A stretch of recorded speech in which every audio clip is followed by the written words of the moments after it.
The boy used the simplest sword drawing slash, yet shocked the professor present, because this was strength the student shouldn't possess. Although it seemed Ronan only swung once, in reality, it was 3 strikes. He deliberately slowed down the final cut to ensure the professors could see clearly. It was precisely this action that enraged Nabiros. While Ronan said expressionlessly, "Teacher, you frighten me," Nabiros asked, "Who taught you that sword technique?" Ronan replied in confusion, "What are you talking about? Nobody taught me." So Nabiros changed her question, "Did you see my movements just now?" Ronan said, "Yes, I did. You're remarkable." Drew the sword and made 3 cuts in an extremely brief moment. Nabiros calmed down a bit and said, "Yes, just like what you demonstrated." Then she abruptly changed her tone. "You arrogant brat, you deliberately slowed down the final cut to make sure we could see it clearly, didn't you?" Ronan was stunned. The reason he slowed the 3rd cut was to reduce the power, to avoid harming his own body, not because he looked down on the professor, but facing the angry Nabiros before him. His explanation seemed utterly feeble. The principal remained silent, only awkwardly averting his gaze, while the other 2 were dumbfounded, saying, "As professors, shouldn't we have noticed something?" A moment later, Nabiros sheathed her sword and slowly returned to her seat. She said,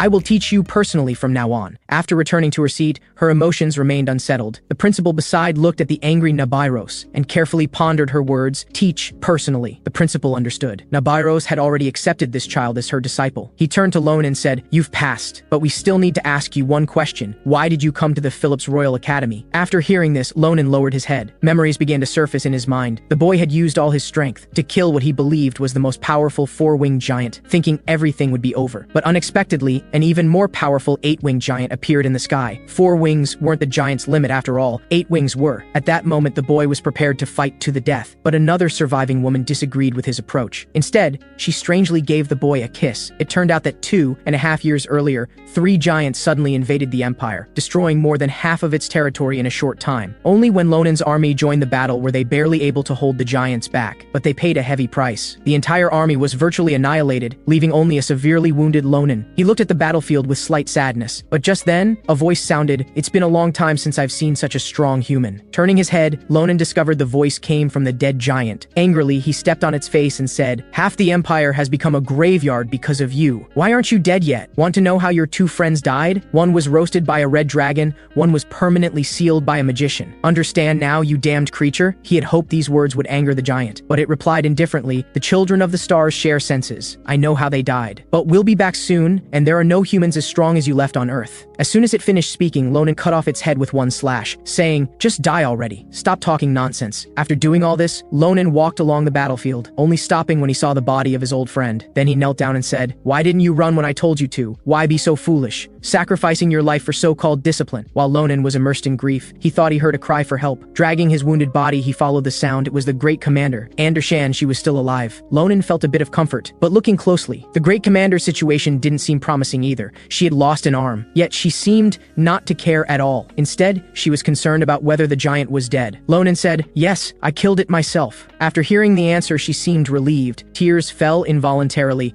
"Thank you." Ronan took the opportunity to make a request. "Since you're so grateful, could you give these soldiers a proper burial? Because previously, soldiers' bodies were simply discarded. But now that everything was over, it was time to properly handle these matters." After speaking, Ronan began coughing violently. Looking at the blood on his hand, he told the great commander he could die at any moment. Andershan asked him, "If you could live, what would you want to do?" A glimmer of light appeared in Ronan's eyes. He said, "I would probably go study at an academy. That was my dead sister's wish. But there's no hope for any of that now." Andershan angrily shouted at him, "Don't talk like that. The rescue team will be here soon." But just then, the sky suddenly cleared. A ray of dawn light shone down, but the 2 stared with terrified eyes, because an 8-winged giant appeared in the sky, along with countless followers. At that moment, Andershan fell into deep despair. She said, "I've saved this world 3 times. This time, there's truly no way out." But Ronan drew his sword beside her. With determination, he shouted at her, "Great Commander Comrade, what are you doing? Quickly use your psychic power to throw me up there. My sword can't reach them. I'll teach these bastards a lesson." Andershan was stunned. He still wanted to fight in this situation? What a determined fellow. Then she kissed him and spat a pearl into his mouth. Andershan said, "This is a pearl that can reverse time 4 times. I've used it 3 times already. It's how I climbed from being a tailor to becoming the great commander. I'll give the last use to you. And when you see me again, please convince me to become a tailor." As she finished speaking, a flash of light appeared. When he opened his eyes again, Ronan had returned to his village from 10 years ago. Looking at the familiar scene before him, he was stunned. "Am I dreaming?" he said. Then he banged his head against a nearby tree, hoping to wake up. Soon after, Ronan accepted reality. The great commander's ambition was truly grand, expecting him alone to fight the giants. What could he do? After thinking for a moment, Ronan had an idea. He picked up a tree branch and ran toward the village entrance. But on the way, a group of bullies caught Lonan's attention. They had hung a boy upside down. Looking closely, they hadn't used ropes. It was magic. Ronan couldn't believe it. To find such rare telekinetic magic in this rural village, the yellow-haired leader viciously demanded money from the boy. The boy said, "I gave all the money to my mother for medicine. I don't have any now." The yellow-haired boy was furious and immediately ordered the girl to use magic to hang him higher, but the kind-hearted Assam was unwilling. The atmosphere became tense. At that moment, Ronan hit Assam on the head with a stick and said, "Stop, you'll kill him." The boy fell down on the other side. Meanwhile, the angry yellow-haired boy became even more furious. He said, "What are you doing? She stops just because you tell her to?" But Ronan grabbed Assam and said, "Never mind him. Tell me where you learned your magic." Assam said, "From a magic book I bought at a store." Ronan was stunned. She was this skilled with just a cheap magic book? Ronan's instinct told him this person could definitely be useful in the future giant war. But just then, he heard the sound of a sword being drawn. Ronan turned his head. The yellow-haired boy had charged at Ronan with a sword,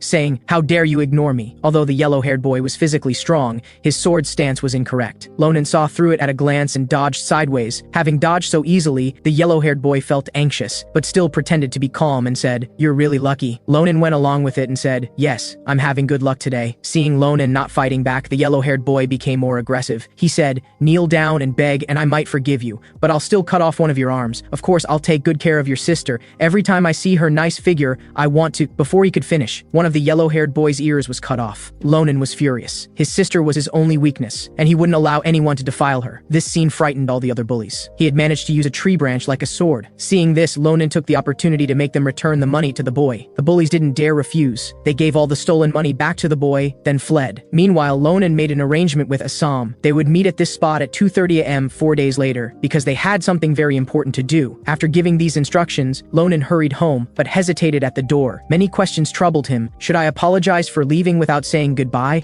Should I tell her how much I missed her? Should I ask if she's been well? But when he finally saw his sister, Ronan only said, "I'm back," and brought his sister's favorite flowers. His sister was overjoyed when she received them. She said, "I never expected to receive flowers from my cold brother. Is there enough food? Do you want me to add more?" Looking at the 13 dishes and soup before him, Ronan was dumbfounded and quickly waved his hands in refusal. Then changing the subject, he asked how old his sister was. His sister said, "I'm 22 this year." That meant there were still 10 years before the giants invaded. His sister asked, "Why do you ask?" She hurriedly came over to feel his forehead and said, "You don't seem to have a fever." Ronan grabbed his sister's hand, then said, "No, I was thinking I'm going to go study at an academy." Hearing this, his sister was overjoyed. Then she jumped to the side and rummaged through boxes and drawers. Soon after, she brought out a bucket. It was filled with gold coins. Ronan couldn't believe it. He said, "How did you get all this?" His sister put her hands on her hips and said, "I saved for 2.5 years waiting for you to say this." But Ronan told her this is far from enough, because Ronan wanted to attend the world's top institution, Phillips Royal Academy. They had the most outstanding professors, the wealthiest financial support. Moreover, the academy had produced 3 world-class talents: Great Commander Andershan, Sword Saint Chulafin, and the Witch. So to defeat the giants, this was Lonan's only choice. 4 days later, Ronan went to the arranged meeting place with Assam. The first thing Ronan did was put down his backpack, then said, "Come on, control me. Use telekinesis to lift me as high as possible." Ronan wanted to test her magic power level, but Assam was reluctant. She said, "I can't do something so dangerous." Ronan said, "It's fine. I bought insurance." Hearing this, Assam's heart was finally at ease. So Assam began reciting a spell. As the magic activated, it was as if an invisible hand lifted Ronan high up. The height was even greater than Ronan had imagined, although it lacked stability. Telekinesis was essential for fighting flying giants, and this kind of magic was extremely rare. Ronan raised the corner of his mouth with satisfaction and thought, "She's mine." Meanwhile, Assam began to tremble. She said, "Can I put you down now?" But in the next second, Ronan took up his sword and swung it to cut through the magic, then landed safely. Assam exclaimed in shock, "What did you do? Cut through magic?" Ronan just punched her and said, "Nothing, just an acrobatic performance." Actually, this question had troubled Ronan for a long time. He didn't know why his sword was so special. Not only could it cut through magic, but it could even kill giants. But these things could be researched slowly. Now there was something more important to do. Then Ronan threw the bag to Assam and said, "Let's go. We must finish before the moon disappears. After we do this, we can become students at Phillips Academy." Assam was astonished. "Did I hear right? Phillips? That's a place that only accepts elites. You have powerful swordsmanship to support you, but I'm just useless. I probably can't go, right?" Ronan said, "I know. Although you're stupid, timid, and cry a lot. But that's okay. You can start changing now. Otherwise, you'll just waste your life idling around like those thugs." Hearing this, Assam's face turned red. It was the first time someone had shown such concern for her future, so she quickly agreed. While Ronan revealed a mischievous smile, his plan had succeeded. Soon after, they arrived at the goblins' dwelling place. Although they were all asleep now, it was still extremely dangerous. Ronan's target was the treasure chest the goblins had collected. Ronan said, "Let's begin. Use telekinesis to borrow all of that." Hearing this, Assam was instantly terrified. She looked at the goblins' 36-pack abs. She said, "If they wake up, we're dead. Why don't we go back and think about this? But Ronan pulled her over and said, to enter Phillips Royal Academy, you need two things: high tuition fees and rich combat experience. So this kills two birds with one stone. Unless you have a better idea in that head of yours, Assam said. Idea? I don't have one. Ronan said. Good, then let's get started. After speaking, Ronan opened his bag and said, just fill it up. Assam had no choice but to comply, as the magic activated. The goblin's treasures gradually fell into the bag. To avoid waking them, Assam had to use all her strength to control her magic. Fortunately, everything went smoothly. They quickly filled two bags. Ronan happily patted Assam's head and said, I knew you could do it. But even he hadn't been fully confident. He hadn't expected Assam to adapt so quickly. It seemed he'd found a good tool person. After a while, the two packed up their things. They were just about to leave when a group of people came rushing toward them, accompanied by ear-piercing screams. This made Ronan sense something was very wrong. In the middle of the night, had some abnormal person escaped from a mental hospital? Meanwhile, the green-haired goblin was awakened. The first thing he did upon waking was habitually check the treasure chest. The box was empty. The green-haired goblin quickly woke up the others and called an emergency meeting. They discussed where the treasure might have gone, but one of the goblins offered a different opinion. He looked at Ronan and Assam and said, could it be them who stole it? Realizing this, the goblins immediately charged at them. Seeing this, Assam was instantly terrified and collapsed on the ground. She said, shouldn't we return their things and apologize? But Ronan drew his sword and said, then what about the tuition? Do you have a solution? Whenever faced with situations requiring thought,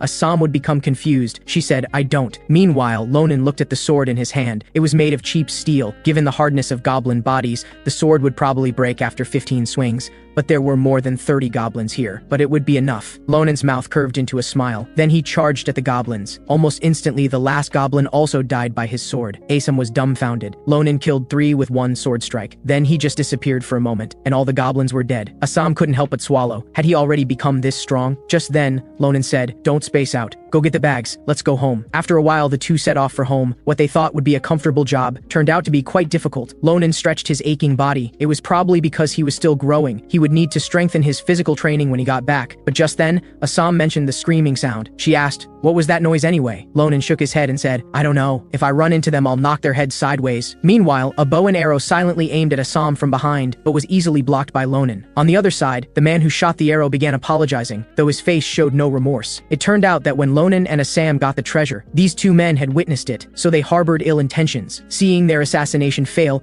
they decided to try another approach. Children generally have low vigilance against strangers. They came over and said, sorry kids, I heard a noise just now and thought there might be goblins. Kids? Ronan was so angry he broke the arrow in half. I've eaten more meals than both of you combined. After a moment, the man extended his hand again to apologize, but his eyes were fixed on Ronan's backpack. Ronan said, can't you hide your greedy eyes a bit better? Your acting is terrible. The man fell silent for a moment after hearing this, but looking at the child before him, he didn't think he posed much of a threat, so he gave his companion a look and continued walking toward Ronan, still with that forced smile, but he had secretly reached behind his back, gripping the dagger at his waist. He said, I should introduce myself. We are the Caliporo. As he spoke, he unexpectedly swung his knife at Ronan. Caliporo? Ronan thought while recalling, and casually countered, stunning the man. Now he remembered they were those scum. Just then, while Ronan was distracted, the yellow-haired man also charged, but Assam noticed. Assam used telekinesis and directly controlled the yellow-haired man. Seeing this, Ronan gave Assam his first compliment of the day, well done. Then he took the sword from the yellow-haired man's hand and gave him a 7-star light slash. 3, 2, 1. When the countdown ended, the yellow-haired man split into 15 pieces. This scene terrified Assam. She said, Ronan, you really killed him. Ronan said with a determined look, I wouldn't let someone who tried to kill me live. Moreover, they're an infamous group. They poach, kidnap, and sell organs. If I wasn't here today, by the time someone found you, your grave grass would be 6 feet tall. But just then, a sack behind them suddenly jumped, startling them both. Could this be an animal they had poached? After saying this, Ronan untied the rope. In an instant, something flew out. Looking closely, it was a bluebird. How beautiful! Assam couldn't help but exclaim. It was her first time seeing a bird of this color. But Ronan's attention was not on the color of the bird, was on the bird's feet, because it was wearing power-sealing shackles. Wasn't this something used for powerful mythical beasts? What heavenly law had this bird broken? Just then, a greeting came from the bird. Mihi mihi. Assam was so startled she jumped. It talks, Ronan said with disgust. Are you an idiot? That's a type of remote communication magic. If I'm not mistaken, the speaker must be the bluebird's owner. On the other side, a strange figure was speaking into a magic array with a rough voice. He said, that's right, I'm a member of the Mythical Beast Research Institute. My bluebird disappeared yesterday. I couldn't contact it at all. By the way, who are you? Ronan grabbed Assam, who was trying to run away, and said, said,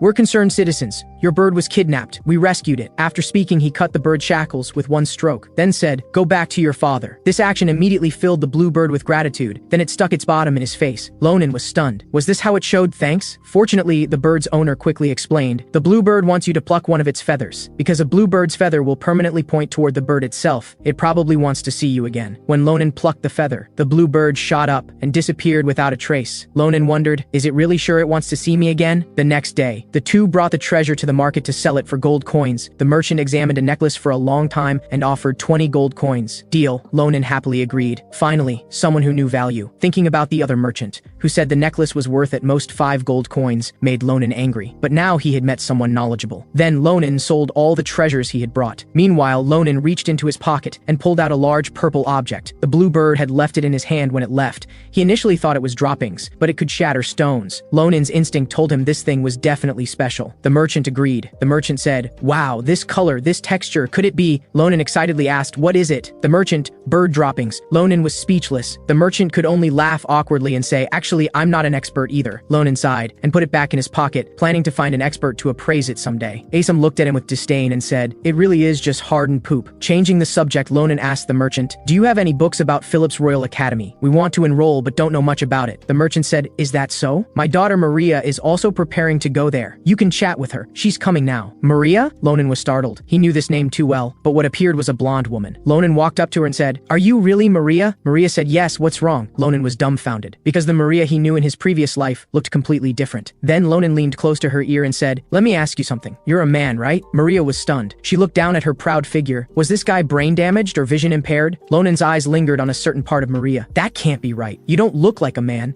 Maybe your father has an illegitimate child?" As soon as he said this, Maria slapped him. Maria said, "Shut up, what nonsense are you talking?" But this slap made Ronan feel not pain but an intense familiarity. Now he confirmed that this person was indeed Count Maria Sen from 10 years later. Before the time travel, Count Maria had been a supplier to the army. Noble in status, approachable in manner, often drinking with soldiers. And whenever Ronan discussed male-female matters with other soldiers, Maria would become unusually angry, followed by a slap. Ronan had been very curious and wanted to ask her why, but never had the chance, until seeing Maria again. She had already died in the giant invasion war, but now, the mystery that had troubled Ronan for so long was finally revealed. The Count was a girl. This scene made Maria even angrier. "You're still laughing?" She rushed over to slap him again, but Ronan countered with a punch, saying, "Enough! I let you hit me once because I was wrong, but you have no reason to hit me a second time." Hearing this, Maria's eyes turned fierce. She headbutted Ronan and said, "What if I insist on hitting you a second time?" After saying this, the two started fighting, neither willing to yield. This scene left the two onlookers stunned. They quickly ran over to stop them. By evening, they gathered at a small inn. Assam was shocked to see the two people who had just wanted to kill each other, now sitting together calmly. It felt like they already knew each other well. Meanwhile, Ronan left 3 swords and a magic wand which were seized from the goblins.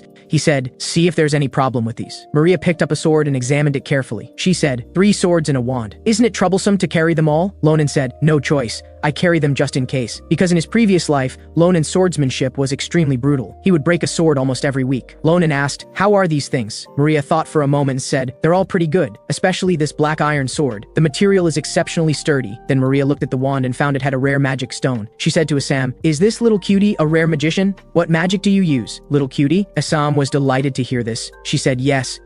But then she lowered her head and said, "I only know telekinesis." Maria reacted intensely. "Telekinesis? You're amazing. If you do well, you could get a full scholarship." Assam incredulously asked, "Really?" Then Maria changed the subject, so the next question is, what combat techniques can you demonstrate in the practical exam? Ronan was stunned. Could techniques be demonstrated? He had never heard of this. To enter Phillips Royal Academy, you must pass both theoretical and practical exams. The practical exam requires you to demonstrate combat techniques and impress the professors. Most nobles showcase their family secret techniques, while ordinary warriors display magic. After hearing this, Ronan immediately stopped Maria. "Wait, I'm a swordsman. Shouldn't it be enough to just be good at swordsmanship? Can swordsmen use magic too?" Maria was stunned and said, "Every student wanting to enter Phillips must use magic. That's the most basic requirement." What's with that expression? Don't tell me you can't even sense a bit of magical energy? Ronan was confused. Sensing magical energy? Was it similar to using aura? This completely stunned Maria. This guy was like an illiterate trying to get into a top university, dreaming. "Get out now," she said. Then she casually picked up a sword from the table and said, "Let me borrow your sword." Ronan asked, "What if it breaks?" Maria replied, replied, I'll compensate you triple. Stop arguing. Come outside with me. I'll give you special training. Magical energy is the root of natural power,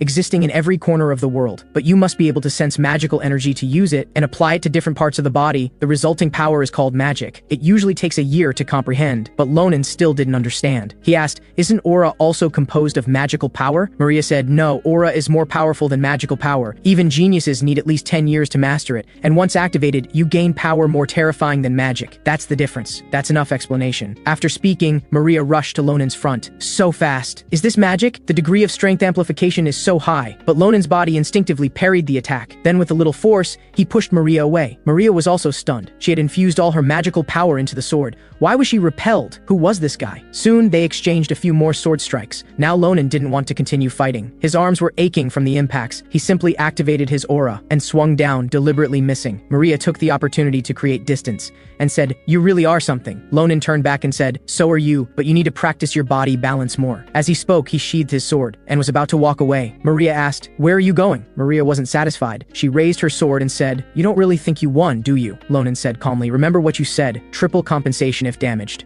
The next second, Maria's sword shattered completely. When did that happen? At this point, Assam, who was acting as referee, came over and touched her. Her expression suggested she wasn't surprised at all by the battle's outcome. She said, you did well enough. After saying this, she quickly ran to Ronan, leaving a confused Maria behind. Maria was still wondering, what exactly is he? The next day, Ronan not only received enough gold coins to buy 3 swords, but also 2 bags full of books. Ronan asked, what's all this? Maria said, the exam is in a month. Don't you need these? Ronan asked, but why are you doing this? Merchants are usually profit-driven. Then he drew his sword and said, if you're trying to kill me, Maria laughed loudly. Free, completely free. I just hope we all pass the test. So Ronan sheathed his sword and said, all right then, I'll accept. After a while, Maria said goodbye to Ronan. After helping you two so much, if you don't pass, I'll kill you. Ronan smiled and said, of course, you should worry about yourself. See you in the capital on exam day. After saying goodbye, Ronan looked down at his hand. In the coming month, he would have to strengthen his physical training, because this body was currently too weak. Soon after, Ronan returned home. From then on, he ate 8 bowls of rice at each meal, only stopping when his stomach was completely full. This delighted his sister. Her brother had finally come to his senses, and at night, Ronan would go near the village to fight monsters. In his spare time, he studied the materials. Ronan was quite troubled. Why do I need to learn table manners for the exam? Despite saying this, he still read through all the materials Maria had given him, and so, a month quickly passed. Ronan and Assam arrived at Phillips for the gathering. Seeing the magnificent academy that looked like a palace, Assam was amazed. She stared at it without blinking, her mouth full of praise. Ronan said, Assam, what are you doing? Are you showing off your country bumpkin status? Assam said, I'm sorry, Ronan. Assam looked at Ronan and was stunned. In this 1 month, he seemed to have grown stronger. But Ronan just punched her, saying, stop spacing out, let's go. At this time, he should also be here, and his age should be about the same as mine. Sword Saint Shulafin, the person honored as the strongest swordsman. Perhaps I'll meet him during the test.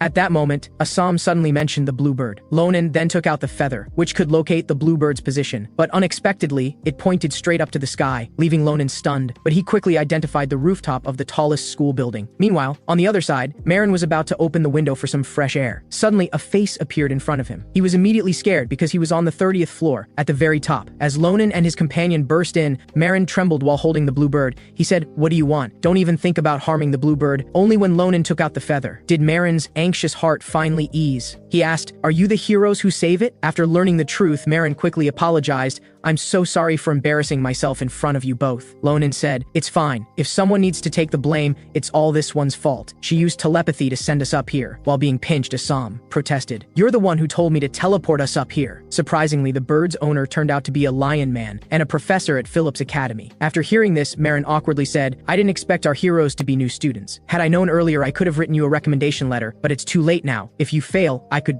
Ronan interrupted him, saying, that's nice, but that's not why we're here. Then he reached into his pocket and pulled out the bird dropping. Marin asked, what is this? Ronan said, this is what your bluebird left in my hand. Marin took the dropping and began examining it, his expression growing increasingly tense. Ronan said, isn't it just an ordinary bird dropping? Why that expression? Marin said, it's a legendary dream bird. This is its egg, not an ordinary egg. If it absorbs fire tribute magic, it might hatch into an immortal phoenix. If placed in a monster's nest, it might manifest in the form of that monster. Marin continued with a horrified expression. expression, and now I can see countless types of magic power within this egg. Different magical energies intertwining and chasing each other. After listening, Ronan was stunned. As expected of a professor, he could assign so many meanings to an egg. Meanwhile, Marin's expression grew serious and he said, "This egg should be left in your care. Although extremely precious, and it can only lay one in its lifetime, it chose to lay it in your hands, and we should respect that." The bluebird, hearing this, danced with joy, as if agreeing with Marin's words. Ronan took back the egg and said, "I have no objections. I also want to know what's inside." Then Ronan stood up to leave, but was stopped by Marin. The bluebird was chirping, seemingly reminding them of something. A moment later, Marin took out a scroll and said, "This is for you. It will help you with hatching." Time quickly moved to the beginning of the exam. Ronan complained to Maria, "We've waited so long and it's still not my turn." Maria replied, "Exams are always like this, but if our little cutie were here it wouldn't be so boring." Ronan said, "She's a mage testing in another location." Just then, the examiner called Ronan's number. He got up to go. Maria said, "Don't be nervous, do as I told you. If you don't pass, don't come back." Ronan waved his hand and said, "I know, thanks for your blessing." Then he turned his head with a determined expression and said, "I'll be right back." Soon Ronan arrived at the exam venue. Before him were 5 professors from Phillips Academy. In the middle was the principal, Archmage Clotilde. Beside him was the sword instructor, Great Swordsman Nabiros. Just standing before them, Ronan felt an incomparable sense of pressure. He bowed to the professors. "Hello, my name is Ronan," the examiner said. "Hello, the dummy in front of you is your opponent today. Use any techniques you have against it." Ronan said, "I don't have any special techniques. I'll just demonstrate a quick sword drawing slash. I think that's enough for a dummy." The blonde professor laughed at this. He said to the professor next to him, "Wants to cut through the dummy's defense without magic power? What a fool." The white-haired professor agreed.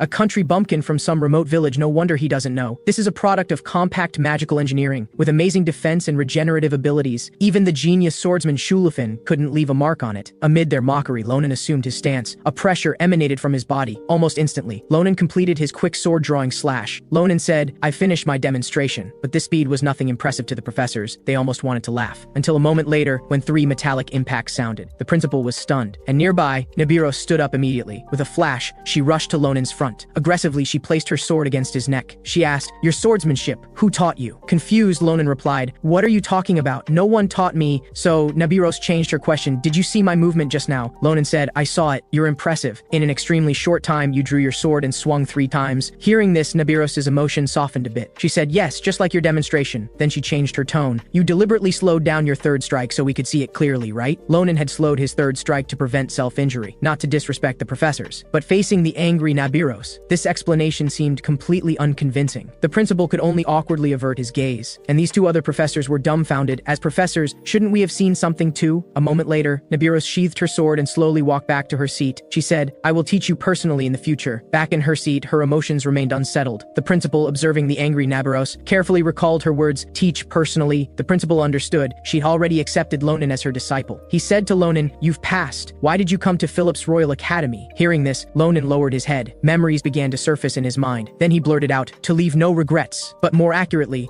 it was to ensure his sister had no regrets. After answering, Ronan left the examination room. "No regrets, huh?" The principal smiled. "That's quite troublesome. I don't even know how to teach him," the blonde professor asked. "Why such a big reaction from you all? What trick did that kid pull?" The principal said, "Trick? No, more accurately, it should be called talent." Meanwhile, the dummy that Ronan had slashed suddenly split open. Then it fell to the ground. The 2 professors were stunned, because cutting through a dummy in 1 slash was an unattainable dream for every candidate. On the other side, Ronan stood blankly outside, recalling that sword-wielding lady. Even his past self wouldn't have had complete confidence in defeating her. So his choice to come to Phillips Royal Academy was correct. Here, he could definitely learn much knowledge unknown to him in his previous life. Then he walked toward the written test location. Next was the written exam. For someone who had read books for a whole month like himself, it should be easy. After the test, Ronan was dumbfounded. Could anyone actually solve these problems?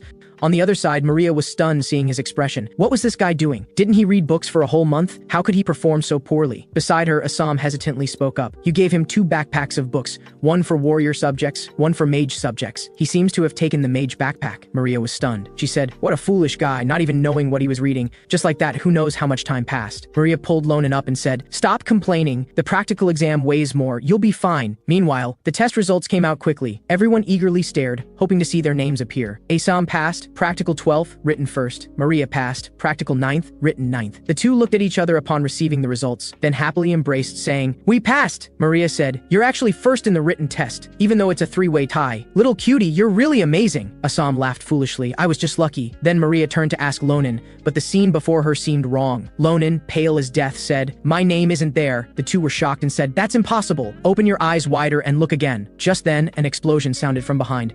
A phoenix manifested. It let out a long laugh and shot a fireball. It flew straight towards Ronan. After the explosion, several large words appeared before Ronan. Ronan, practical first, written 5/712. So that means, we all passed, that's great. But Ronan quickly realized something terrifying. If he was first, it meant that person ranked behind him. That wasn't good. Ronan immediately felt a cold, murderous intent from behind, and slowly approaching from behind was none other than Sword Saint Shulafin. He absolutely wouldn't allow anyone to surpass him in swordsmanship. He asked, "Are you the first?" But Ronan didn't want to cause trouble. He said, "I don't know." Shulafin said, "Stop pretending." Ronan spread his hands and said, "Am I first just because you say so? Do you have any evidence?" Hearing this, Shulafin gave a cold laugh, and with incredible speed swung his sword at Ronan, only to be blocked. Shulafin said, "This is the evidence. If you weren't the first, you couldn't block my sword. Now, you need to prove your swordsmanship is superior to mine." Ronan was a bit angry. He thought he could fool him, but this guy hadn't changed a bit. Ronan said, "Then watch carefully." Ronan leaped backward to create distance and swung his sword. Shulafin was surprised. How could one slash produce 3 sword energies? Then he raised his hand to block the attack, but the powerful force made Shulafin's fingers tremble uncontrollably. Ronan asked, "How about that? Are you happy now?" But unexpectedly, Shulafin attacked Ronan again, saying, "Today one of us must die." Ronan panicked and hurriedly urged him to calm down, but Shulafin's eyes grew increasingly fierce. His subsequent attacks became more and more violent. This was exactly why Ronan feared meeting him. This guy was too obsessed with swordsmanship. If this continued, he would likely use his aura storm. When aura collide with aura, it would be hard to resolve. With no other choice, Ronan turned and ran. Seeing this, Shulafin became angrier and said, "What are you doing? How can you turn your back on an enemy during battle?"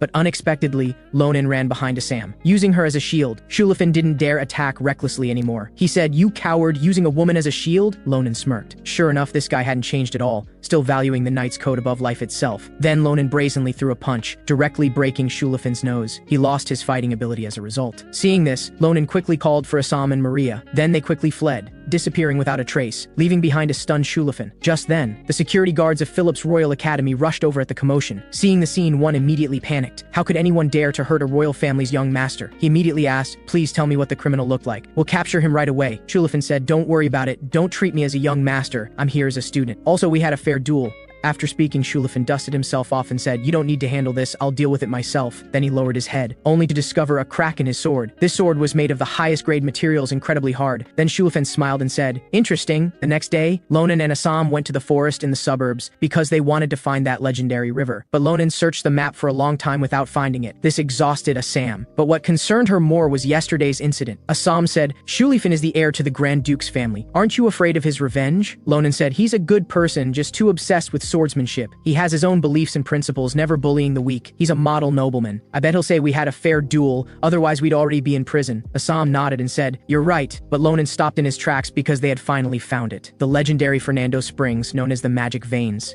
Here, stones absorb magic to become gems. Weeds absorb magic to become herbs, because the magic concentration is unusually high. But Ronan didn't feel anything special. He was simply following Professor Marin's instructions to hatch the egg here, to let the egg absorb more magic and hatch into a stronger phantom beast. Suddenly, Assam vaguely sensed something unsettling. She said, "Ronan, why is it so quiet here? The professor said this place is full of magic. There should be countless animals nesting here." Reminded of this, Ronan also felt uneasy. Not only was it quiet, but there was also a strong stench in the air. Ronan smiled and said, "Looks like they arrived before us." The next second, 5 arrows shot at Ronan from the forest, and each arrow was infused with abundant magic. Fortunately, Ronan reacted quickly. In an instant, he used his sword to knock them down. "Damn it." Ronan said, "Assam, find a rock to hide behind." Then he walked towards the direction of the attack. Ronan released his full aura and charged with explosive speed. 3,000 meters away were 5 members of Caliporo. They analyzed. He cut down 5 magic-infused arrows with 1 slash. Who is he? The purple-haired man sensed trouble and quickly ordered his subordinates to scatter. He planned to ambush Ronan from all sides, but unexpectedly, to catch them all at once, Ronan began shouting, "Stop your attack! I am your ally!" The purple-haired man was stunned. Seeing they were still suspicious, Ronan continued, "I am a newt, the youngest hound of the Adama branch." Hearing this, they appeared, but the purple-haired man was still suspicious. suspicious. Who is this guy, using the same title as me, Hound? Yet Ronan could clearly state their internal affairs, which made the group very conflicted. In fact, these were things Ronan had learned in his previous life from the giant hunting team. There was a person called Anut. His position in Kalaporo had reached the terrifying title of Wolf, even higher than the Hound rank. So he often boasted about his glorious deeds in the camp, especially their poaching swords. Ronan still remembered vividly. Ronan said, "If you don't believe me, why not call your wolf out to talk?"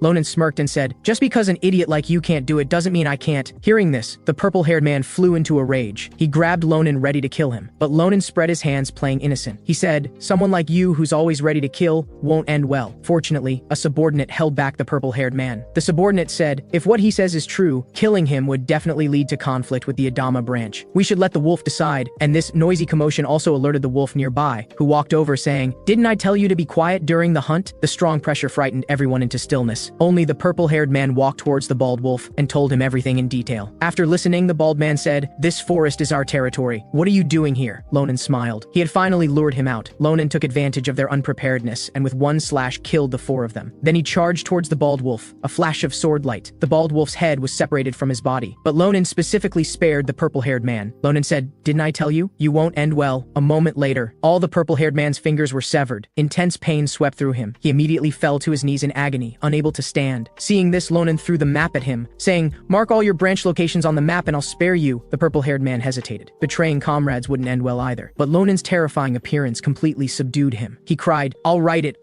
okay?" Ronan looked at his immaculate black iron sword and said, "Use your fingers to write." Shortly after, the purple-haired man marked all locations and handed the map to Ronan. The purple-haired man said, "You promised me you'll spare me, right?" Ronan slowly put away the map, then quickly drew his sword, cutting the purple-haired man in half. He said, "Of course not, because not far away there lay evidence of their crimes. Animals, both large and small, all brutally killed." Assam, seeing this, vomited her previous meal, but she still worried if Ronan's actions were too cruel. Ronan said, "They are all wanted criminals who deserve execution. We're doing a good deed." Having said that, Ronan lowered his head, and before him lay the blue bird's corpse, even it had died. How heartbroken Professor Marin would be. Just then, the blue bird egg in his pocket began to vibrate. Ronan quickly reached to take it out. It must want to see its mother one last time. But Assam suddenly became panic-stricken. "There, Ronan, what is that thing?" Assam trembled with fear. Ronan looked in the direction she pointed. The animal's blood was floating up into the air and gathering together. As the blood mass grew larger and larger, Ronan immediately placed his hand on his sword, assuming a fighting stance. Just then, the blue bird egg in his hand broke free on its own and slowly floated up into the air. The next second, all the blood began frantically spinning around the egg and was absorbed in large gulps. Even blood from a distance converged. Assam hid behind Ronan and said, "Maybe we should go back." Ronan stared at the egg and said,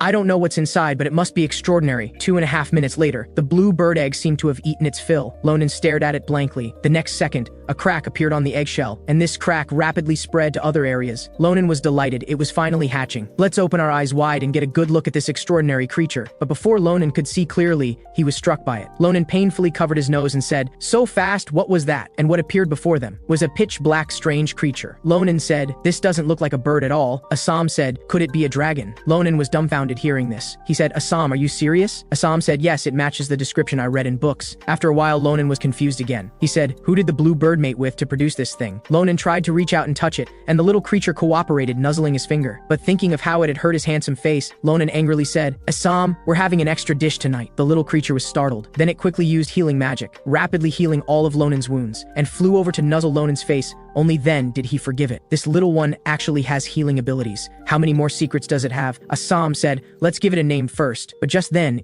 it seemed to sense something. Its face darkened. Suddenly it charged in one direction. It seems to have detected something. "Let's follow it quickly." And the little creature's target turned out to be a surviving member of the poaching gang. He had just gone to the bathroom. When he returned, his home was gone, and he had hidden nearby, witnessing the hatching process. He was terrified and fled immediately. But after running for so long, he was still caught by the incredibly fast little creature. The poacher was frightened, tripped over a branch. The little creature immediately used its power to absorb the blood from his wounds. "Stop, Sita, you'll kill him." Ronan's voice suddenly rang out. Assam asked puzzledly, "Sita? Is that the name you gave it?" Ronan said, "Yes, do you like it?" Sita showed a happy expression. Then Ronan turned his gaze to the poacher and said, "Are you okay, Anut?" The poacher was so scared he fell to his knees, saying, "Thanks to you, I'm fine. But how do you know my name?" Ronan put his sword to his neck and said, "You don't need to know that." Mr. Talkative Poacher, so he was the one who boasted about his poaching in Ronan's previous life camp. Anut denied, No, I'm just a runner." Ronan said, "That's temporary. You'll climb to a higher position later." Then Ronan smiled and said, I want you to help me with something. After little Sita hatched, Ronan returned to the imperial capital. But he also did one thing along the way, and it was this thing that made them rich. It turned out that the Fernando Springs water they collected had abundant and pure magic, so it was purchased at an astronomical price by Maria's father. Assam said, "Let's go thank Professor Marin," Ronan agreed, because he still needed to tell him about the bluebird's death. But the Professor Marin was on a business trip and wouldn't be back for a long time. With no choice, the two had to leave. On the way, Assam asked, "Ronan, what will you do with this money?" Ronan fell into contemplation. Since he was first in the practical exam, he had a full scholarship and didn't need to pay tuition. And the day after tomorrow was the enrollment ceremony, so there was no time to spend this money. So Ronan brought his sister Eli over. The sister from the countryside had never seen such a world, either amazed by the magnificent buildings or attracted by things she had never seen before.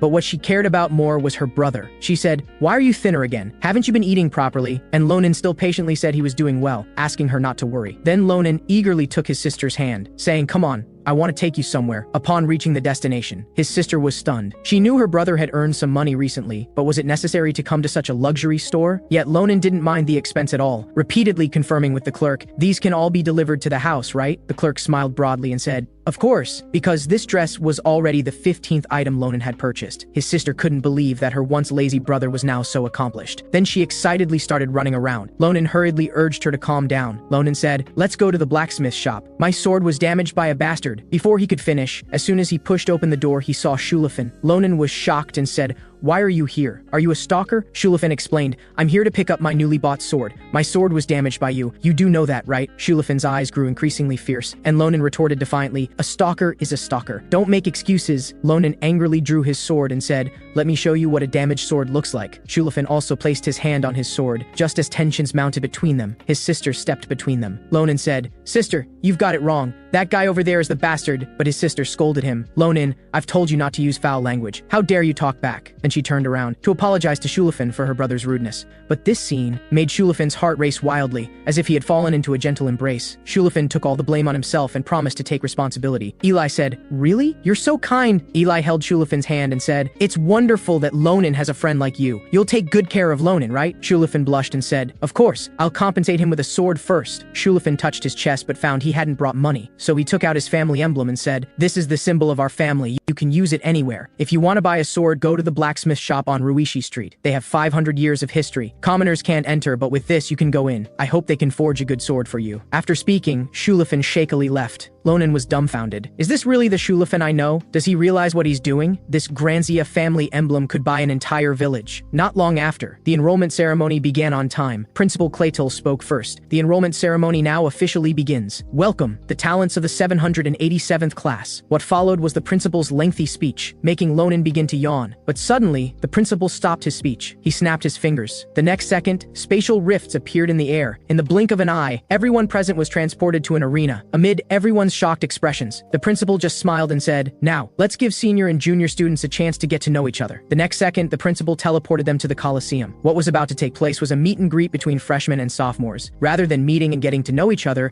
it was more of a competition to determine superiority. The victors would receive more educational resources. On one side were freshman Ronan and Sword Saint Shulafin. On the other side were the top 4 warriors from last year. First place, Nazduo. Second place, Barama. Third place, Karen. Fourth place, Alina. Each possessed remarkable strength, and each specialized in different fighting styles. Everyone anticipated this tense match. In this academy full of prodigies, who would claim the title of academy champion? The principal said, "This is a very meaningful duel. Not only can it determine winners and losers, but also helps understand each other's strengths and weaknesses. You can freely choose opponents, but this is unfair to the freshmen, so you can also forfeit. Forfeiting is not shameful." Hearing this, Ronan was furious. The principal was clearly looking down on the freshmen. Since things had developed to this point, why not use this opportunity to prove to his sister that he wouldn't be bullied at school? Ronan had a flash of inspiration. He waved his hand to stop the principal. He said, "May I make a suggestion? Since we can choose freely, why not have them all come at once?" Ronan's words stunned the older students, their eyes filled with shock and a hint of anger. This was a first in the history of Phillips Academy. So the principal consulted with several professors. These two were at a loss. Only Nabiros strongly supported it. She also wanted to see what other cards Ronan had up his sleeve. She said, "If things get out of control, I'll intervene." Seeing Nabiros' confidence, the principal reluctantly agreed. The match continued. First round, Ronan versus the 4 sophomores. In the audience, his sister became anxious upon hearing this. She shouted to Ronan, "Be careful! If you sense danger, forfeit immediately." Immediately, Ronan just smiled and waved, indicating his sister shouldn't worry. With the principal's command, the match began. Nazduo charged over at incredible speed. Ronan ducked to avoid. This guy's speed was obviously several times higher than Maria's back then. Then Elena also attacked with dual short daggers. Ronan blocked all her attacks.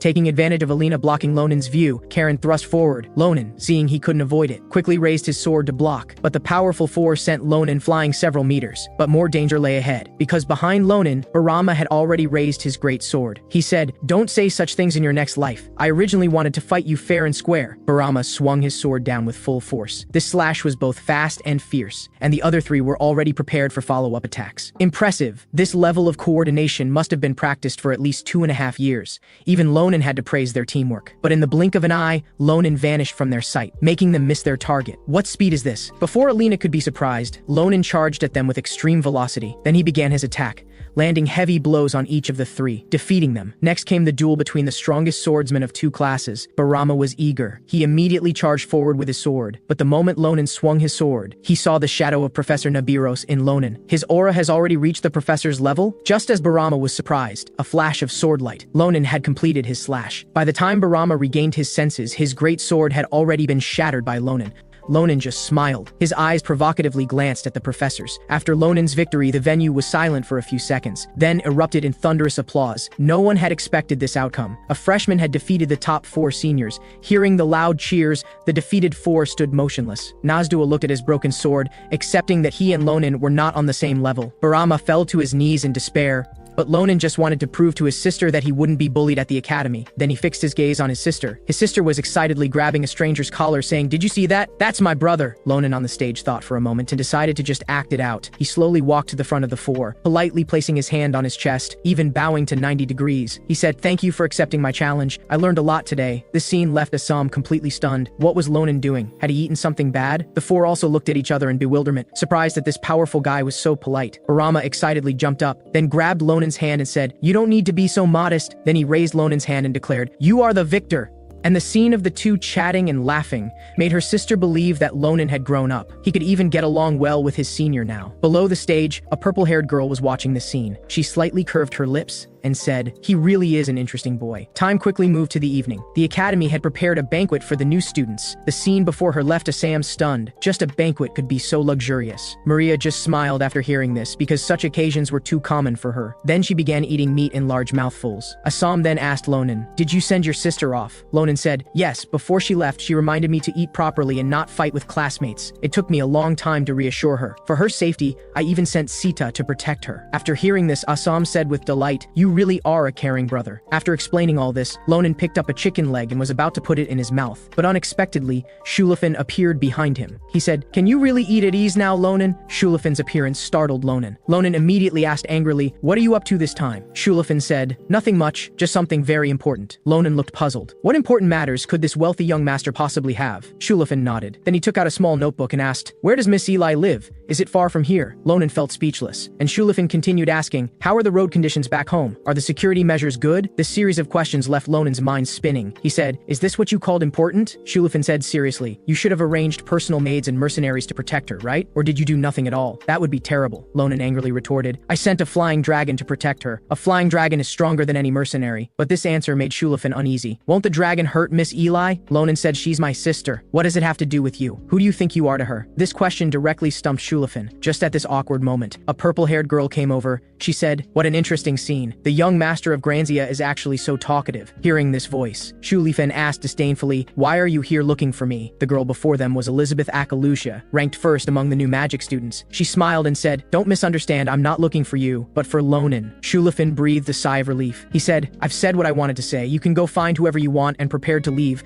But after a few steps, he stopped and said, "I think I should send some Granzia guards to protect her." But Ronan told him to disappear quickly after hearing this. A moment later, Assam tugged at Ronan's clothes, looking nervously at Akalusia. She said, "That person, she's very strong, but even facing opponents who have lost their fighting ability, she still shows no mercy." "I don't agree with that approach." Akalusia innocently said, "That was just giving them a small lesson." Then Akalusia immediately changed her demeanor. She reached into her chest, took out a purple brooch, and handed it to Ronan. Ronan took it. He stared blankly at the token in his hand. In his previous life, someone had also given him such a brooch, inviting him to join. That was the Grand Commander, Andershan Akalusia. Elizabeth confidently told Ronan, "With your strength, passing the patriarch's trial would be easy. Elizabeth said, I believe you know what this means, and I believe you'll make a wise choice. Then she turned to leave, but she turned her head back and said, a wolf that stays in a sheep pen too long will also become a sheep. After that, she left with several followers. Assam's anxious heart finally calmed down, although Ronan had no intention of joining. He was interested in the Akalusha family's mysterious castle, because there might be clues about the giants there. Time quickly arrived at the first day of school. Different entrance exam scores resulted in vastly different treatment. Students with mid-range scores lived in the Intidia Hall, enjoying single rooms and a self-service cafeteria, while the bottom 30% were all crowded into a small wooden house. Among them were some noble young masters. They usually demanded single rooms and servants, but the teachers would patiently explain to them, none of these are available, and if you want to bathe, there are shared bathrooms in the hall. If you don't study hard, you will still live here next semester, the teacher said before leaving only the noble young masters looking at each other. Meanwhile,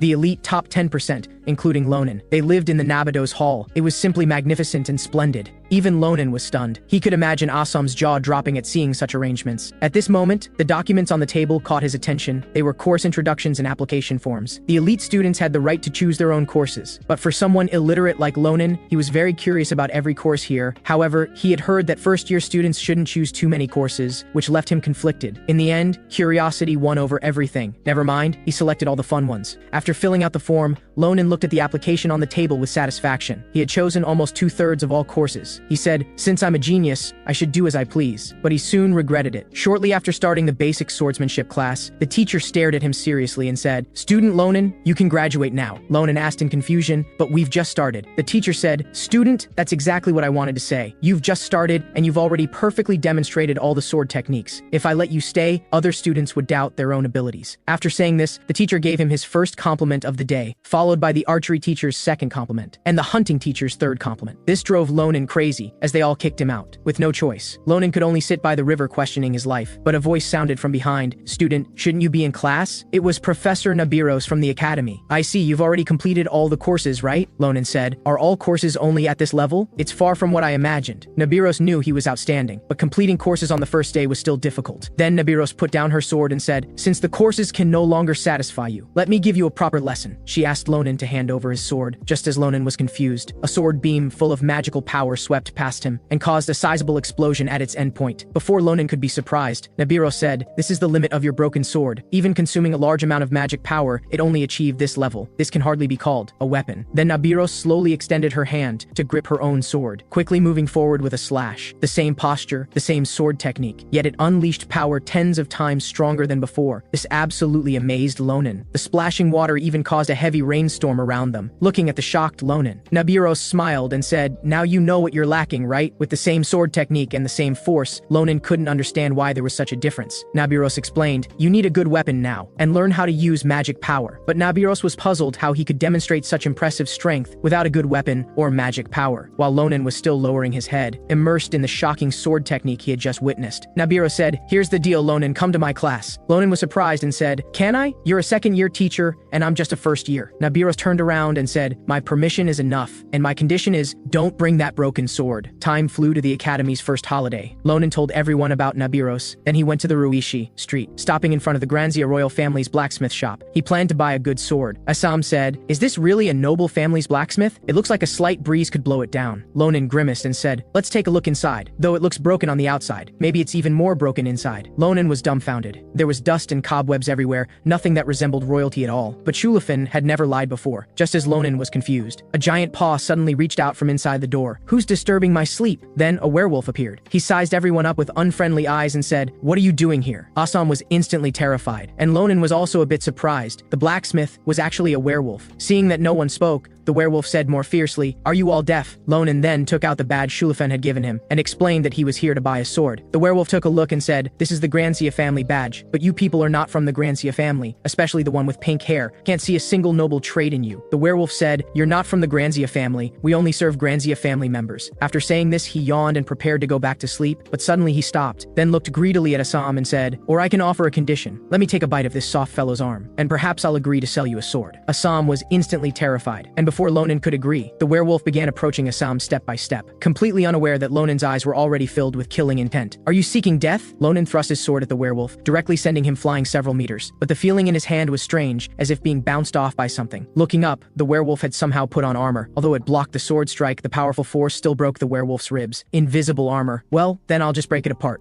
The werewolf was terrified after hearing this and hurriedly explained, "This was just a test, testing your strength and my armor's durability, so I deliberately provoked you." Ronan obviously didn't believe this excuse. Ronan said, "You came up with that excuse pretty quickly." Seeing this, the werewolf continued to beg for mercy, saying he wanted to confront Shulafin in person, which saved him. Ronan spared him not because he believed his words, but because he didn't want to see Shulafin. Then Ronan put away his sword. The werewolf also smiled and apologized to Assam, saying, "Actually, I don't eat humans. I'm Diddy Khan, the apprentice here. Come in, I'll take you to our forge." Then the werewolf led everyone inside and pressed a hidden switch. The moment it was pressed, the ground shook violently, then quickly descended. It turned out there was a hidden space inside, and the real forge Cappadocia was within it, the Empire's largest forge. The werewolf smiled at Ronan and said, "Since you've passed my test, your weapon is in my hands." Under the werewolf's guidance, they came to this 400-year-old blacksmith shop, Cappadocia. Seeing Ronan's outstanding talent, the werewolf decided to take him to find the old dwarf Dolan to forge a sword. Rumor had it that he was an old blacksmith with over 400 years of experience. Many of the Empire's famous swords were made by him. The werewolf proudly introduced to everyone. Soon they arrived at the door. The werewolf said, "For such a senior, I also respect him greatly." After saying this, the werewolf kicked the door open hard. Ronan was stunned. Where was the respect he promised? Then the werewolf strode in without care and said, "Old man, I brought customers." But the old blacksmith's face was already filled with killing intent. "Diddy Khan, you can't come in without making a scene, can you? I need quiet when I work." The werewolf proudly announced that he had brought a genius customer. Hearing this, the blacksmith immediately became interested. He stopped his work and walked over. The werewolf said, "It's him. His swordsmanship will definitely surprise you." But looking at Ronan's young face, the blacksmith obviously didn't believe it. So he suggested Ronan demonstrate, and Ronan agreed. But as soon as he drew his black iron sword, the old man snatched it away, stared at Ronan's sword in silence for a few seconds, then smashed the sword with a hammer. Ronan's face darkened. This was the most perfect sword he had chosen from hundreds. Ronan angrily said, "You old fool, do you know what you're doing?" The old man casually pointed in a direction and said, "With such a broken sword for demonstration, I can't judge your level. The swords here are thousands of times better than yours. Pick any one you like and I'll give it to you." Ronan was surprised after hearing this. Then he picked up a sword he liked, but just as he picked it up, he immediately felt different from before. However, he wasn't sure if the sword technique's power would have such a big difference. After confirming with the old man that he didn't need to compensate for damaged items, Ronan gently wielded the mithril sword, making the posture of using a sword technique. He wanted to use Nabiros' move, though without infusing magic power, the power might not be as great. But as Ronan delivered the slash, the distant furnace actually exploded on the spot, and the destructive power along its path far exceeded Ronan's imagination. Ronan was stunned. He said, "This wasn't my intention, do you believe me?" The old man sighed helplessly. After all, he had said there was no need for compensation. But what surprised the old man was that this young man before him was actually using Nabiros' sword technique. He asked Ronan if he was her disciple. Ronan was surprised and said, "You know her too?" The old man nodded, and his next words shocked Ronan even more. It turned out that Nabiros' sword, the secret sword Ulusa, was one of the old man's few outstanding works. He told Ronan, "The quality difference in swords can sometimes even affect one's judgment of their own abilities." After saying this, the old man patted Ronan's back and said, "I haven't seen a genius like you for many years, but having too much talent is also a problem. It means you'll have difficulty finding a suitable weapon. First, the material for forging weapons is an issue. Even this mithril sword can't withstand your power, so we must add harder forging materials to assist in the forging." So Ronan took something out of his pocket. It was the shell of the blue bird egg, which Ronan had been reluctant to throw away. The old man took the eggshell and began hammering it, but the eggshell showed no signs of cracking. The old man's eyes lit up. He said, "This is absolutely the perfect material for making a good sword. May I use it?" Ronan nodded, as the eggshell was no longer useful to him. "Come back in 2 weeks. I'll prepare the best sword in the Empire for you." Ronan smiled with satisfaction, then called Maria and Assam to leave, but was stopped by the old man. He said, "I can't let our distinguished guests leave empty-handed. You two go find other masters, mention my name, and they will treat you well." The old man spoke while frantically hammering the eggshell. He said, "What a wonderful sound." This scene left all three dumbfounded, unanimously thinking the old man was crazy. This day, in a deeper underground level below Cappadocia, there were two strangely dressed people. They were actually plotting how to destroy Cappadocia. Ronan's sword would be completed and delivered in 2 weeks. It was said that it would be the Empire's most outstanding sword. Maria and Assam had also ordered their weapons, which would be expensive, but they didn't mind and even wanted to buy more because the person paying was Shulafin. During these 2 weeks, Ronan could only wander aimlessly around the academy out of boredom, but as he walked, he stopped. Because the luxurious furious sailboat building in front of him caught his attention. He vaguely remembered that Nabiros' teaching location was also here. She told Ronan to come to class only after getting a proper weapon, so Ronan planned to wait until he got his new sword. But just then, Nabiros was already standing beside him with a murderous look. Ronan turned his head and said, "Good evening, Professor Nabiros." But Nabiros immediately grabbed Ronan's ear. She said, "Long time no see. Didn't I tell you to come to my class as soon as you got a weapon?" Ronan wanted to make excuses, but Nabiros didn't give him a chance. She dragged him toward the classroom saying, "I'll listen to your excuses on the way." Ronan said, "Can you let go first? It hurts." And their commotion also caught the attention of a long-haired girl who stopped to watch. Little did she know that the guy behind her already had bad intentions. He deliberately bumped into the girl and said, "Don't block the way, walk faster." The girl was confused and lowered her head to apologize, but he became even more aggressive. He said, "You walk as slow as a turtle. If you have time, go practice your lessons more, understand?" The girl didn't want to cause trouble, so she swallowed her anger because she originally had no chance to enroll here. Meanwhile, on the other side, Ronan and Nabiros had arrived at the practice room. Nabiros said, "You all know him, right? The new student who shone in the competition. His name is Ronan and he'll be attending class with you." Ronan bowed and said, "I'm Ronan, a freshman in the Department of Warriors. Nice to meet you all." People below started whispering, "Is he really that strong? He looks quite weak." Ronan heard all of this, but fortunately, not everyone was malicious. There were still two familiar friendly faces. Looking to the other side, that guy Shulafin was also here. Just as everyone was about to start practicing, a girl pushed open the door and entered. She said, "I'm very sorry, teacher. I'm late." After hearing her voice, a sense of familiarity arose in Ronan. Nabiros didn't mind and said, "Take a good rest first. We just introduced a new student. Go and say hello to him." Then the girl walked over. She said, "Nice to meet you, Ronan.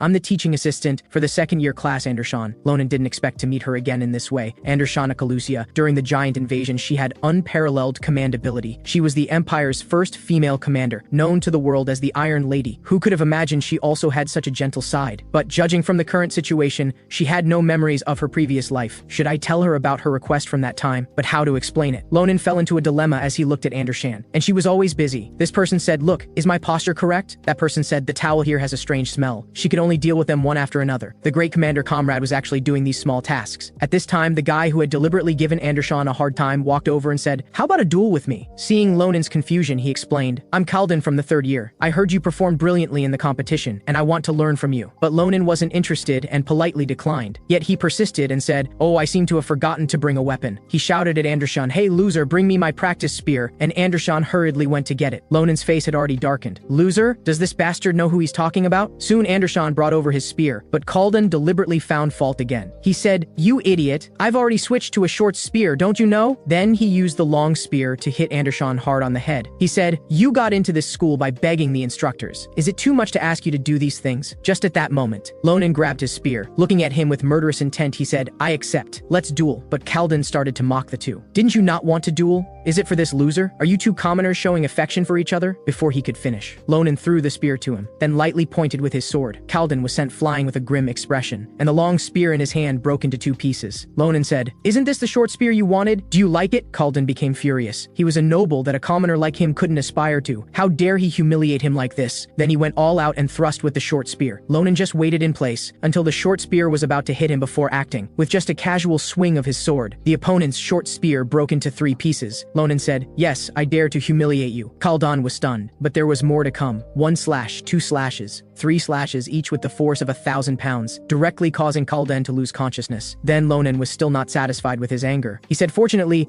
this was inside the academy. If this were outside, you would really die." Those watching the battle nearby were shocked. Kaldan had actually lost. He was a top-ranked student in the higher grades. Then Ronan walked towards these people, because these guys had also treated the Grand Commander like a servant, so Ronan didn't plan to let them off either. Ronan said, "Next is that impolite bastard with the towel. If you smell, can't you wash it yourself?" Ronan angrily walked over and said, "Is the teaching assistant your servant?" This scene directly frightened the girl. Fortunately, Andershan stepped in to stop him, then stood in front of Ronan. Andershan didn't understand why someone she had just met would make such a big fuss for a commoner like her. Ronan said, "Anyone can be humiliated, even me, but except you." Then Ronan recalled the Grand Commander's contributions during the giant invasion in his previous life. He said, "At least in this empire, no one can disrespect you," and then gently pushed Andershan aside. Just then, Nabiros Nabiros' voice sounded, "Stop, Ronan." Along with it came a terrifying pressure, immediately making Ronan freeze in place. It wasn't that he didn't want to move, but his body wouldn't obey. It was a kind of fear generated from deep within, like being firmly locked by the gaze of a 2.5-meter-long snake. Then Nabiros looked at Ronan sternly and said, "I can overlook the matter with Kaldon, but you must stop now." Ronan was very dissatisfied with Nabiros' inaction. He tried hard, struggling to make his body move. Nabiros stared at Ronan and said, "I warn you one last time, will you stop or not?" Ronan still showed no sign of backing down. Nabiros felt helpless. She would have to subdue this guy first. As the great snake opened its bloody mouth, Ronan felt a violent impact on the back of his head. When he opened his eyes, he saw the Grand Commander Andershan from his previous life. She accepted the frontline command work without hesitation. Although she knew that people on the front line were doomed to die, she was still willing to devote herself to the Empire. With another blink, the scene around changed. It was the final moment when the 8-winged giant appeared. Andershan smiled and told Ronan, "Please don't forgive me, because I selfishly entrusted the task of protecting the Empire to you." Ronan urgently called out the Grand Commander's name, but unexpectedly this was a dream. But turning his head, Andershan really appeared before him. She looked at him anxiously. Ronan said, "Are you all right, Grand Commander?" Andershan said, "What Grand Commander? What are you talking about?" Ronan then realized that Andershan had no memories of her previous life. He could only smile foolishly. Andershan said, "Did you get so angry because of me?" Ronan blushed after hearing this and said, "No, I'm a very elegant gentleman. I've always disliked their behavior since I was young." But Andershan could see at a glance that Ronan was lying. She said, "Actually, you don't need to hate them, including Kaldon. This is my own doing," Ronan said somewhat angrily. "I can't let them treat you like this, including Professor Nabiros. You're dedicated to this job, yet she watches you being bullied and does nothing." Andershan smiled bitterly. "Professor Nabiros is a good person. She doesn't intervene because I asked her not to. To take this course, one must be a sword prodigy, and my swordsmanship hasn't made a breakthrough for a year, and I've only just grasped magic power. She gave me this opportunity. I not only don't resent her, but I'm grateful to her." Ronan was surprised after hearing this. In his previous life, Andershan had an incredibly strong presence. Did she also have times when she hit bottlenecks? She said, "I can handle these small matters, but thank you anyway, Ronan. I'm already used to most of it, but being hit is quite painful." Ronan was silent for a few seconds after hearing this. He said, "Perhaps this is why you could go so far, eventually becoming the Grand Commander." Andershan was surprised after hearing this. She said, "How did you know that's my dream? Although it's difficult, I will definitely work hard." Ronan was stunned after hearing this, and Andershan thought she had spoken too casually, hurriedly explaining to Ronan, "Although this dream may be unrealistic,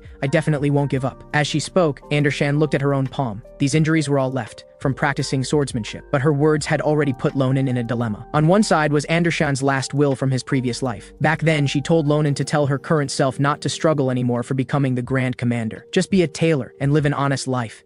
Meanwhile, Ronan couldn't bear to discourage the confident Andershan. Even after Andershan left, Ronan remained silent. He didn't know what he should do, but it seemed that no matter what he did, it would be wrong. After returning home, Dolan sent a pigeon at midnight, telling Ronan to go to Cappadocia to retrieve his sword.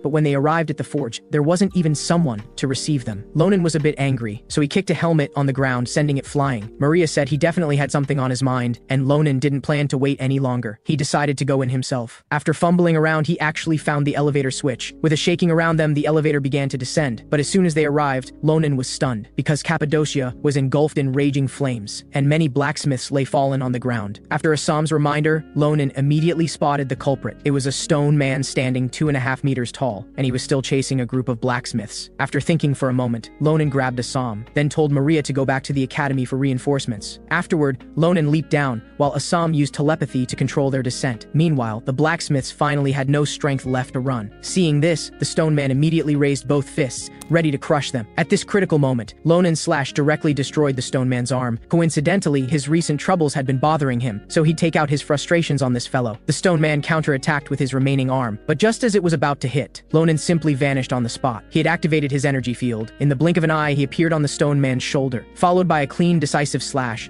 The stone man's proud armor was like paper, instantly crumbling away. Seeing this, the rescued blacksmith's eyes widened like eggs. Then Ronan stepped on it. He asked the old man what had happened here. From them he learned that not long ago, dozens of stone men had suddenly emerged from underground. They started smashing things without a word. Nothing was spared. Even worse, they had taken some blacksmiths captive. Dolong, who was forging Ronan's sword, was among them, but Didakan had gone to rescue them, although he was skilled at forging, not fighting. After hearing this, Ronan sensed the situation was dire. He immediately ordered Assam and Sita to stay and help help the wounded. Assam asked, then what are you going to do? Ronan turned toward the direction the stone men had retreated. He was definitely going to rescue Dolong, because the sword was still with him. Deep underground, Dolong clutched the sword tightly, saying, I'm grateful you came to save me, but you really didn't need to come. The one standing in front of him was Didi Khan, who was already severely wounded, yet still shielding the old man from the stone men. He said, stop talking nonsense and run. But the old man just stood there saying, your invisible armor probably won't work against him. Didi Khan was furious. He said, at a time like this, you're still saying such disheartening things to discourage me? If you think you can do better, go ahead with that sword in your hand. But hearing this, the old man hugged the sword even tighter. No,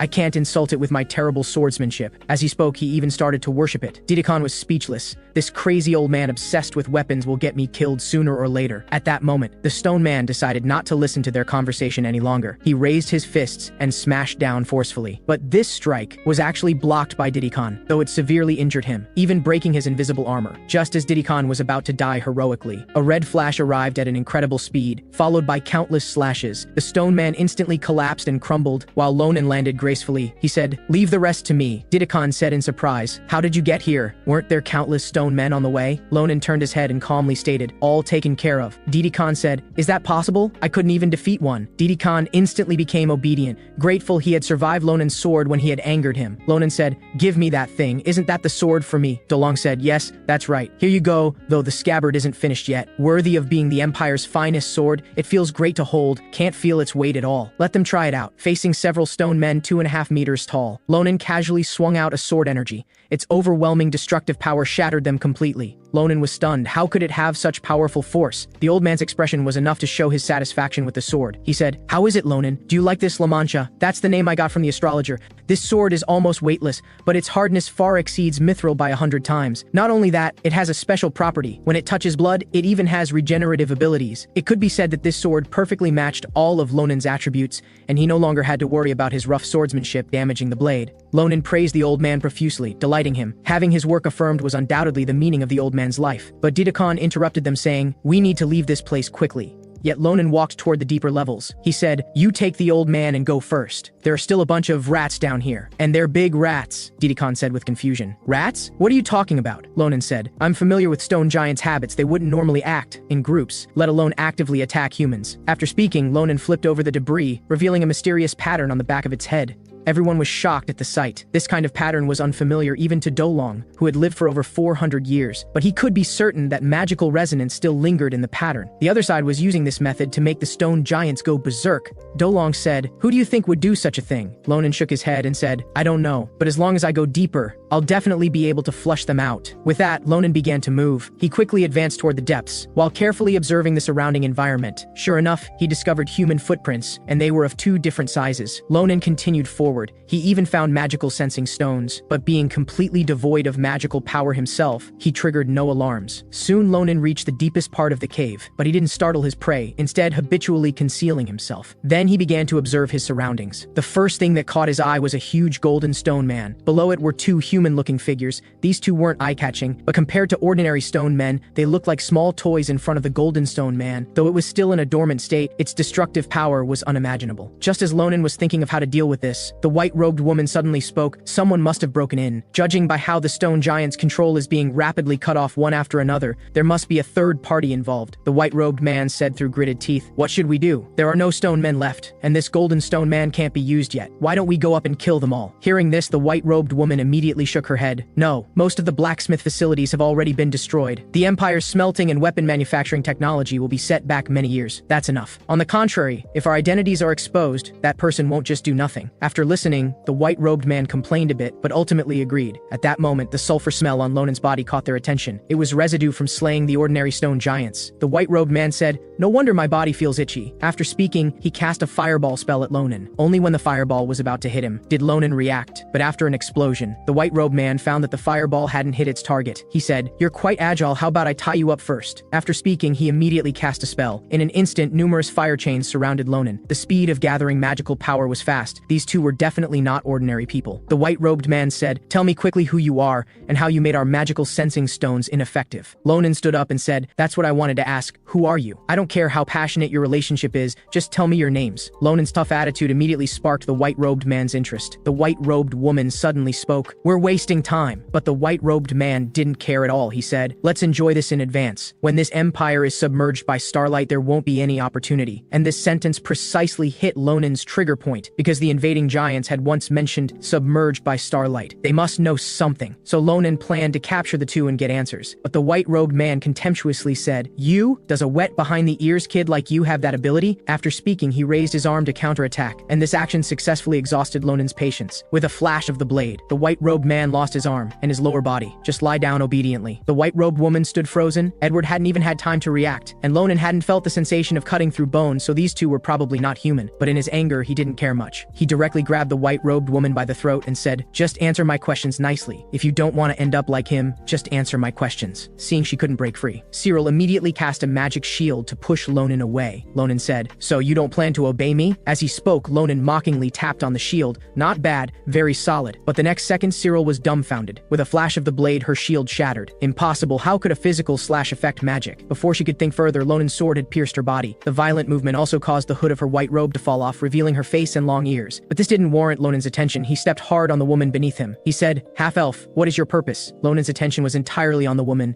completely unaware of what was behind him. And behind him, a huge fireball was hurtling toward him. Ronan reacted quickly, swinging his sword to block the attack. He looked ahead. The severed limbs of Edward had somehow regrown, but he was using dozens of writhing tentacles to mimic limbs. Edward angrily said to Ronan, "Let her go," seemingly very concerned about the woman. Ronan understood immediately. He pulled his sword from the woman's body, but less than 2 seconds later, he thrust the sword into her thigh. Ronan said, "Seems you don't understand the situation. Neither of you is getting away." The intense pain made the woman cry out in agony, but Ronan's eyes never lingered on her, instead focusing on Edward. Ronan said, "Either come with me obediently, or she loses her limbs. She doesn't have your regenerative ability, does she?" Edward trembled with rage, but ultimately lowered his head, then extinguished the flames in his hand, saying, "Fine, I'll go with you." Ronan nodded with satisfaction. It would be troublesome if you really died, but at that moment he saw Cyril grinning madly. Ronan looked at her in confusion, not noticing the golden stone man's arm coming toward him from behind. By the time Ronan wanted to dodge, it was too late. He could only take the hit. The powerful impact sent him flying dozens of meters. Though the force was tremendous, both knew this strike wouldn't be fatal. Edward walked toward Cyril. He asked, "Can you still walk?" The woman nodded. "Thank you. You distracted his attention, so I had the opportunity to control the stone giant. Although I could only control one arm of the stone giant, he must be seriously injured." Edward said, "You go back to the church first and report the situation here. I'll deal with him and then return." Cyril nodded. "Be careful. He's a monster with a child's face." Edward said, "I know. I won't act recklessly again." Before he finished speaking, Edward's limbs separated again. Ronan reappeared in front of the two, then delivered countless slashes, directly cutting Edward into ribbons. Ronan said, "Where do you think you can go? Didn't I say I have many questions for you?" Cyril backed away in fear, then hurriedly took out a scroll to cast a spell. Ronan, forcing his injured body, approached step by step. But just then, Cyril's immobilization spell succeeded. Ronan couldn't move forward another step. He struggled desperately but remained motionless. Even so, Cyril didn't dare approach. She said, "I can't guarantee we could beat you, but my priority now is to report back." As she spoke, a portal lit up behind her. About to enter, she added resentfully, "I'll find out everything about you, then take it away." Watching Cyril slowly disappear into the portal, Ronan was unwilling, shouting again and again, "Don't go!" Having finally found a clue about the giants, how could he let her slip away? "I absolutely cannot let that scene happen again." "Stop!" Ronan shouted with his last bit of strength. However, at that moment, a strange light suddenly appeared around them. Cyril was shocked to find her body also couldn't move. A woman's voice rang out, "I have many questions too." Nabiros activated her energy field and appeared. Cyril was stunned, thinking she could easily escape, but didn't expect an even more powerful being to arrive. Nabiros said, "Well done, Ronan." Ronan said, "Your timing is also good." Nabiros was relieved. He could still talk nonsense, so he wasn't in danger of dying. Then she turned her attention to Cyril. She said, "Let's welcome our guest first." Even trembling with fear, Cyril hadn't given up on escaping. But the next second, a slender hand reached from behind. Nabiros grabbed her face, saying, "Attacking the forge is a serious crime, but what makes me angrier is that you dared to hurt my disciple. Look forward to what's going to happen next." Cyril's face, squeezed until it turned blue, was roughly lifted, and before her was a great snake attacking them. Cyril said, "I'm very sorry, Starlight." After speaking, Cyril collapsed due to severe mental shock, and her words made Ronan even more certain that the giant's appearance was connected to their organization. Nabiros sheathed her sword and walked over, saying, "You did well, but I'll report your achievements separately." But Ronan said, "When you mentioned what's next, did you mean sending them to the Lodosan prison?" Nabiros nodded. "Yes, it seems you know about that place." Ronan immediately felt chills down his spine because Lodosan was a prison floating at sea where screams and wails never ceased. The jailers would use every means to make criminals who rebelled against the empire confess. Almost no one entered and came out whole. Ronan said, "Listen to me, teacher. Please let me participate in the criminal's trial." Nabiros immediately refused, fearing that the cruel place would leave psychological trauma on Ronan.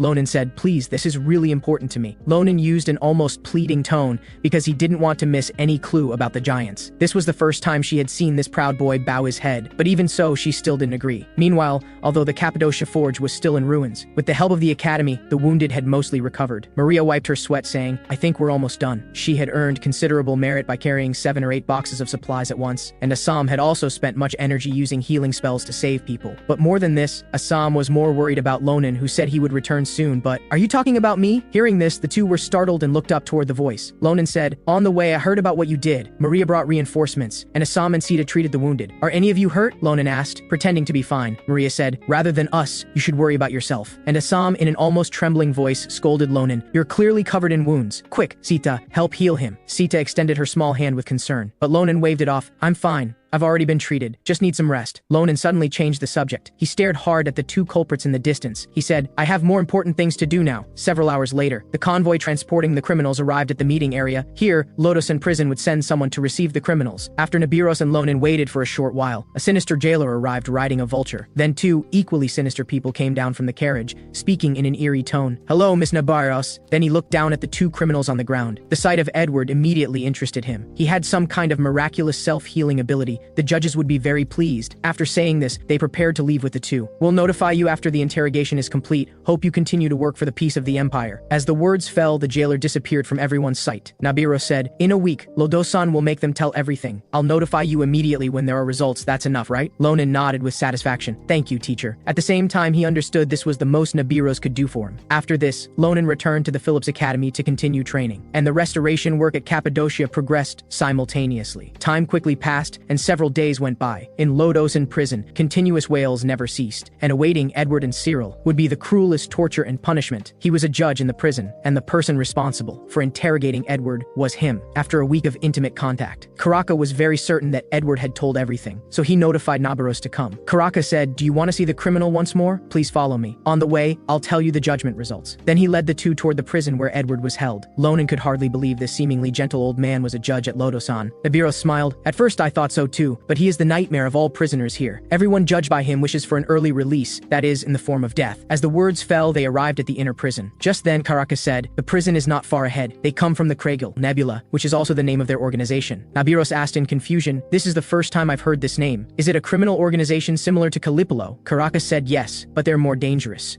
First, their identities are unknown. Second, the Naranja arson case and the explosion at the Magic Engineering Academy were also their doing.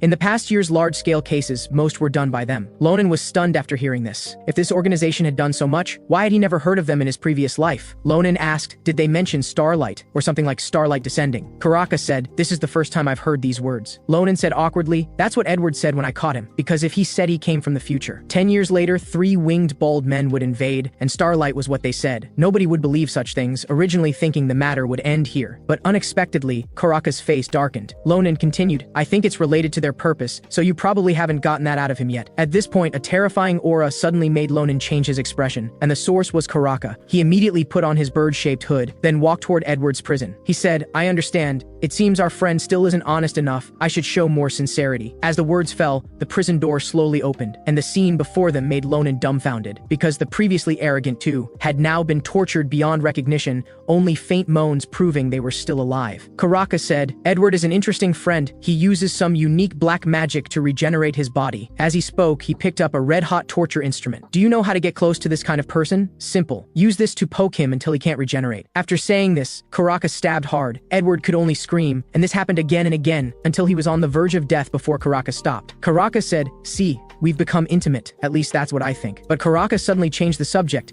but thinking that this guy is still hiding something. I feel very disappointed. Friends shouldn't keep secrets, don't you know? But Edward cried that he had hidden nothing. Karaka didn't believe him, then turned his head toward Ronan. Then why am I hearing about starlight descending for the first time? I hope this conversation ends with you, not Cyril, because with the same treatment, she would probably die. He turned his gaze to Cyril. She was trembling uncontrollably, begging him to kill her quickly. Ronan was confused at this point. They should have no reason to hide anything. Ronan said, perhaps it's not that they don't want to tell, but they can't. Like some kind of seal curse magic. Hearing this, Karaka suddenly realized, then walked outside. He said, please wait a moment, I'll get something. Minutes later, Karaka returned carrying something strange. It was an ugly eyeball-like thing, the curse eye. It feeds on curses in people. Karaka played with it in his hand for a while, then walked toward Edward saying, let's begin. After speaking, he placed the curse eye on the other's forehead. Instantly, countless tentacles grew from the eye, then deeply pierced Edward's head. The intense pain made him scream continuously, until 2.5 minutes later, the curse eye turned blue, signaling the end of the clearing process. Karaka then spoke, I'll ask again, what is starlight descending? Edward, breathing heavily, said, starlight is an eternal existence. His blessing will save all the weak in this land. Cyril froze upon hearing this, quickly telling him to shut up. And for Cyril's safety, Edward could only continue. Starlight descending is our lifelong wish. We will eliminate everything and wait for his arrival. Karaka felt this was too complex, he said. You mean something is coming, right? Edward nodded. The children of the stars. Hearing these words, Ronan was instantly filled with disgust. But regarding the giants, he still refused to speak. Ronan guessed it was the curse restricting his speech. Sure enough, with the help of the curse eye, Edward revealed their organization's ultimate goal. That was to help the giants clear obstacles for their smooth descent to Earth. Hearing this, Ronan could no longer hide his anger, because they were the culprits who destroyed the Empire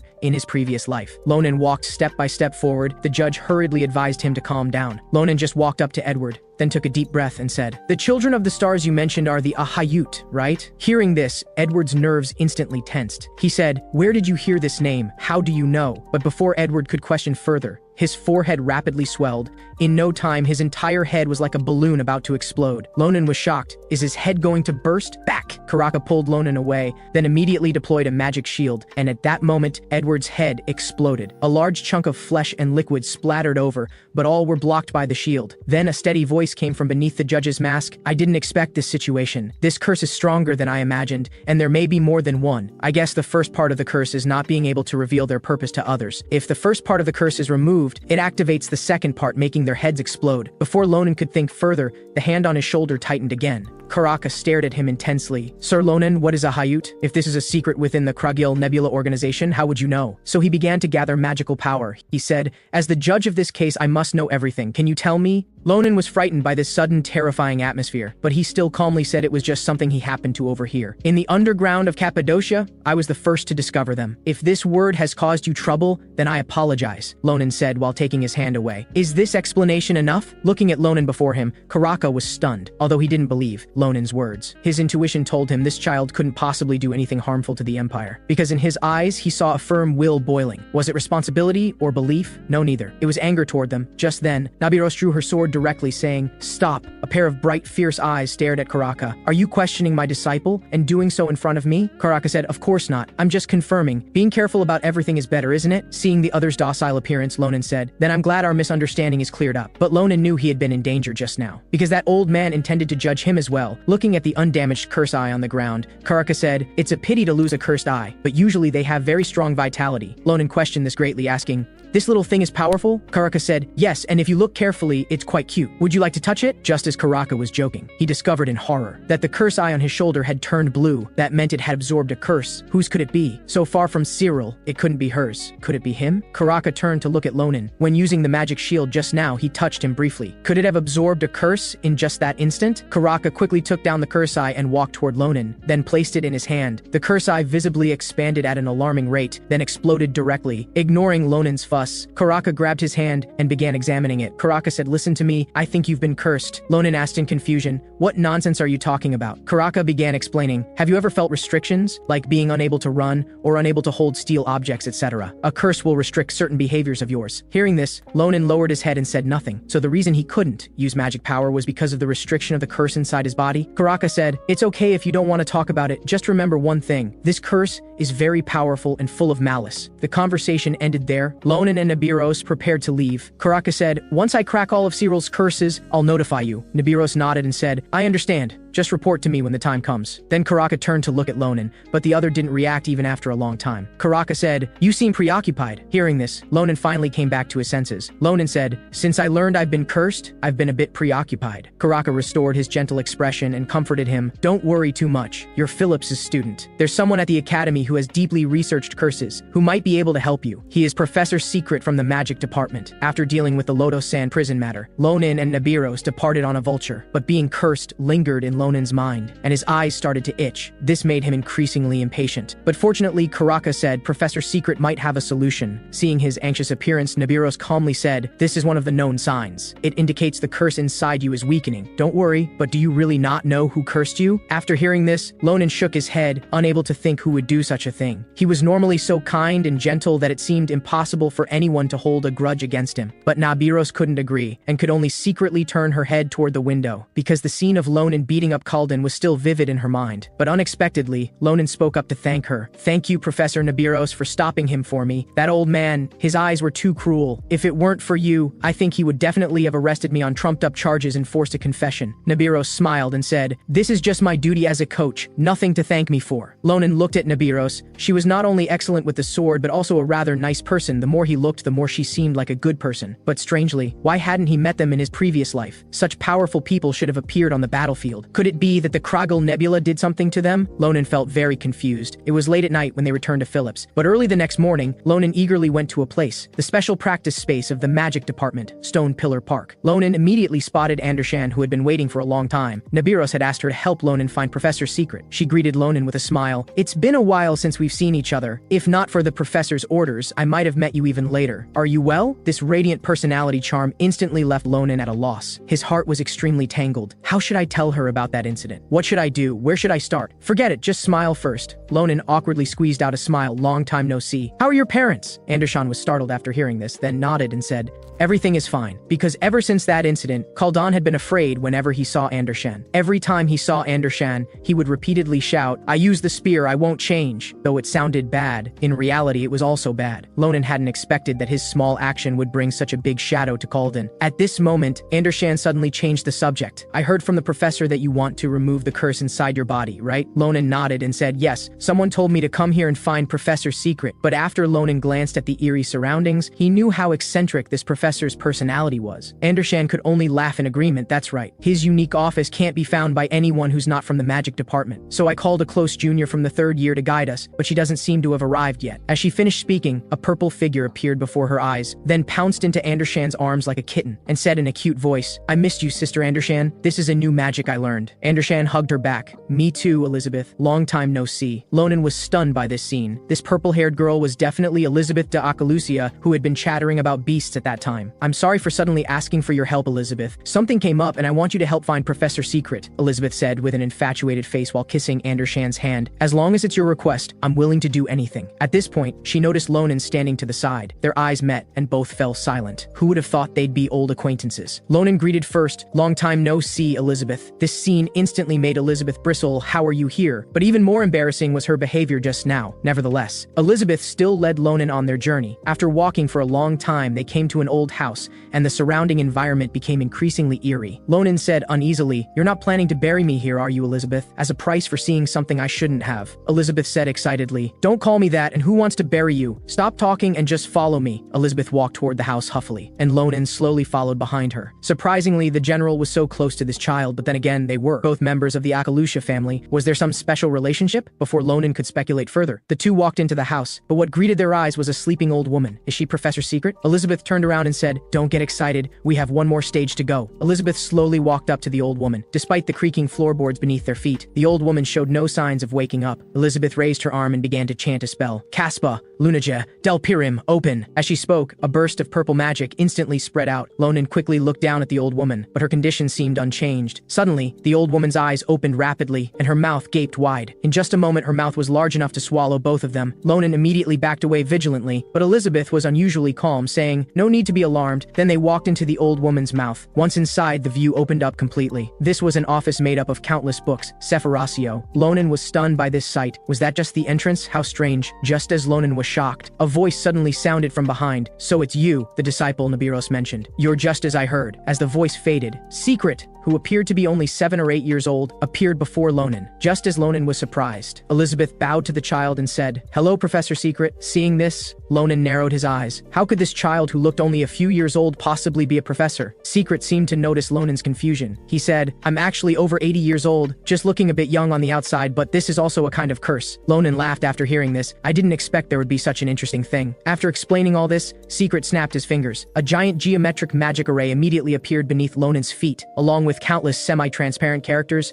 "Let's remove the curse now." Ronan stared at the characters emerging from his body and said, "Why do I have this thing inside me?" Secret said to himself, "How can there be so many curses coexisting in a human body and they're ancient curses close to the source?" Ronan asked, "Can these be solved?" Secret said, "Before, I firmly believed there was no curse that couldn't be removed, but this time I can't be sure, because these curses are almost all unknown." Even so, Secret decided to try. He said, "I will create an imaginary world in your consciousness. There, I will project a curse that torments you. You just need to find the source of the curse binding you and kill it." Ronan frowned after hearing this, not quite understanding what the professor meant. Ronan said, "So I must enter a dream and break the curse? How will I recognize it?" Secret said, "You'll recognize it when you encounter it by instinct," Secret said offhandedly, then placed his hand on Ronan's head saying, "Take care." As the magic activated, Ronan's consciousness was pushed into a magically created world. When he came to his senses, he was in a forest. The more Ronan walked forward, the stronger the sense of familiarity became. Because wasn't this his home? How could the source of the curse possibly be here? Before Ronan could ponder further, a child's laughter brought his thoughts back. Such a familiar voice. Ronan quickly turned to look. Before him was his sister Eli from when they were young, rushing quickly into the house. She said, "I'm back, Mom." The first thing she did upon entering was to stare at her brother with sparkling eyes. So cute. Eli asked, "Why does little Ronan sleep so much? Is he sick, Mom?" A woman who looked very similar to Eli answered with a smile, "Because babies need a lot of sleep to grow healthy. So Eli, you need to sleep a lot too." Speaking of illness, if little Ronan ever gets sick, you as his sister should take good care of him. After hearing this, Eli excitedly raised her little fist and said, "Of course, I will protect him forever." Ronan looked at this harmonious family scene thinking, did I ever have such moments in this life? Ronan was so absorbed that he forgot his purpose for coming here. Without a doubt, this was a scene from shortly after Ronan's birth. So the child lying in this cradle is me? Ronan was dumbfounded. Was I actually a baby when I was born? I thought I started out as an adult. He had such thoughts because his childhood memories had been sealed. However, just then, the sound of a door opening came through. An eerie feeling instantly swept through Ronan's entire body. He tried hard to turn his head to look, but found his body couldn't move. So Ronan could only stare straight ahead as a formless black shadow slowly entered. But the family members seemed happy, with the mother saying, "You're back so early?" Eli even immediately ran up to hug him, but the shadow threw off her hand and walked toward baby Ronan in the cradle. Mom thought he was eager to see the child, so she smiled and told him, "The child is in the cradle," but the shadow extended his arm toward Mom and said some words Ronan couldn't hear. In no time, Mom's consciousness began to blur. "What danger? What are you saying?" Then she fell to the ground. This scene stunned Eli. She didn't understand what Dad was doing. She was just very worried about Mom who had fallen down. But the next second, the shadow aimed his palm at Eli. He repeated the same technique. Ronan, watching the scene, felt sadness and anger surge up.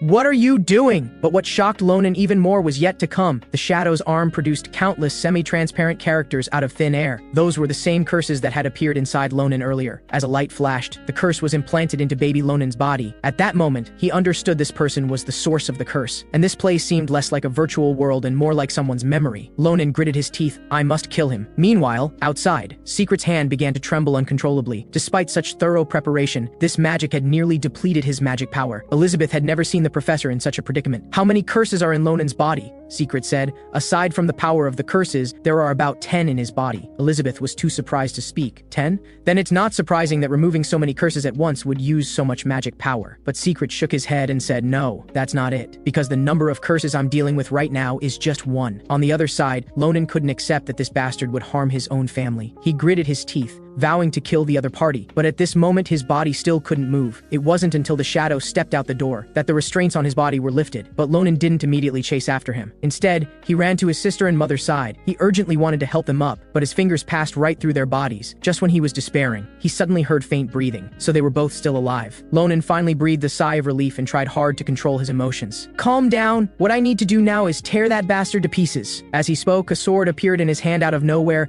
It was La Mancha. Whether this matter is reasonable or not is no longer important. Ronan swung the sword to open the door, then rushed out like a madman. Soon he saw the shadow before him. The other stood motionless as if waiting for him. But as soon as he saw the other's face, Ronan couldn't forget what he had done. Dare to hurt my family, I will never forgive you. With that, Ronan charged at the shadow at his fastest speed. Unexpectedly, the other gathered magic power and conjured a sword out of thin air. The attack was unsurprisingly easily blocked. Ronan was startled, not expecting the shadow to have such ability, but what surprised him more was yet to come. No matter how Ronan attacked, the shadow could easily deflect it, as if toying with him. As the battle continued, Ronan was cut in multiple places. Then the shadow erupted with power, piercing through Ronan's chest with one strike. The ridiculous speed was too fast for him to prevent. Ronan fell to one knee. Multiple wounds had nearly robbed him of all fighting ability, but the shadow merely glanced at him, then left without looking back. Ronan struggled to stand up. This can't end like this. I still have many questions for that bastard. His gaze fixed firmly on the shadow. Then he let out a hoarse roar. Why did you do this? From Eli and Mom's behavior, there was no doubt that person was his father. After doing this, do you still have the right to be our father? Don't you have anything to explain? Hurting Eli and Mom, even cursing me, you're not even going to make an excuse? The moment he heard these words, the shadow froze in place. Seizing the opportunity, Ronan gripped his sword handle, with red magic power entwining it. Then he quickly charged at the shadow, killing him with one strike. If you won't speak, so be it. Then get out of my body. After clearing the curse, Ronan returned to the real world. He shook his head hard, trying to emerge from the tense battle state, but unexpectedly, an elderly voice sounded from behind. Was the journey pleasant? Ronan turned to look. Before him was an old man with a kind expression, but wearing the same outfit as Professor Secret, so Ronan quickly guessed his identity. Ronan said, why does your time pass so quickly? Is it because of this curse removal magic? Secret said, no, it has nothing to do with that. Do you feel any different now? Ronan concentrated and looked. The other's abundant magic power immediately appeared, dense and intricate. Ronan said, from the beginning, I felt you were extraordinary, and you're even more terrifying than I imagined. The professor smiled with satisfaction and said, it seems you can now properly sense magic power. In the time that followed, Ronan told the professor about his experience there,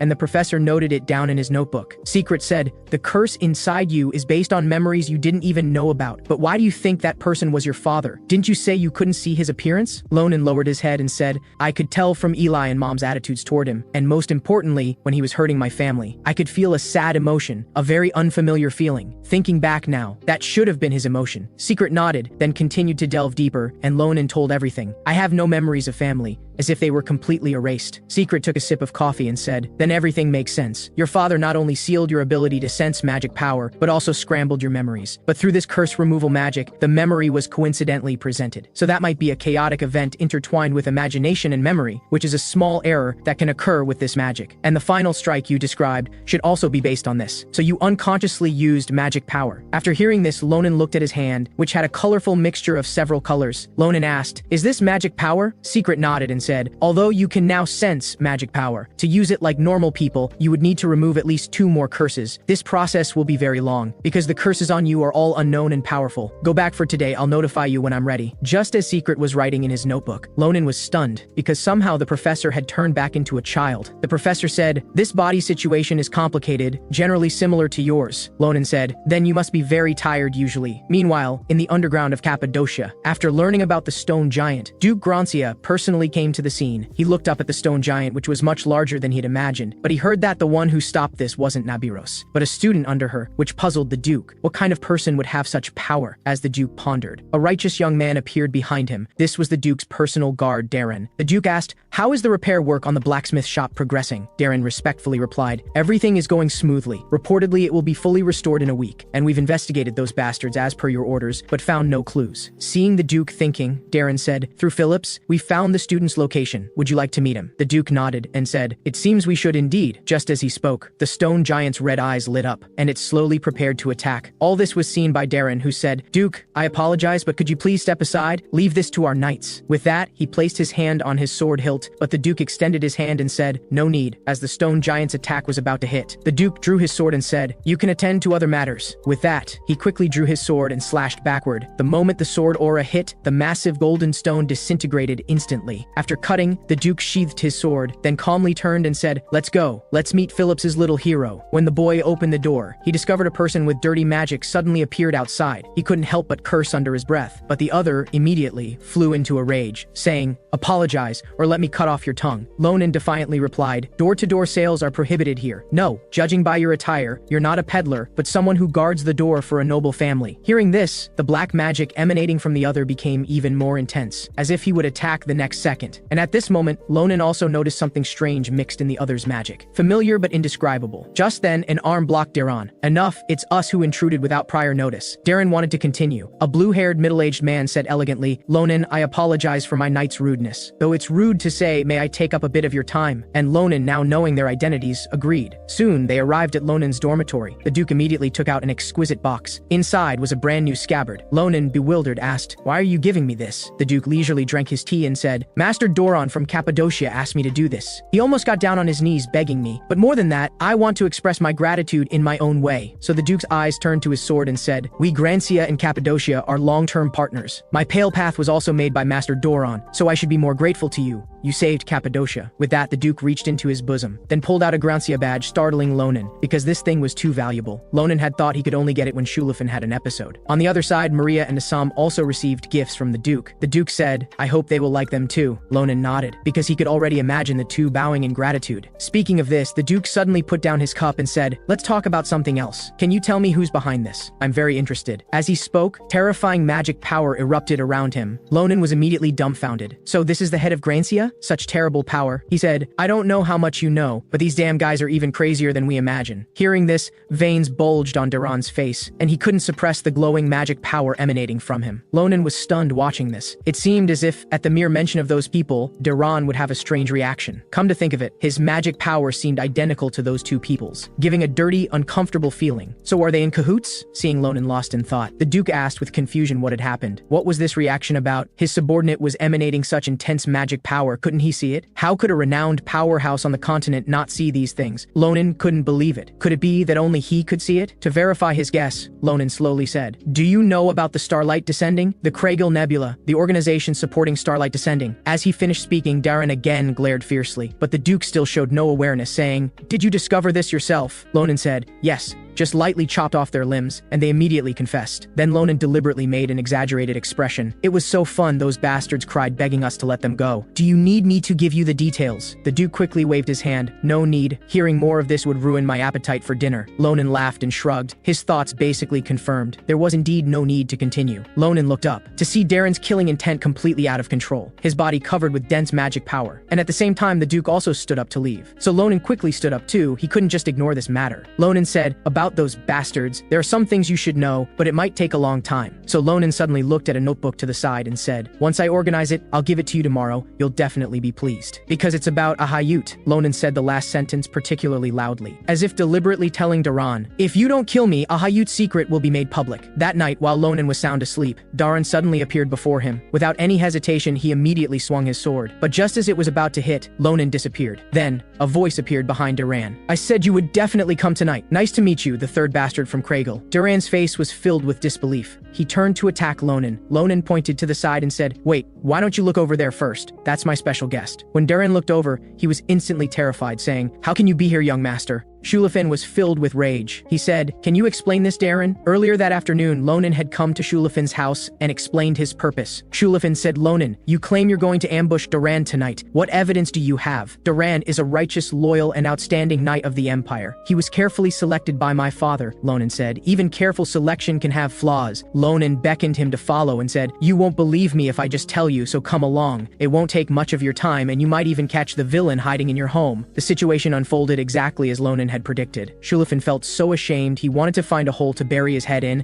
but even more than that, he felt anger. He immediately drew his sword and pointed it at Darren, saying, didn't you hear me? I asked you to explain what's going on. Answer me now, Ronan said. It's this obvious, yet you're still asking him? Will you believe whatever he says? Darren remained silent, but he raised his foot, then stomped hard on the floor. The next second, waves of black light instantly emanated from beneath his feet. Ronan and Shulafin were startled. Their bodies suddenly became extremely heavy. Is this that bastard's magic? Before Ronan could react, a swift, powerful strike came slashing toward him. Ronan struggled to raise La Mancha to block the attack and retreated several meters. Then, Darren flashed in front of Shulafin and swung at him. Although Shulafin blocked it, he appeared to struggle. Darren said, it's fortunate that the young master has no experience controlling the aura's range. In such a small room, he can't deploy his secret technique. After saying this, he gripped his sword hilt tightly. He slashed at Shulafin again, who was grinding his teeth in anger. Shulafin said, your skills are different from what I knew before. Have you been hiding your strength all along? Since when? Why did you betray us? Darren, filled with killing intent, replied, "Betrayal. How childish. I was never an Imperial Knight from the beginning." Then he mercilessly swung his sword again. When he attacked again, Shulafin, with a grim face, said, "Is that really so? I've confirmed it. Do whatever you want." Before he finished speaking, Ronan instantly rushed in front of Shulafin and blocked the strike. Darren looked at him shocked. Ronan said, "I told you he was a villain. How does it feel to hear these things yourself?" Shulafin said,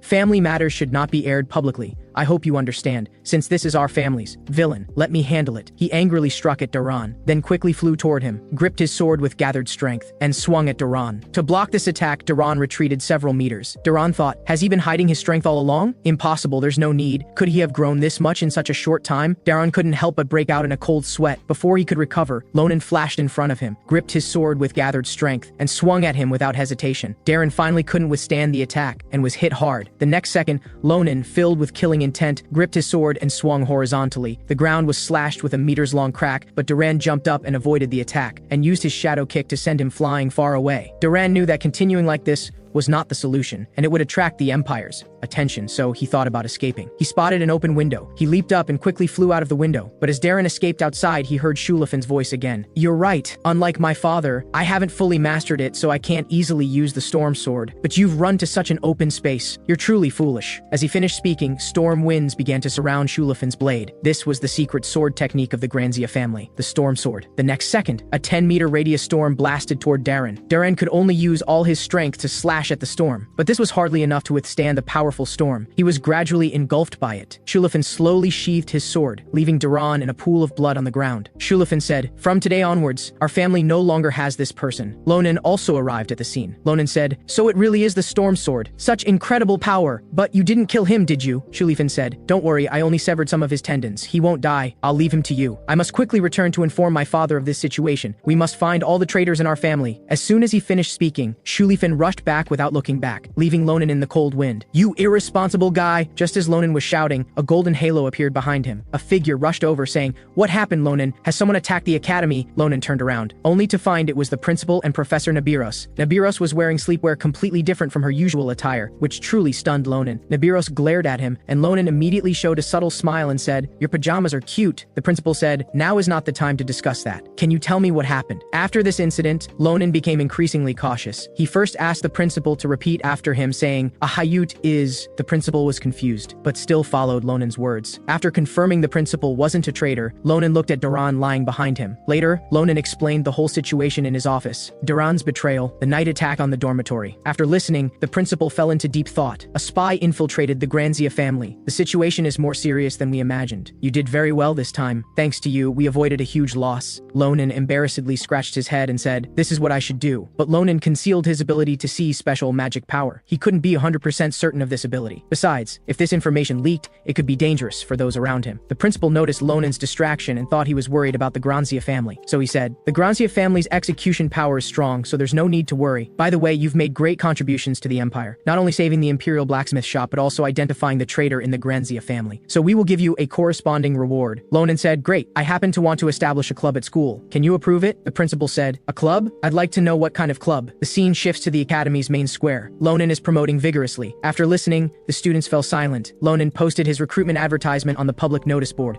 saying, "I'm creating a new special adventure club with no age or gender restrictions." He then answered students' questions about the club. "This is a very constructive club, aimed at improving combat skills. We're looking for high-quality members to create a first-class club. Additionally, it's the only club approved by the principal to go out for actual combat." After hearing this, everyone discussed among themselves. Interested students can join our club. This also attracted a woman in a red scarf watching from the shadows. She observed Ronan from a distance. A few days later, at the academy's gymnasium, Ronan said, "Despite my big promotion in the main square, finding new talents is so difficult. Today is the last day. Why? Only Maria and Assam passed the interview." Hearing this, Maria immediately retorted, "You dare to complain? Look how strict your interviews have been these past few days. The combat test knocked people to the ground, and those who passed the test were forced to sign life and death agreements. How do you expect them to want to join the club?" Assam also said, "The whole academy is saying that joining our club is like being a slave. Even 10 lives wouldn't be enough." Hearing Hearing this, Ronan said, "Isn't that what real combat is like? What a bunch of cowards. Forget it. I need people who persevere and are serious." It turned out that Ross also participated in this interview. Although Ronan told him he didn't need to be tested, he still insisted. After the test, Ronan said, "It will be very difficult in our club. Can you really stick with it?" Ross said, "This is exactly what I hope for, as long as I become stronger." By now, the gymnasium was already empty. Ronan told them to go back and rest first. Assam asked, "What about you?" Ronan said, "Maybe someone else will come for an interview, so I'll stay a bit longer." He ended up staying until evening. Ronan didn't see even a mosquito. Really, not a single person. Let's end for today. Thank you, Andershan, for taking the time to help out. Andershan said, "You're welcome, but it's a shame. If it weren't for my teaching assistant work, I would have applied too." Ronan fell silent. He didn't dare tell her that even if she applied, he wouldn't approve. He must quickly decide whether to let her give up her dream of becoming a great commander. But perhaps he should consider it more carefully. While Ronan was lost in thought, a voice interrupted him. "What a relief, you're still here." Ronan hadn't noticed when she appeared. Ronan said, "Are you here for an interview? Do you want to join our club?" The red-hatted girl shook her head vigorously. She said, "If I join the club, could I?" Because her voice was too soft, Ronan couldn't hear clearly, so he asked her to speak louder. As soon as he finished speaking, the red-hatted girl took off her red hat. She said, "If I join the club, could I touch your, Ronan was stunned. "Touch my what? What inappropriate things are you saying?" The girl immediately explained, "Not you. It's that little cutie on your shoulder." Sita looked confused upon hearing this. Ronan said, "You mean Sita? Join the club and you can. Touch it." The girl, blushing with embarrassment, said, "Really?" Ronan looked at her puzzled. "What a strange person. Unbelievable, she was this close to me before I noticed her. She's definitely not a simple person. I think she's exactly the talent I need." Ronan said, "Please tell me your age and name and show me your skills." The girl said, "Third-year magic student Ophelia." "Well then, I'll begin." As she finished speaking, a massive amount of magic gathered in the girl's hands. The next second, powerful magic burst forth in all directions. The two silently watched. Andershan recognized this as dark magic, though it was the first time she'd seen such perfectly controlled dark magic. Ronan also knew this wasn't easy, but what was more astonishing was, she emitted traces of faint red blood-colored magic. This is definitely... Meanwhile, Ophelia readied her attack stance. Shadow Claw. As soon as she spoke, 3 shadow blades flew from her hands, rapidly shooting toward the dummy. The shadow blades hit the dummy's armor heavily, emitting an intense light. After the dust and fog cleared, the two could see clearly. The dummy's armor had 3 large cracks. Ronan said, "But Ophelia, did you use..." Before he could finish, Ronan was stopped by Ophelia using telepathy. She said, "Please don't tell others. If it's discovered, things will become very troublesome. Let's talk somewhere else. I have many questions for you." In an instant, the two came to the academy square. Ophelia stared at Sita in her hand. Stroking its cute belly, she said, "So this little guy is a dream bird. Legend has it they born different species depending on their environment. How interesting." Ronan said, "You're interesting too. I heard your race left the Empire long ago." "Vampire race?" Ophelia said. "Not everyone left. Some are scattered throughout the Empire. Nobody likes trouble, so they all hide and live in secret." Ophelia looked at Sita in her hand and said, "If it weren't for this little guy, I wouldn't have come for an interview. When I first saw it in this square, I felt blood magic, the innate magic of our race." Ronan suddenly realized, no wonder the first thing Sita did after birth was to suck blood. Hearing this, Ophelia said with surprise, "What, really? It used vampire magic right after birth? How long has it been alive?" "At least 5 years, right?" Ronan said. "No, about 2 months." Ophelia looked at it incredulously, saying, "Impossible, only 2 months. It already emits such high-density blood magic." Suddenly, she looked more obsessively at Sita and said, "If this is true, it might be possible. Can I ask a favor of you and Sita? Could you lend Sita to me? I promise I'll work hard in the future. I need Sita's help for research now." Ronan, looking confused, said, "Wait, research? Research what?" The next day, Ronan's group came to the Special Adventure Club's activity room. "I didn't expect the academy to give us a whole building. How generous." Meanwhile, Ronan saw Assam and Maria's new equipment. "Are these weapons from Cappadocia, sent by the Grancia family?" "Yes, Maria's great sword, Assam's magic bracelet." Because of these 2 weapons, their strength had improved. Maria puzzledly asked Ronan, "Why did you ask us to bring weapons?" Ronan said, "Let's go inside and talk. You must be curious why I established such a club. I said before we have only one goal, to quickly improve our potential abilities through combat experience." In fact, Ronan was preparing for the day that was coming. Then, Ronan took out a map, pointed to a location and said, "The first place we're going is here. The Washan Mountains, still unexplored by the Empire." Hearing this, everyone was surprised. Ronan continued, "You all know that place is unusual, so this will be a good experience. I also have some personal business there, but that's not the most important thing. What's important is to first solve your 2 problems." Hearing this, Maria and Assam looked at him puzzledly and asked, "What problems? Are you helping us end our courses early?" Ronan calmly explained, "Yes, no need to be so surprised. It's quite normal. We'll be gone for at least a week, but don't you still have classes?" The two looked at him in astonishment. Ronan continued, So, to balance your courses, you can complete them early like I did. That way you'll have time. The scene changes, and the three have arrived at the training room. Ronan said, before I help you with private courses, I need to check your current skills. Then, Ronan provocatively said, relax. I'll keep my sword in its sheath, so don't be afraid. But please give it your all, otherwise it'll be boring for me. The two were instantly speechless. Maria said, since he said so, let's try our new precious weapons. Assam heard this and was high-spirited. The next second, the two quickly readied their battle stances. Maria struck the first blow. Gripping tightly, she swung her sword heavily. A huge sword light slashed toward Ronan. Ronan dodged it easily by stepping aside. Immediately after, Assam used telepathy to control stones. As she waved her hand, the stones shot toward Ronan at 180 miles per hour, but Ronan remained unfazed. He dodged them nimbly. Then, his blade moved quickly, forming a dense shadow of swords, blocking each stone.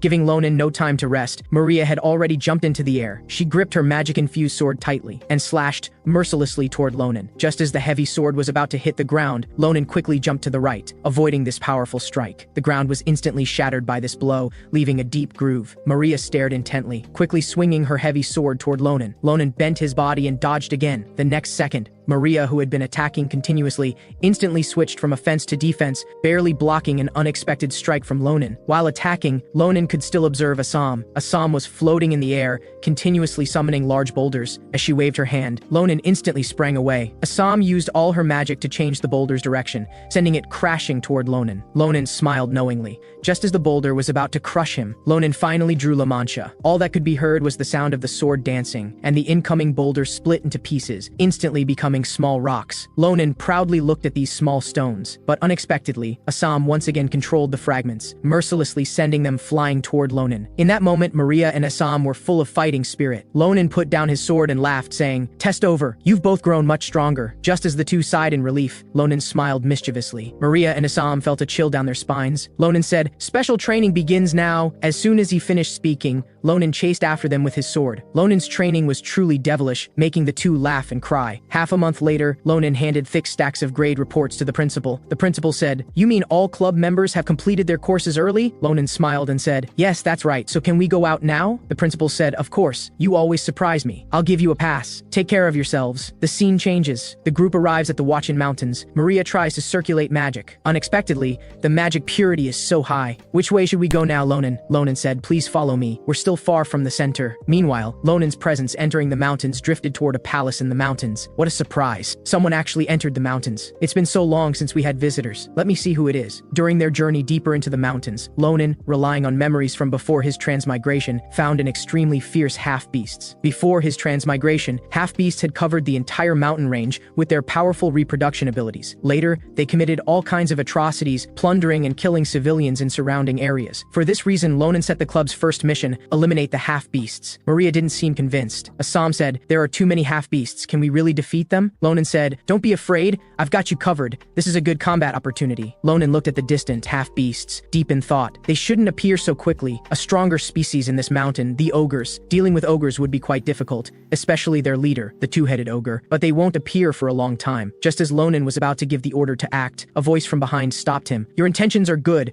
but I don't recommend doing this. Now is not a good time." Ronan was startled. "When did he appear? I didn't sense his presence at all. Who's that elf?" Seeing Ronan staring at him with killing intent, the elf said, "No need to be so alert. I'm a priest who stays in the mountains, serving a sacred deity in the mountains, Senor. Let's talk somewhere else, shall we?" Ronan wasn't convinced and vigilantly grabbed his sword. The next second, a figure flashed by. Ronan's La Mancha was already at the elf's neck. Assam and Maria were puzzled. Ronan said mercilessly, "I'm very sorry, but there have been too many bastards lately, so please repeat after me." The priest looked confused. "What do you mean? Repeat what?" "The arrival of angels is the day starlight descends. Ahayut is a bastard." After the priest repeated it without any change, Ronan slowly moved his sword away. The priest said, "As a person who serves God, saying words that insult others is so embarrassing. This is the most embarrassing moment in my 200 plus years." Ronan wasn't impressed. 200 plus years? How long have you lived? "I'm not sure. I haven't counted for a long time. It should be over 1,000 years." Hearing this, everyone was shocked. 1,000 years? That means he lived before the empire was established. Then he puzzledly asked the elf, "Just now you said it's not a suitable time. Why did you say that?" The priest said, "Because the monsters here have have been behaving strangely lately. They're not nocturnal creatures, but recently they wander and gather in the mountains every night. And ogres, who rarely leave their territory, also frequently appear. So I advise you not to act now. You can rest a bit and wait for a suitable time." Then the priest gently tapped with his finger. His magic spread in the air like water droplets in all directions. Then a hole formed in the air. The priest said, "Let's go," and led everyone into the hole. Inside was a magnificent palace. "This is Seniel's temple." Assam said, "Ronan, do you know this temple?"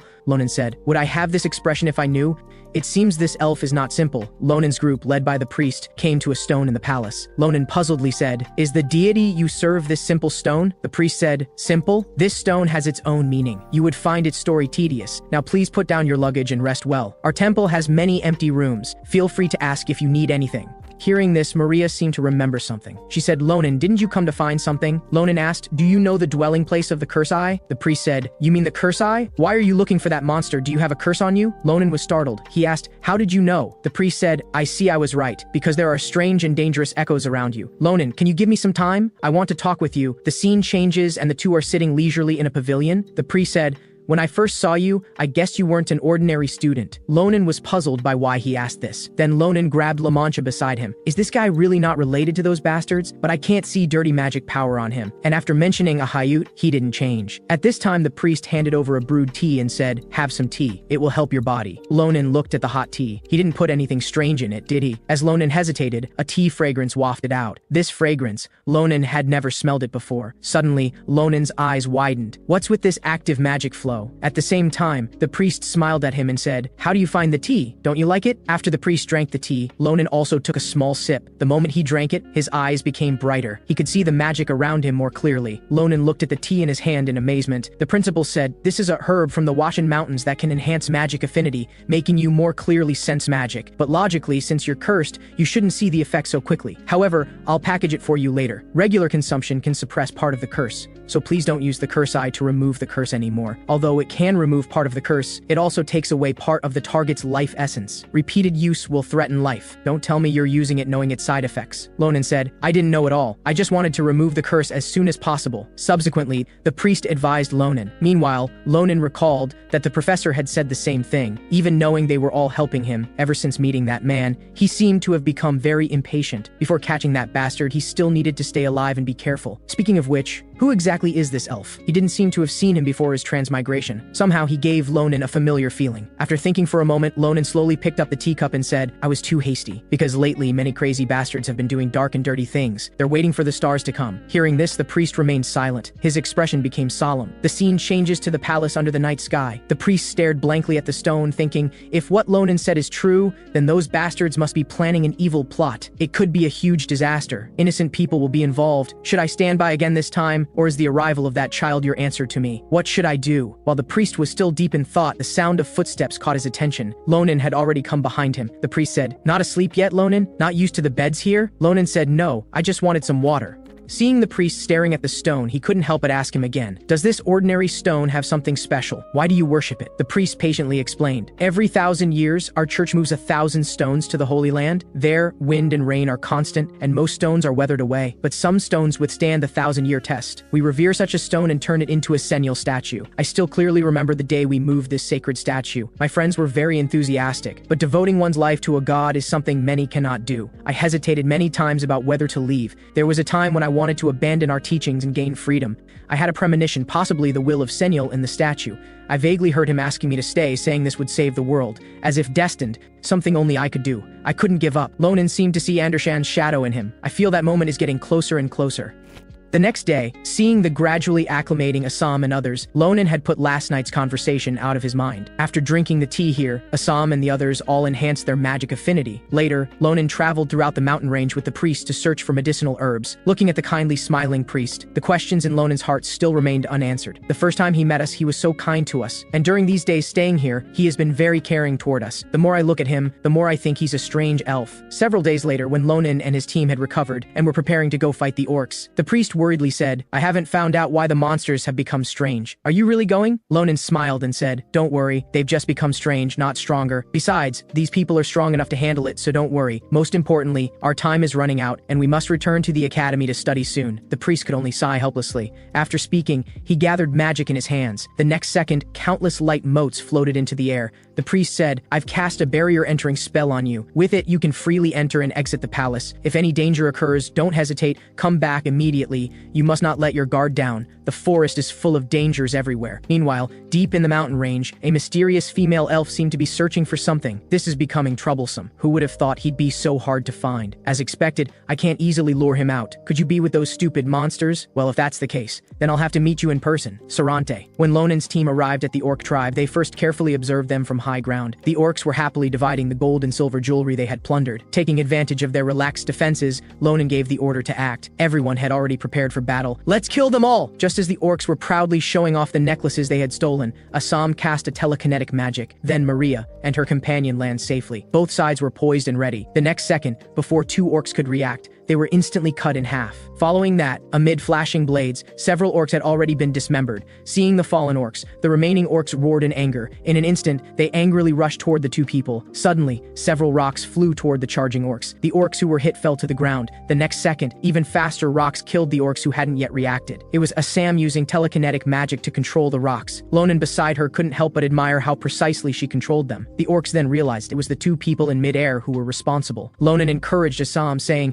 do something stronger, eliminate them all. The timid Assam then waved her hand, and the rocks in the sky instantly bombarded the orcs. The orcs were battered and scattered. A moment later, the orc tribe had been completely wiped out. After the dust settled, Lonan's team came down to clear the battlefield. Looking at the corpses strewn everywhere, Assam was about to cry, I killed so many, will I be punished by heaven? Lonan smiled and comforted her. Don't worry, we'll be punished together. Ross even gave her a thumbs up. Assam didn't know whether to laugh or cry, so I'll still be punished after all? Suddenly, Sita poked Lonan's face with her palm, then turned to point toward a tree below. Everyone looked and saw someone tied to a tree. Looking closely, it was a beautiful elf covered in wounds. Lonan and his team ran over, quickly untied her, then asked Sita to cast healing magic. Afterward, the elf slowly opened her eyes. After seeing Lonan and the others clearly, she showed a surprised expression and said, who are you? But the next second, she suddenly coughed up blood. Lonan hurriedly went to support her. Can't even Sita heal her injuries? The elf asked, judging from the magic surrounding you. Did you just come from the temple? As soon as she finished speaking, she quickly grabbed Lonan's shoulder, desperately begging him to take her to see that person. Then, with a fearful expression, she said, those people are coming. If this message isn't delivered to him in time, he'll be in danger. Before she could finish, she had already collapsed on the ground. The scene changes. Sarante is wiping a large stone. Behind him, a foot steps in. Lonan, carrying the female elf on his back, hurriedly shouts, Sarante! Sarante looks at him in surprise and says, why have you returned so quickly? What happened? Lonan says, she's a female elf we rescued from the orc tribe. She wants to see you. Sarante looks at her incredulously. An elf? Wants to see me? Looking at the badly wounded female elf, Sarante reaches out to cast a spell on her, saying, Lonan, please tell me the details. The scene changes. Maria and the others remain at the orc tribe, searching around to see if there are any more captives. But they find none, and are about to return to the temple when Assam stares at the fallen orcs. Maria says, have you found something, cutie? Assam explains,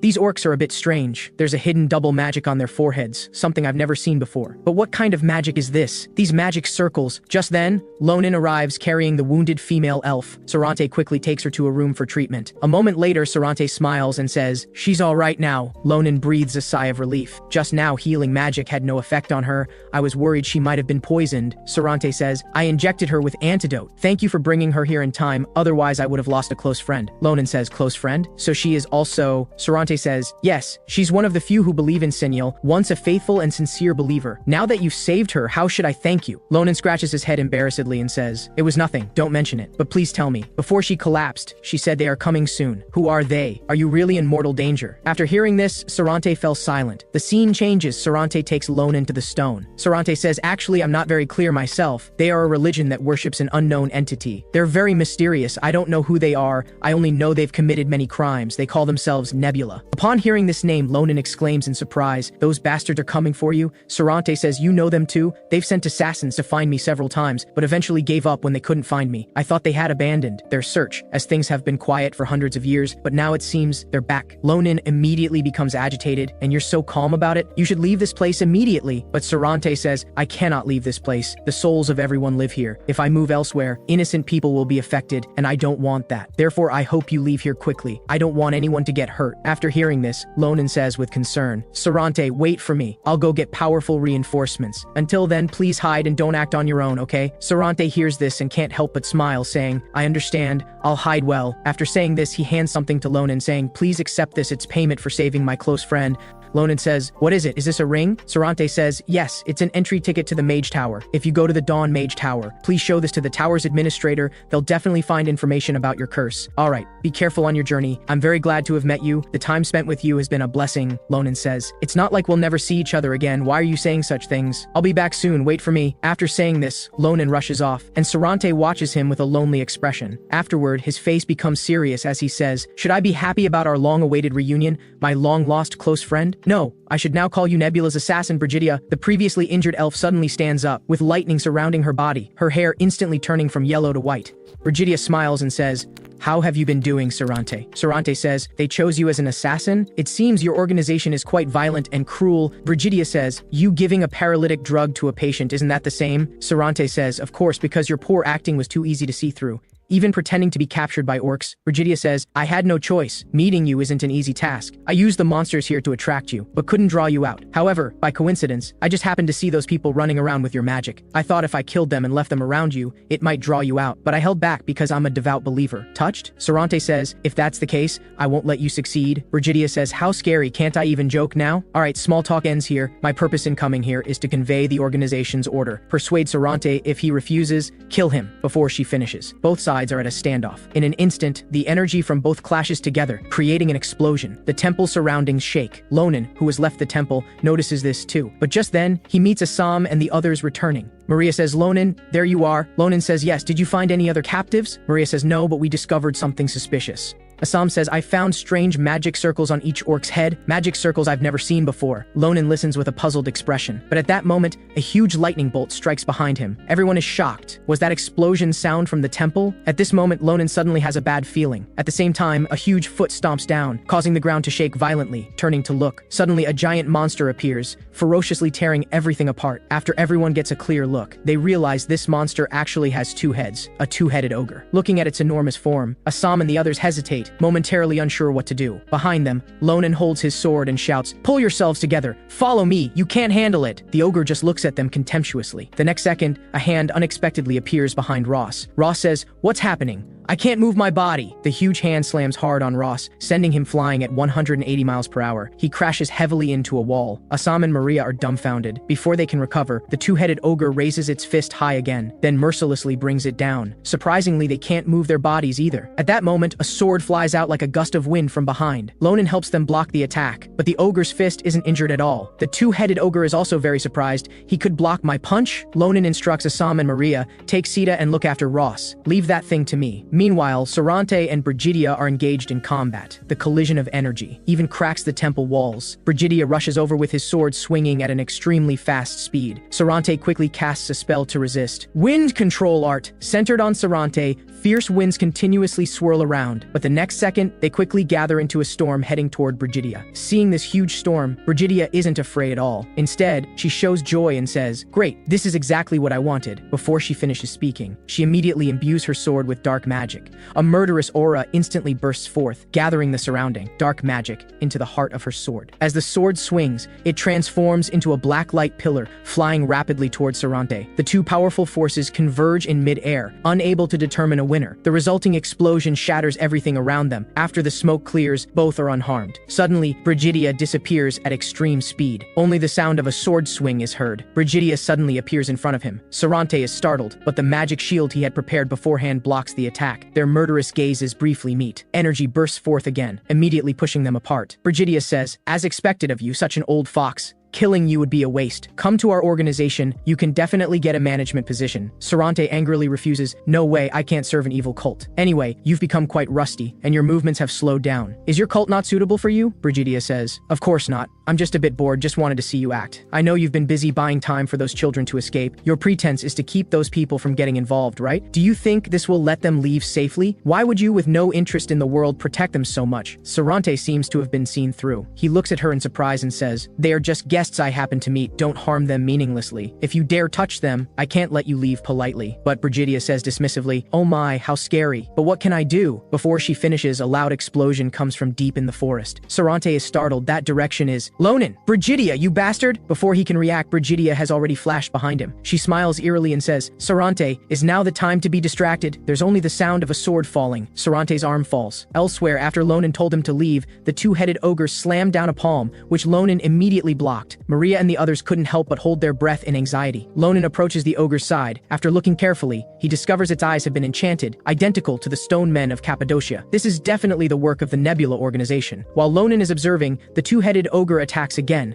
forcing Lonan to quickly retreat and dodge. He then immediately launches an attack. He leaps into the air, grips Romancha tightly, then swings toward the center of its body, followed by several more sword strikes, but the ogre's skin is hardened, preventing fatal damage. Damn, still as hard as before. This strike also angers it. Before Lonan can land, the two-headed ogre is already swinging its fist at full force toward him. By the time he reacts, the fist is already in front of his face, but he manages to block it with his sword. However, the massive recoil quickly pushes him back. To avoid being thrown far away, he can only thrust his sword into the ground, but is still pushed back several meters. His sword-holding hand continues to tremble. Damn, its strength is just as great as before. Seeing that Lonan hasn't fallen, the two-headed ogre pulls up a tree with its left hand, grabs an ogre with its right hand, then throws them both. But Lonan shows no tension. He sets his face grimly, glances at the fallen Ross, and says, "You've done something you shouldn't have, hurting my friend right in front of me. Bastard, you're dead." Just as the tree flies to his face, Lonan quickly swings his sword, instantly cutting the tree in half. Then he uses the halved tree as a platform, darting back and forth among the trees, finally appearing above the two-headed ogre with lightning speed. Lonan grips his sword hilt, gathering power. "The reason I couldn't defeat you quickly before crossing over was because I had no weapon, no techniques. Now it's different, I have Romancha and Professor Nabiros' techniques." In an instant, the energy around Lonan quickly gathers in his sword. Rotating blade, Romancha spins rapidly, generating cutting force, passing through the two-headed ogre at extreme speed. The moment Lonan lands, he slowly sheathes his sword. The two-headed ogre is puzzled, wondering how he passed through. As Lonan closes his sword, its body instantly shatters into pieces. A confident man never looks back. That took a bit too long. Lonan slowly walks toward Assam's group and says, "How's Ross? Is he okay? Don't worry, we've already done first aid, but he still needs proper examination." Seeing that Ross has no major injuries, Lonan breathes a sigh of relief. Lonan says, "Then you continue treating him here." Assam says, "Lonan, what about you?" Lonan says, "I'm going back to the temple to see what's happening." When Lonan reaches the temple, he is immediately shocked by the scene before him. Before he left, the temple was still magnificent and sacred. How could it be completely destroyed in the blink of an eye? What happened? I wasn't gone that long. At the same time, Lonan senses footsteps behind him. Looking back, Sarante is pale, breathing heavily, and has lost an arm. Yet he actually smiles and says, "It seems you're safe. I'm sorry, I should have come to save you immediately." Sarante walks over unsteadily, and Lonan immediately runs to support him. Lonan says, "What happened?" Sarante says, "I'm fine, don't worry, you need to leave here quickly." Before he finishes, suddenly a black shadow pierces Sarante's center. Sarante spits out a mouthful of blood. Then, a figure rapidly approaches from behind Lonan. Looking back, a female elf wielding a sword leaps down. She smirks at Sarante and says, "Is this how you treat an old friend? I didn't expect that with one arm cut off. You could still cast such a powerful killing move, almost taking my life. Too bad I've received the blessing of the stars, so you can't kill me." Sarante grits his teeth upon hearing this. Then, the female elf teasingly says to Lonan, "I didn't expect you to survive the two-headed ogre. Impressive." Lonan glares at her angrily and asks, "Who are you?" Brigidia says, "Oh my, how forgetful of me. You haven't seen this face yet. Let me greet you again. Thank you for saving me." After saying this, Brigidia disguises herself as the injured elf again. Seeing this, Lonan realizes. He says, "You're the elf who was captured by the orcs? I really appreciate you. Thanks to you, I could pass through the barrier to the temple. As a reward, I'll make your death quick." With that, Brigidia unleashes a powerful aura. Two black energy streams surge forth like floods, then transform into several shadow blades flying toward Lonan. After the smoke clears, only a large crater remained on the ground. Brigidia says, "Interesting, you actually dodged it." Lonan ignores her. He looks gravely at the injured Sarante. He says, "Sita, help heal Sarante. You must save him." Sita immediately casts healing magic to treat him. Meanwhile, Lonan slowly walks over and says, "You bastards not only destroyed the Empire's blacksmith shop, but also sent spies to monitor the Empire, and now you've come here to wreak havoc. Nebula organization." Brigidia says, "How interesting. Then you must have met our star's children. I heard there's a kid recently going around killing believers on missions. Could that be you?" As she finishes, Lonan catches her off guard and thrusts his sword at her. However, Brigidia easily dodges with a sidestep. Brigidia says, "Such skill at your age, no wonder they fell at your hands." Seeing that she dodged his attack, Lonan immediately backs away to create distance. But Brigidia flashes next to Lonan in an instant, swinging her sword. Lonan blocks the attack with some difficulty. "She seems able to predict my movements. I'll need to kill her in one go blow when she lowers her guard. Ronan swings at her. Brigidia smiles as she catches his attack. Brigidia says, I really like you. Killing you would be a waste. Would you like to join our organization? We'll provide benefits and accommodations. Ronan immediately refuses, saying, you must be dreaming. Brigidia says, you have no choice. As she finishes, several dark energy spikes pierce Sarante's body. If you refuse, I'll kill him first. Ronan widens his eyes in shock. He grips his sword tightly. Brigidia laughs maniacally. Sarante's life depends on your decision. Now, make your choice. Ronan says, my decision is to tear you apart, you bastard. Then Ronan strikes with all his might. Brigidia quickly retreats several meters. She says, the more you resist, the more I want to have you. In just the next few dozen seconds, the two have already exchanged several rounds of attacks in midair. Two sword energies clash fiercely in the air, creating ripples of invisible energy waves, seemingly making even the surrounding air tremble. Sarante watches with concern. Meanwhile, Ronan leaps up, grasps Ramancha to gather strength, and swings at Brigidia. Brigidia smiles perversely. Excellent. It's been a long time since I fought someone so strong. At the moment, Ronan swings his sword. Brigidia catches it with one hand. She says, killing you would be a waste. Be obedient. Be a good child. If you move again, I might not be able to resist killing you. As she finishes, a dark energy suddenly pierces deep into Ronan's body. Brigidia says, when you open your eyes again, the starlight will welcome you. Ronan has no time to defend. Just as the sword is about to pierce his heart, a green light suddenly appears, protecting Ronan. Brigidia angrily says, Sarante, you again! It was the shield magic cast by Sarante. Sarante says, I told you if you dare touch him, I will never spare you. Ronan says, Sarante, your injured body can't withstand the power of casting magic. Leave this to me. Sarante says, you've done very well, you've bought me time. Now leave the rest to me. As he finishes, a blue light envelops Ronan. With a wave of Sarante's finger, Ronan is instantly moved away. Seeing this, Brigidia immediately pursues with her sword, but her body is filled with blue lightning, unable to move. She looks up. 3 forbidden magic circles have appeared in the sky. Brigidia is startled.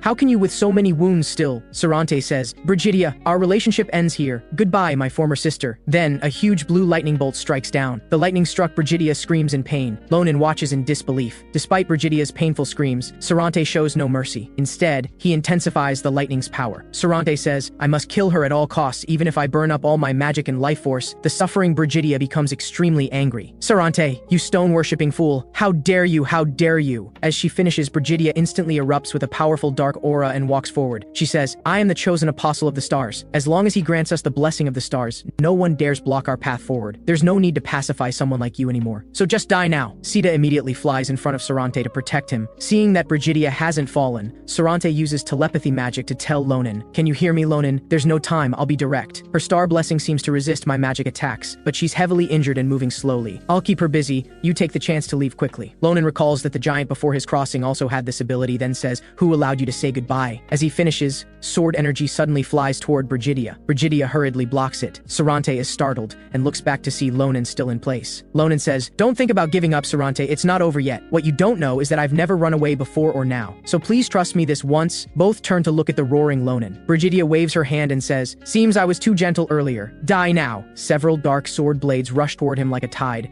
Just as they're about to hit, a blue lightning envelops Ronan. Brigidia is also trapped by blue lightning again. Taking this opportunity, Sarante quickly gathers magic on his index finger. The moment his finger points down, Brigidia is struck hard, but because of her magic immunity, she's not affected at all. She says, do you think this means anything? When I have the star's blessing, you don't even qualify to hurt me. As Brigidia swings her sword down, Ronan has already appeared in front of her. There's only the sound of a sword. Brigidia's arm falls. It was Ronan's quick sword strike. Ronan says, I hope you keep thinking that way. Brigidia's face shows disbelief as she says, how did you break through the star's blessing? The next second, her face contorts as she screams frantically, this is impossible! But before she can say another word, her body is covered with countless sword wounds. This is impossible. Blood splatters from her body. Ronan says, then go ask him yourself, that star you believe in. Blood sprays from her body and she finally falls. Die now? Just a little more time and I could have attained the truth I sought. I've waited so long for this. I wonder if you found your truth, Sarante. With that, Brigidia slowly closes her eyes. Ronan looks at the fallen Brigidia, feeling emotional. If she hadn't been complacent because of the star's blessing, it would be me lying there. But before my crossing, it seemed only I could harm the giant. Others couldn't. Now even Brigidia has this ability. Can this power be used in the name of a blessing? At this moment, Sarante behind him shakily calls for Ronan. Ronan immediately runs to his side and says, Sarante, hang on. Sita, save him. But Sita can do nothing. Ronan says, Sarante, hold on a little longer. I'll call for a more skilled healer. But Sarante grabs Ronan's hand and says, Ronan, I'm fine. I'm sorry, I beg you one last favor. A moment later, Sarante slowly leans against the sacred stone, his body continuously coughing. The next second, he coughs up blood. I'm sorry you have to see me like this. Ronan blames himself. I'm really sorry. If it weren't for me, none of this would have happened. But Sarante interrupts him. Don't say that. It was only a matter of time. It's not anyone's fault. Ronan, this will be a long and difficult battle. You may lose much in the future. I'm sorry to say this, but please never give up. I believe you can do it. Ronan looks at him sadly. Suddenly, the sacred stone behind Sarante emits light. Then, centered on Sarante, a dazzling light also shines forth. After the light dissipates, Sarante's body slowly turns to stone. But Sarante smiles and says, "Thank you, Ronan, for helping me find the truth. I will stay with the god Seniel, forever by your side, watching over you." As he finishes, Sarante transforms into an oval stone. Ronan watches silently. At this moment, the cloudy sky gradually clears, revealing a ray of sunlight. Rest in peace, Sarante. Afterward, Ronan prayed for Sarante and then left this place, returning to the academy. The scene shifts to the principal's office. The principal looks at the adventure summary submitted by Ronan. He says, "Your club's adventure activities are really dangerous. I'll have to think carefully before letting you go out next time." Ronan quickly explains, "It was all because of that crazy woman. Next time won't be so bad, so please don't ban our club activities." The principal says, "You suffered such serious injuries, and you witnessed Salon's death. Are you really okay, Ronan?" Hearing this, Ronan clenched his fist. Then he said, "Saying I'm fine would definitely be lying to you. But if I became depressed, I think he would be even sadder. So don't worry about me. Thank you for your concern." Seeing this, the principal didn't pursue it further. "All right, I understand. That puts my mind at ease. You eliminated the orcs and defeated a criminal. I can't punish students who accomplish such great things. But can you promise me that if you encounter that organization again, you won't do anything rash? I can't let my students take such big risks." Ronan immediately agreed. "Of course, I promise. If there's nothing else, I'll go now. I'll come see you before our next adventure." As Ronan hurried away, the principal hesitated for a moment, wanting to give some advice. Ronan hadn't been attending classes lately, so he probably hadn't heard. The scene shifts to the club building. Ronan had intended to supervise their training, but it was empty. Assam and the others weren't there. However, a familiar figure was sitting formally. Ronan said, "Why are you here, Shulafin?" Shulafin turned to look at Ronan with a serious expression. "Finally, you're here. I hope you have time now. We need to talk about the Nebula organization." Ronan didn't exchange simple greetings with Shulafin, but directly asked him, "What do you want to tell me? Did you deal with those traitors at home before coming?" Shulafin said, "Yes, we conducted a large-scale screening and caught 19 spies. I personally interrogated 5 of them. The others will be sent to Lodosan prison for further questioning. But now there's a big problem. The restrictions no longer work on them." Ronan was shocked. What are you saying? The restrictions don't work anymore?" Shulafin said, "Yes, during our investigation of the 19 people, the restrictions didn't work on any of them. They might have removed the relevant restrictions. I think we can assume that. Damn, this is really annoying. Is there no other way now? Do we have to identify them one by one by looking at their magical power?" As Ronan was deep in thought, Shulafin stood up preparing to leave. "All right, I'll let you know if there's any news. Finally, I'm looking forward to seeing you again at the upcoming midterm exam." Ronan looked completely confused. "What are you talking about? Exam?" 2 days later, on an island controlled by Phillips Academy, Nabiros was explaining the midterm exam rules. "As you know, my course focuses on practical combat. I'd really like to send you to a battlefield for practice. But according to school guidelines,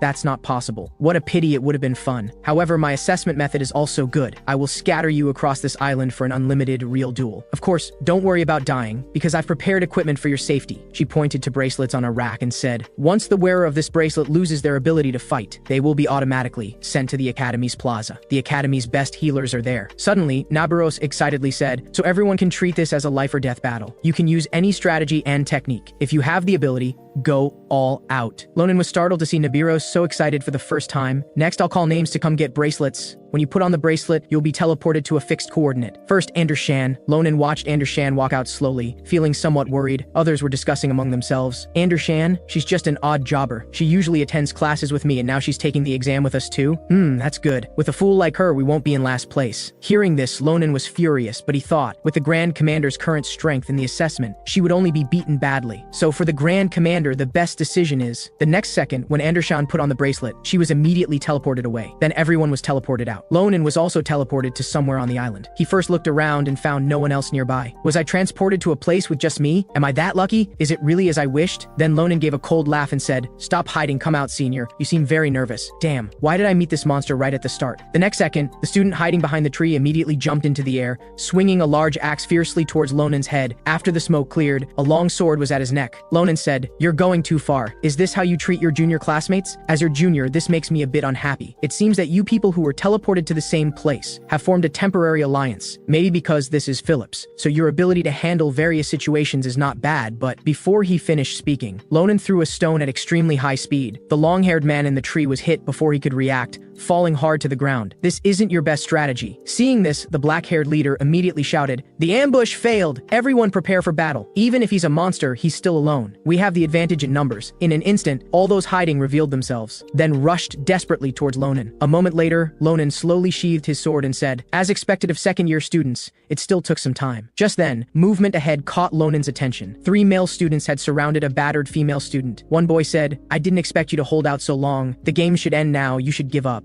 Andershan, though covered in wounds, she was still carefully observing her opponents and forming a strategy. "I may have exceeded my limits, but it seems these two have lowered their guard." And with third-year honors student Ayun leading, they definitely believe they can't lose, making them relax and expose weaknesses. "I have only one chance. In one breath, end it all." Andershan swung her sword horizontally across the ground with lightning speed. The two hadn't time to react. Next, Andershan had already flashed in front of them. When her sword fell, blood immediately spurted from the two. But Andershan didn't stop. She charged towards third-year Ayun at 180 miles per hour. But as she approached, Ayun's weapon suddenly appeared before her. "When did he?" Andershan quickly blocked with her sword, but Ayun's strength was too great. Andershan immediately spat blood, her body flying back tens of meters. Ayun said, "You think such a small trick could defeat me? How pitiful." "Andershan, you're a smart person. You know that no matter how hard you struggle, you can't beat me. It's interesting to watch you struggle, but this ends now." Observing from the shadows, Ronan wasn't surprised by the outcome, because from the beginning, he felt Andershan shouldn't participate. But reflecting on the strategy she used in battle, it was enough to prove her talent. She fully utilized the environment to create opportunities to distract her opponents. Quick and decisive strikes, demonstrating an incredible talent for strategy. However, in the face of absolute strength, even the best battle strategy is useless. "I'm certain now. The exam is over, Grand Commander. Don't suffer here anymore. Andershan isn't badly hurt. She'll probably be sensible and withdraw voluntarily." So Ronan slowly got up to leave. But the next second, the sound of a sword being swung interrupted him again. Andershan actually launched another attack. Even Ayun was surprised by her action. Ayun said, "What are you doing now? Do you really want to end up seriously injured?" Andershan said, "Of course, Ayun, the exam isn't over and neither am I." The next second, Andershan quickly jumped behind him. Andershan swung a precise and decisive sword at Ayun, but he still blocked it. However, Ayun's face was cut, leaving a shallow sword wound. Ayun's expression immediately turned extremely ugly. Angry, Ayun said, "You're asking for trouble," then slashed at Andershan without mercy. Andershan was sent flying by the strike. Ayun said, "This makes me look stupid in front of a foolish student. I'm curious who's supporting you behind the scenes, making you do such stupid things. I've always been curious about your background and abilities. You don't have talent like that new student. Why do you struggle so hard? Shouldn't you know better than anyone that everyone thinks you have no hope? What are you persisting for?" Hearing Ayun's question, Andershan's thoughts were pulled back to her childhood. Her village was left with only her due to the war. A man hugged her, crying bitterly. At that moment, she seemed to find the path she would take in the future. Andershan said firmly in a low voice, "Because I must become the Grand Commander at all costs." After hearing this, Ayun said contemptuously, "What? Grand Commander? What nonsense are you talking about? You?" Andershan said, "Because no one else can fulfill that dream for me." Ronan was shocked by her answer. Andershan continued, "But I believe in my destiny. You will never understand." Ayun said, "Get lost.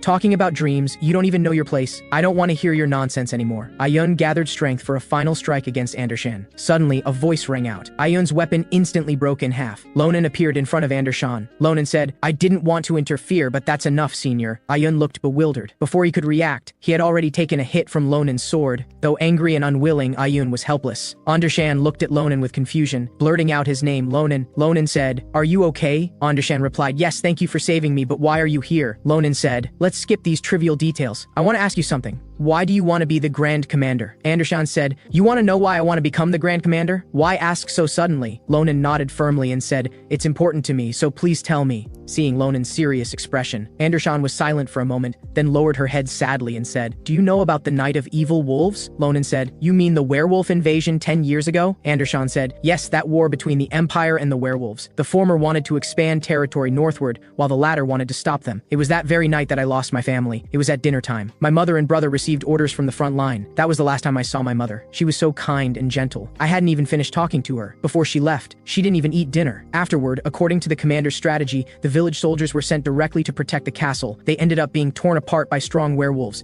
It was simply sending them to their deaths with absolutely no strategy to speak of, without knowing the disparity in strength. Having no strategy led to a tragedy. Ronan, you should know that shortly after that, the Empire and werewolves negotiated a ceasefire. Eventually, the Empire agreed to give land to the werewolves, and the werewolves joined the Empire's army. While my village was destroyed and my family sacrificed, all I got was a useless tombstone. Although they nobly sacrificed for the Empire, I couldn't accept it. Watching disabled warriors ask why they had to die, I instantly felt immense anger, because none of them had to die. If there had been peaceful, negotiations from the start, if they had used geographical advantages, if there had been an excellent Grand Commander. At this point, Andershan choked up. I can't bear this fact. I want to become the Grand Commander so there won't be any more needless sacrifices. I will become a perfect commander. Then no one will need to build tombstones for those who should have lived. After hearing Andershan's passionate dream, Ronan just silently looked at her, creating an instantly awkward atmosphere. Ronan said, "Sorry for bringing up your bad memories, but it helped me understand something." Andershan asked, "Understand something?" Ronan didn't answer but fell into deep thought. It seems impossible to make her give up now, but this means he can no longer just be a bystander watching her get killed. He can't bear that painful feeling anymore. As the two were lost in thought, a cold wind blew from the nearby forest. Looking back, it was a huge storm. Ronan said, "Looks like he's here. There's not much time, so I'll be direct." "Do you know about shadow magic?" Andershan said. "Shadow magic? What's that?" Ronan said, "The conditions to awaken it are tricky, but once you meet these conditions, you'll quickly become stronger. I know someone who reminds me of you, so I think you can use it too. I'll help you awaken it later, okay?" Andershan said, "Wait, why are you suddenly saying this?" Ronan grabbed Andershan's shoulder with one hand, smiling at her. "Don't worry, I'll support you fully. Let's work hard together." Andershan was touched that Ronan had taken her to heart, emotions rushing in. But the next second, Ronan suddenly pushed Andershan off the cliff. Andershan looked completely bewildered. Ronan said, "That's enough for today. Third place isn't bad. I'll come see you as soon as I get back." Watching Andershan being teleported away, Ronan felt relieved. Ronan said, "So now, it's just us left." A person walked over slowly. It was Shulafin. Ronan looked at him provocatively and said, "Why are you everywhere? It seems you've dealt with all the opponents on your way." Shulafin said, "Yes, there's only you and me left on this island. No need to say more, let's fight." Both quickly gripped their swords. "Give it your all. Let's see who is the Academy's." The next second, the two figures turned into lightning bolts charging at each other,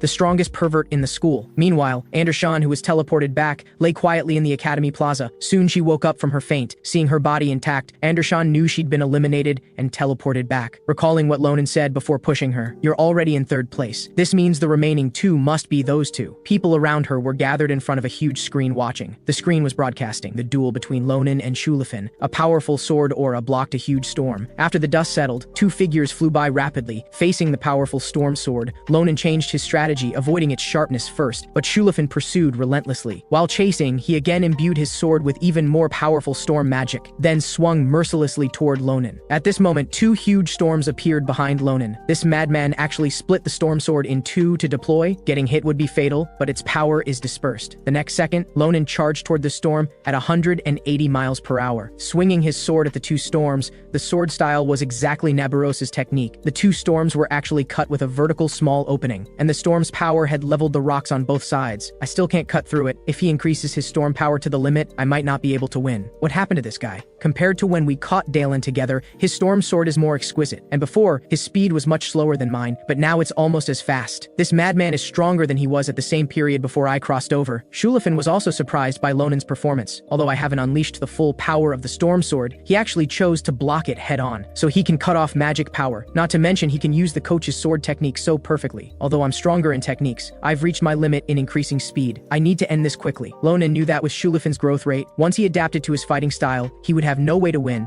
He couldn't drag it out any longer. Both tightly gripped their sword hilts. The next second, Shulafin suddenly gave an eye signal. His and Ronan's figures immediately disappeared from their spots. Only flashes of blades could be seen in the air. As the two landed, Ronan bounced out again, charging towards Shulafin at extreme speed. Seeing this, Shulafin gathered several storms into his sword. When he swung at Ronan, it formed a huge, long storm. Ronan broke into a cold sweat, disappearing into the storm. After the smoke cleared, the ground was left with a huge storm track, but Shulafin knew Ronan hadn't been defeated, so you have no choice but to avoid the storm sword, using this interval to plan an ambush. As soon as he finished speaking, Shulafin's body had several sword wounds, blood splashing. Before he could react, Ronan was already behind him. But Shulafin smiled slightly and said, "You always surprise me," Ronan said. "You can still smile after being cut?" Then, two sword lights flashed past. In the midst of light and shadow, both were hit by each other's swords simultaneously. Blood immediately spurted out. But the next second, the two quickly withdrew their swords, launching even fiercer attacks again. The sword energy from both spread out, as if to envelop the surrounding ground under their sharp edges. Their eyes briefly met, only to laugh coldly. The breathtaking duel between the two made the watching students tense. My god, is this really a freshman duel? To be honest, these monsters should be tested separately, and the geographic environment doesn't affect their performance at all. Nearby, Andershan couldn't help but worry for Ronan. Nabiros smiled. Quite an interesting duel. They've both made great progress since entering school. However, they've both reached their physical limits. Whether they like it or not, the next move will determine the outcome of the match. Amidst the flashing blades, their bodies were already covered in wounds. Shulafin said, "This is exhilarating. Coming to Phillips was the best decision I ever made. Meeting an opponent like you. It's time to end this duel." Ronan said, "Yes, let's decide the winner. If we keep fighting like this, I'm afraid I'll fall in love with an opponent like you. As soon as he finished speaking, the two quickly jumped apart. As they landed, Shulafin concentrated and quickly gathered magic power, saying, I won't hold back, so show all your strength too. Streams of magic power gathered with Shulafin at the center. Seeing this, Ronan called him crazy. Ronan said, I must bring you to our team, but before that, I need to make you submit through combat. Ronan's gaze locked firmly on his opponent, lowering his head to accumulate strength in an attack posture. The next second, Ronan disappeared from the spot at extreme speed. Shulafin only saw a flash of sword light. Ronan had already leaped behind him. Shulafin was stunned. No way. He's injured but got even faster? In his shock, he looked back. Ronan attacked again, dozens of sword shadows forming a net of heaven and earth. Shulafin smiled bitterly. Now, I don't have the energy to keep up with his speed, but if he's going this fast, the burden on his body must be very heavy. Hasn't he thought about the consequences? Thinking this, Shulafin tightly gripped his sword, frantically thrusting it into the ground, completely ignoring Ronan's attack. When the sword entered the ground, it released powerful energy. Ronan immediately swung his sword to block. What a madman. I thought I could win with speed. Didn't expect he would release magic blade right in front of himself. With his injuries, he can't precisely control his magic power, so he must also be damaged by his own attack. Does he want to win that badly? But so do I. I don't want to dodge anymore. We're both at our limits. We can't delay anymore. I need to get close to him immediately. At this moment, Ronan rushed up like a madman, decisively and quickly giving Shulafin a sword strike. But Shulafin laughed coldly, saying, I knew you would do this. You met my expectations. Then intense storms gathered on Shulafin's sword. Ronan was startled. I put everything I have into it. With Shulafin as the center of the storm, several storms quickly gathered to form a huge storm vortex. Storm sword! The next second, a lightning bolt fell from the sky. Then, the sword momentum became as fierce as a rainstorm, forming a devastating storm sweeping the surroundings. In an instant, the earth shook and mountains moved. Sword energy like a rainstorm from the sky bombarded Ronan. After the smoke cleared, both had dozens of sword wounds on their bodies, blood immediately spurting out, but Ronan could still stand up. He immediately jumped into the air. Madman, if you want to die, don't drag me along. The damage from his storm sword is enough to threaten his own life. When it comes to swordsmanship, he's truly insane. This is you, Shulafin. I also think coming to Phillips was my best decision, but in a duel between us two, you would definitely lose. As soon as he finished speaking, after unlocking the first taboo, Ronan actually attached a small amount of magic to La Mancha, then launched a final attack against Shulafin. Shulafin struggled to grip his sword. This tense moment left everyone watching dumbfounded. Finally, the match was about to end. At this moment, both used every ounce of strength they had left, fighting with all their might. Shulafin fought desperately. The clash between the two created an explosion. After the smoke cleared, both were still standing. Both bodies were covered in wounds. Shulafin slowly said, nothing left. As soon as he finished speaking, Shulafin slowly fell down. Ronan said, seems you collapsed first, which means I won. Before Ronan could finish, he also slowly fell down. After both collapsed, neither got up again. All the spectators held their breath, hearts racing with excitement. The next second, cheers erupted throughout the plaza.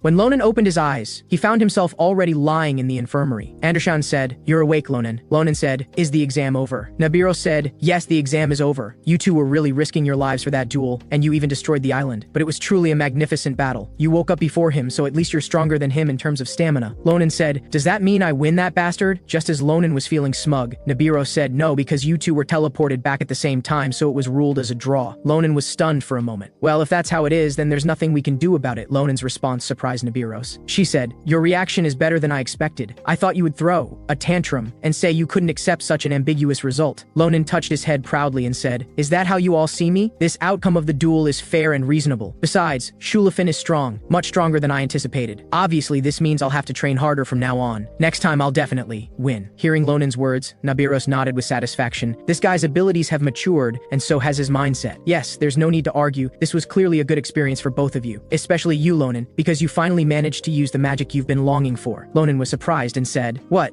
Wait, what did you just say? I can use magic? Nabiros said, wasn't that last move you used magic infused? A true combination of sword and magic. Ronan looked at his hands. Recalling that moment, he indeed felt something different at that time, so this is... Nabiros said, yes, this is what we call sword aura, when you can use magic. Compared to the inner energy you've been imitating before, its depth is on a completely different level. But judging from your reaction, you haven't fully mastered how to use it. So you need to take action. Because unlike other students, we don't know when your physical condition might impose new limitations. Andershan, take Ronan to see that useless bastard at first light tomorrow. Useless bastard? Are you referring to Professor Jordan? The scene changes to the Academy's Grand Plaza. Ronan and Andershan are on their way to Professor Jordan. Ronan said, since Professor Nabiros recommended him, him, he must be very strong. Andershan said, he is considered a master in the field of magic use, which is why other professors often seek his help. Previously, when a student accidentally lost control while using magic, Professor Jordan solved it effortlessly. Ronan said, that does sound impressive, but why does Coach Nabiros seem to dislike him? Andershan said, probably because they have different personalities. You'll understand when you meet him, but the professor is kind of unique. Ronan remained silent after hearing this. Then he smiled slightly and thought to himself, that's not important to me. What matters is that he can help me use magic, and since he's so skilled, he should know about the Grand Commander's magic. Before crossing over, I didn't learn much about her shadow magic. Seeing Ronan silent, Andershan asked, I heard you met with Shulafin before coming here. Did he agree to your proposal? Ronan said smugly. Of course he agreed. That guy would never refuse my proposal. It turns out that after being discharged, Ronan had arranged to meet Shulafin. Shulafin said, it seems we think alike. I can't accept this result either. After saying that, he drew his sword with fighting spirit and said, let's settle this once and for all. But Ronan casually said, I dislike this result as much as you do, but I called you here for another reason. Shulafin said, another reason. Before Shulafin could react, Ronan immediately took out a piece of paper. He said, join my club. Shulafin said exasperatedly, what? This is the reason? You want me to join the club of the enemy who defeated me? How absurd! I refuse. If you keep talking nonsense, I'm leaving. Ronan fell silent, but he immediately grinned wickedly and said, club members are planning a fun housewarming celebration, and she happens to be moving in too, my sister Eli. When Shulafin heard this name, he became as excited as if he'd been injected with adrenaline. He said, what did you just say? Eli is moving there? Tell me more details. Where? Is it a safe place? Have you arranged guards for her? Seeing Shulafin so anxious, Ronan refused to tell him. Ronan said, I won't tell you. Why should I tell someone who's not in my club? If you join now, I will. Before he could finish, Shulafin waved his hand. Shulafin said, the name is already signed. Do I meet the requirements now? Now I hope you can explain everything clearly. Thinking about Shulafin yesterday, Ronan was stunned and worried at the thought that one day he would become the Lord of Granzia. Suddenly, Andershan stopped walking, looked up and said, all right, we're here. This is where Professor Jordan stays, Tower 41. Looking at this eerie castle, Ronan couldn't help but be surprised. This place looks really weird. Suddenly, a voice sounded from behind. Hey, you sword-carrying thug. Professor Jordan. Andershan said, Professor, because Ronan has always had difficulty using magic, Coach Nabiros told us to find you. Jordan said, she sent you here just because you can use magic power? You must be a very promising student. What do you think, Ronan? Ronan said, yeah, nice to meet. Before Ronan could finish, Jordan interrupted. How much have you prepared? I don't do charity. Work outside working hours must be paid. After saying this, he extended his hand to Ronan. So I know you must have money ready, right? Ronan said in shock. You want money now? Jordan said, yes, and by the way, it's at least 10 gold coins per hour. Ronan thought he was joking, but seeing his serious expression, he was 100% certain that he really wanted money. Ronan said, I don't have money now. Is there no other way? Jordan said, no, go make enough money and come back. Just as Jordan was about to leave, he sensed a familiar magic power from Ronan. He immediately stopped and said, there seems to be a way. Come with me, I'll make a deal with you. Ronan was stunned. This terrible guy is really terrible. What he didn't know was that it was the magic power emanating from the ring given to him by Sarante that attracted Jordan. When Ronan said it was from Sarante, Jordan led them in. Ronan looked at his barely furnished home and couldn't help but wonder if this was really the home of a paid professor. At the same time, he noticed that the moment the door closed, he could no longer hear sounds from outside because of the numerous magic arrays on the door. If he wasn't a professor, one would suspect he was a perverted murderer. As Ronan was still observing his surroundings, Jordan asked, may I see that item? Ronan handed over the ring and said, this is a precious item, so please be careful. Jordan said, don't worry, it's precious to me too. Jordan said, I can feel its magic is very pure, which must mean he spent at least 2,000 years learning all elemental magic. Ronan was shocked. He could tell all that? Jordan said, my condition is simple. Please allow me to extract a little magic from the magical ring. Ronan asked, extract magic power? Jordan said, yes, I've been working on an experiment for a long time, and I need the magic of a species that has lived and mastered magic for a long time. It seems you have a good relationship with him, for him to give you such a valuable gift. Ronan reflected on his moments with Sarante. Ronan said, yes, if you agree, I promise to help you with all my strength. Although it sounds good, I have one more condition. Help solve Andershan's problem too. Seeing Ronan bargaining, Jordan said unhappily, the magic power I need is very small, yet you're adding another condition. Ronan said, if you don't want to, that's fine. We can leave. Jordan said, that's too much. I didn't say that. In the end, Jordan agreed to Ronan's request. Jordan said, you even have talent in negotiation skills. Ronan said, thank you for the compliment. Jordan said, if that bad guy introduced you, then the matter must be urgent. He then pointed to a magic array and said, please stand on it. After Ronan stood on it, Jordan began to cast a spell to examine him. He said, it seems you haven't regained your magic sense for long. There's almost no trace of magic use in your body, which means you've never used magic before this. Ronan said, yes, I can only see it now, but I've never used it before. Someone cursed me. Jordan said,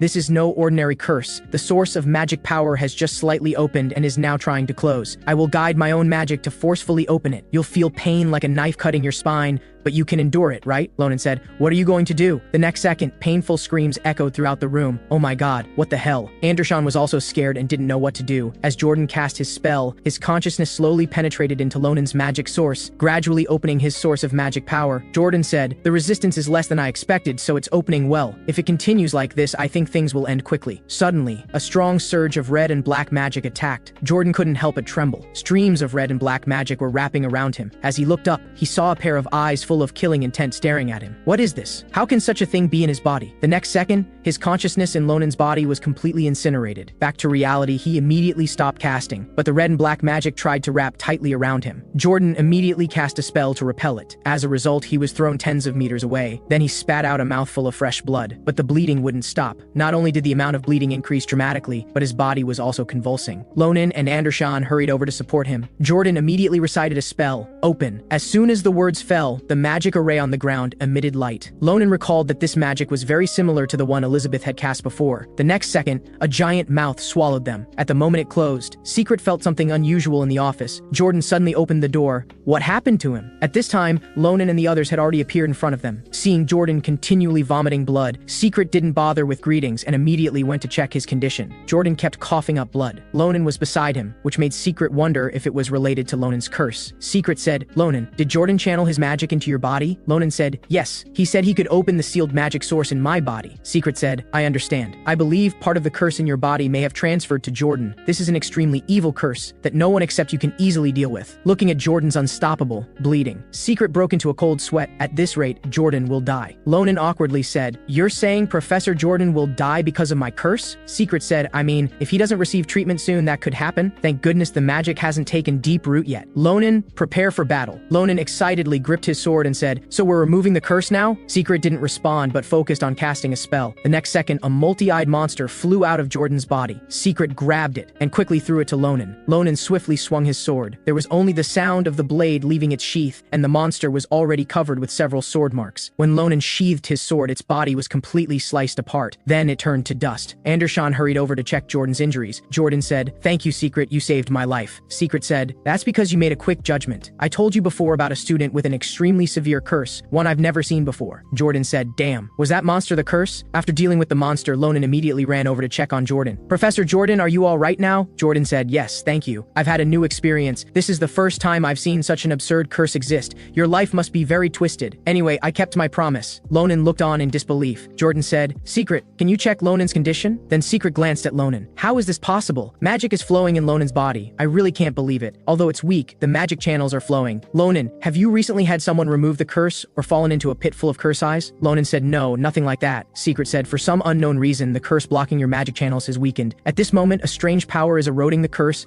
like rain and wind weathering a huge rock. Of course, your curse is still trying to close your magic channels, but due to this unknown power and Jordan widening your magic channels, it's not easy to close them anymore. After hearing this, Ronan excitedly said, does this mean I can use magic now? Secret said, yes, but to use it freely will still take some time. If you train every day, in 20 years, you'll be proficient. Hearing 20 years, Ronan's heart sank. Ronan said, what are you saying? 20 years? How could I possibly wait that long? Secret said, you need to overcome it through individual training, and this is a treatment method that won't endanger your life. At this point, Jordan stood up and said, there is a way to shorten the time. It depends on your effort and determination if you use the magic practice method I invented. Moments later, Jordan prepared to cast again to continue opening Ronan's magic source. Jordan said, Ronan, the magic power you can use now is very limited. The magic channels you've just opened are much narrower than your classmates. But if you learn this practice method and continuously expand your channels, in the future you can greatly increase the magic power you can use. It also depends on your ability. In about 5 years you should be able to use magic normally. Hearing about 5 years, Ronan was still slightly dissatisfied. Jordan said, now I will guide my magic to help you sense the path of your own magic channels. Although this is risky,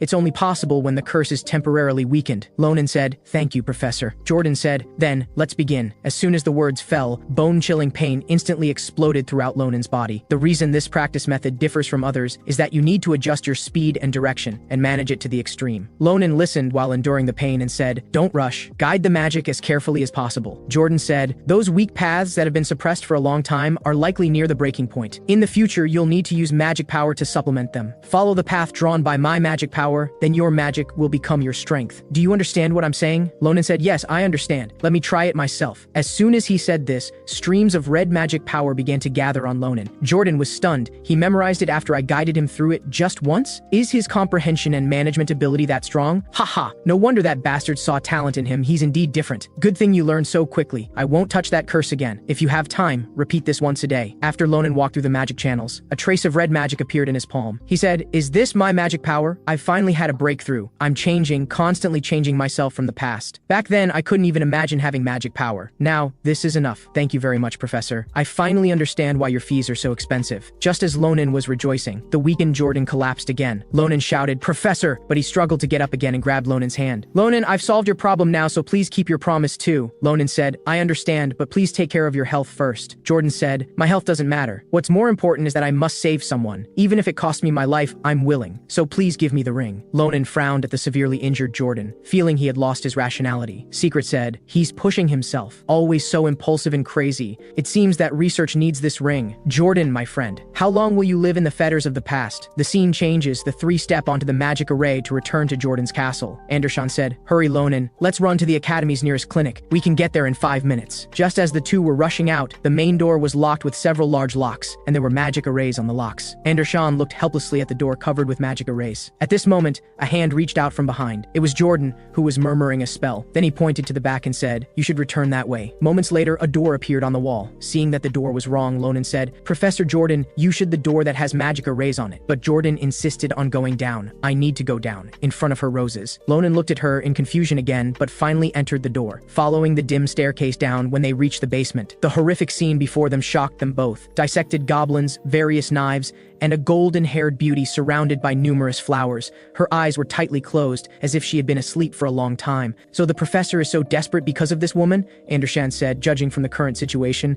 That's likely. Ronan said, Andershan, you take care of he for a while. I'll see if there's anything useful around here. Then Ronan looked around. There were countless strange things, and traces of medical experiments he had done on monsters' living bodies. Clearly, one could tell at a glance that this was no ordinary experiment. Suddenly, he discovered a notebook on the table, then glanced at Jordan. What exactly does Professor Jordan want to do? Ronan slowly opened the notebook. I'm almost done, just wait a little longer, Sonia. Fortunately, I preserved her body before it decayed further. As long as it's preserved, I firmly believe I can bring my wife Sonia back to life. Although everyone says there's no precedent for successful resurrection magic, I will never give up. These are records of my fight to save her. 54th resurrection attempt. Even the heart of an ogre bought from the northern black market didn't work. I'm adjusting the Wizard Tower's work schedule to conduct my experiments, but my absences have reached the limit. 76th resurrection attempt. Due to my absences, the Wizard Tower fired me. Without pay, I cannot continue my experiments. With Principal's help, he gave me a professor position. I moved Sonia to the basement of Tower 41. From today, I am a professor here. I have no choice.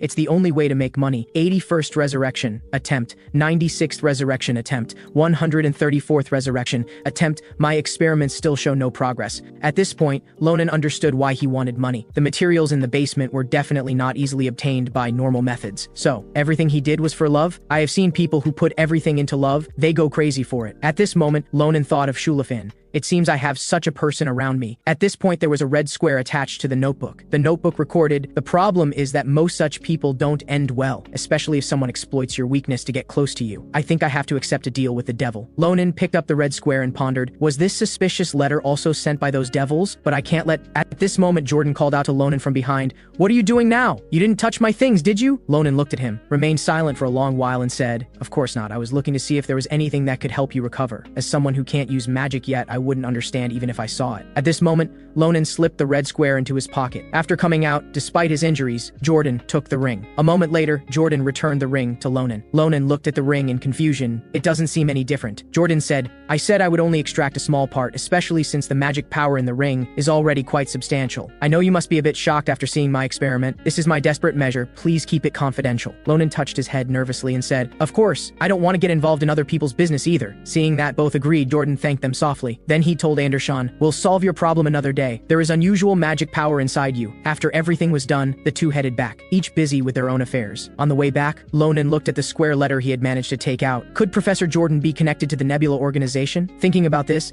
Ronan slowly opened the letter. He saw only a pool of blood on the paper. Just as Ronan hesitated, the blood stain actually turned into a mass of fresh blood that flowed out. Ronan watched in disbelief as the blood floated in the air. The next second, this mass of blood suddenly burst open, forming a pattern with regular irregularity. This is a letter written by a vampire, a voice responded from behind. It was Ophelia. She said, because I sensed the power of blood, I came here, but I didn't expect it would be you. The two returned to the club building to avoid drawing attention. Ronan said, a few days ago you took Sita for research. I thought you were busy. Is your research going well? Ophelia said, thanks to Sita, I've made quite a bit of progress. I taught Sita some blood magic as payment. It really has more talent than I expected. When you see it later, you'll be shocked. But how did you get a blood letter? Ronan said, blood letter? You mean this paper? Ophelia patiently explained. The so-called blood letter is one of the basics of blood magic. It can compress information into a drop of blood, so vampires use it for communication. If you inject magic power into it like this, then you can see the hidden information. The message revealed by the blood letter was, if you want to obtain blood essence, then come to me, blood hook. Blood essence seems to be an ingredient needed for the experiment mentioned in the professor's diary. This means those devils aren't the Nebula bastards. Ophelia said, so it's Blood Hook? So they're the organization behind this? Ronan said, do you know them? Ophelia said, Blood Hook is a new organization made up of young vampires less than 200 years old. They're a bunch of immature children. They want vampires to return to their golden age and do all sorts of dirty things to get what they want. But it's strange that they possess something that's rare even among vampires, blood essence. Can you tell me who received the letter? Ronan hesitated and was reluctant to answer. If that person happened to agree to that request, he might suffer a fate worse than death, eventually becoming a puppet. After a long silence, Ronan slowly said, it's something from Professor Jordan's laboratory. After hearing this, Ophelia felt uneasy. She said, you mean that top mage who left the wizard tower?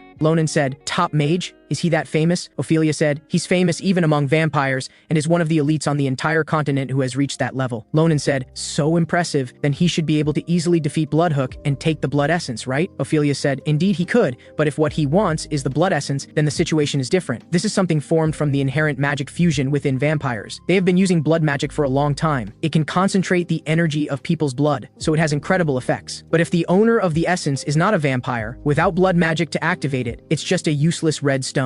In other words, it's impossible to obtain blood essence without their cooperation. Ronan said, so the professor has no choice but to accept their demands? Ophelia said, yes, I can probably guess what conditions they proposed. Ronan didn't want Jordan to be in danger, and at this moment he had an idea. A moment later, Ophelia handed a bottle of green solution to Ronan. She said, I made the transformation potion you asked for. With this, you can maintain Professor Jordan's appearance for at least 30 minutes. It doesn't last long, but its effect is reliable and can fool Bloodhook's eyes. Ronan said, although the time is short, thank you, Ophelia said. Although they may still be young, they're at least 100-year-old vampires. I still feel it would be safer to go with you. Ronan immediately refused her, saying, no need. If you get into conflict with your own kind over this matter, it might put you in a difficult position. Don't worry, I won't get hurt. As for whether they'll get hurt, that's another story. At midnight, 4 men guarded the entrance to a cave. At the same time, a figure walked forward. The blood slave candidate the leader mentioned has arrived. His name is Jordan, a top mage, but I can't feel his powerful magic. Don't let your guard down. He's someone who once faced Sword Saint Nabiros head on. Hello, are you Jordan? Yes, but I don't see your master. He's waiting inside. Can you take off your hood first? We need to verify your identity. The disguised Ronan stared at him for a few seconds, then slowly removed his hat and said, is this okay? Yes. Thank you for your cooperation, Sir Jordan. I'll lead the way now. At this moment, the black-haired man stared at Ronan's sword. Isn't he a mage? Why does he carry a long sword? But before he could think more, Ronan approached him and said, do you want to die? I'm sorry, Before he could finish, Ronan's sword had left its sheath, and the black-haired man was instantly cut in half, before the other vampires could react. Their bodies already had several sword wounds. By the time Ronan stopped, the vampires in front were dismembered. The short-haired man said in terror, why? You're not Jordan. Before he could react, Ronan grabbed him and said, from now on you only need to answer the questions I ask, unless you want to become a kebab. The scene changes. Ronan walks deeper into the cave. There are no traps on this road. It seems this vampire is quite honest. If I had known he was this sincere, I would have spared his life. But they are all extremely evil. This place looks a bit strange because the patterns on the wall and the atmosphere feel somewhat familiar, like I've seen it somewhere before. Suddenly a scent of blood wafted over. There are more important matters now. A terrible smell of blood is penetrating through the door. What have they done to make me feel it through this thick door? Ronan slowly opened the door. The scene before his eyes shocked him immensely. The vampires were enjoying their feast. The blonde man sitting in the middle said, you've arrived? This must have been a long and tiring journey. Welcome, Jordan. I am the leader of Bloodhook and Ice Tafa. I'm sorry for the mess. You came later than expected, so you caught us eating. If you haven't eaten yet, you can join us for dinner. Although Ronan was shocked, he quickly calmed down. It's too late to save them now. I should focus on my goal here. He said, thanks, but I'll pass. I find it a bit nauseating. The other vampires looked at him provocatively. I came here only for the blood essence, so what are the conditions for this deal? The other person said, I think you might have already guessed. You need to sign a blood pact. With your life as the contract condition, you must become one of us. That is my entire requirement. Ronan said, your request is absurd. You want me to become your slave. The other person said, dear, it's really a shame you think that way. This is already a lower price. This opportunity allows you to escape your humble flesh and gain honor beyond your wildest dreams. We are bringing new life to our family, and to do this, we need to overthrow the older generation immersed in pacifism. I'm giving you a chance to stand at the forefront of a historic moment as a glorious warrior fighting for the revival of our race. What do you think? Isn't that an honor unimaginable for humans? Ronan said, honor? I don't know, but I think you're all insane beyond imagination. The other person said, haha, I understand. As a human, it's certainly difficult for you to understand our deeper intentions. It's okay. You just need to know that this is your only chance to get blood essence. If this deal fails, you won't have any other way to obtain the essence. Ronan said, from the current situation, if I refuse, it seems you don't intend to let me leave either. The other person said, haha, that's right, after Anais snapped his fingers. The other vampires all stood up, quickly preparing for battle. Anais said, this should help you make a choice. Don't think about resisting. You must have noticed the abnormal magic flow. This is the trap I specially prepared for you. No matter how skilled you are with magic, as long as you're human, you can't use magic here. Since things have developed to this point, think slowly. You wouldn't want your beloved wife to become a delicious blood bag, would you? And you don't want to become like those corpses over there, right? Accept this contract now, and it will be over soon. But Ronan smiled slightly and said, you bastards, you've prepared so thoroughly I almost fell for it. As soon as he said this, Anais was startled, because at this moment, Ronan dropped his disguise. Anais said in panic, you're not Jordan. Who are you? How did a human get in? Before the many vampires could react, Ronan had already struck first. Between flashes of sword light, Ronan walked straight through. Ronan said, how I got in doesn't matter, you bastards. Today is the day you die. Anais shouted at the top of his lungs. Who the hell are you? You arrogant human, how dare you come here? With a loud bang, the door slammed shut. Ronan raised his sword and charged straight at Anais. Anais was so scared he nearly wet himself. He couldn't even see Ronan's movements. Just as Anais tried to launch an attack to stop him, his arm was pierced through. Anais's arm was severed clean off by Ronan. He let out a blood-curdling scream of agony. Ronan's sword danced through the air, unleashing a terrifying attack. All of Anais's limbs were cut off, blood spraying into the air. He coughed twice, spitting out blood. You damned human! Since you've done this to me, don't think you'll leave here alive. Ronan couldn't be bothered to respond. He swung the sword hilt straight at Anais's face. With a bang, Anais's body flew through the air like a kite with a broken string. Go roll over there for now. I'll save you for last. All the surviving vampires couldn't believe what they were seeing. Their leader was completely helpless against this human. He's definitely no ordinary person. The vampires were shocked. The vampire minions surrounded Ronan, taking fighting stances. Ronan looked around and realized these vampires could actually use blood as a weapon. The vampires transformed their blood into attacks. They charged at Ronan with reckless abandon. The vampires showed fierce expressions. Blood-eating insects, go! Ronan wondered what those blood masses around him were. The blood masses bound his feet. Seeing this, the vampires launched a concentrated, fierce attack. Ronan immediately raised his sword to block in front of him. A piercing sound echoed through the space. Ronan dodged the attack and thrust his sword forward. With a squelch, the blade pierced through a vampire's chest. Ronan increased the force behind his sword. Turning his head, he saw several vampires rushing at him. With a casual swing, he sliced the vampires into pieces. The remaining vampires kept charging one after another. After dodging an attack, Ronan remarked, worthy of being vampires, they really are quick. What's even more disgusting is their regeneration ability, Blood Curse. Ronan quickly dodged this attack formed from blood. The terrifying force created an explosive sound. Ronan said in surprise, these attacks even have mid-level mage power, the combined fighting strength of all Bloodhook members. Realizing this, Ronan had no choice but to use his full strength. Just then, a vampire shouted, die! Ronan quickly passed through the vampires with his sword. His sword technique slaughtered the vampires in one spot. The vampires exploded into pieces of limbs. The only remaining vampire stared at the scene in horror. How is this possible? Human magic should be restricted here. Both feet are bound by magic. How can he still move so fast? Is that guy really human? Ronan looked at the vampire with some confusion. Was he scared stupid? Now you're the only one left. I saw you trying so hard earlier, so I pretended to cooperate a bit. Sorry about that. My sword is a bit special. The remaining vampire's legs were shaking in fear. No, I have to run. I can't stay here. With that thought, he quickly turned around. But before he got far, Ronan leaped high and brought his sword down on the vampire's center.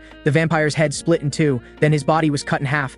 What a disloyal guy, trying to leave all your friends behind. Alright, these troublemakers have been dealt with. Then, Ronan looked toward the unconscious Anais with a cold smile. Let's continue our earlier conversation. Anais slowly opened his eyes, light stabbing into his sockets. Why did it feel like being pricked by needles? It turned out Ronan had stabbed his sword into Anais's severed leg. Ronan looked at Anais face to face. I was so worried about you. Thought I might have killed you by accident. Then Ronan increased the pressure with his sword. Anais let out a heart-wrenching howl. He was shocked that in such a short time, all the Bloodhook members had been killed by this human brat. Ronan smiled. Your friends died pretty ugly. If you don't want to end up like them, then hand over the blood essence before I make my move. Hearing this, Anais shuddered. Suddenly, Anais roared, "What are you even doing? If it were you, you could save everyone, couldn't you?"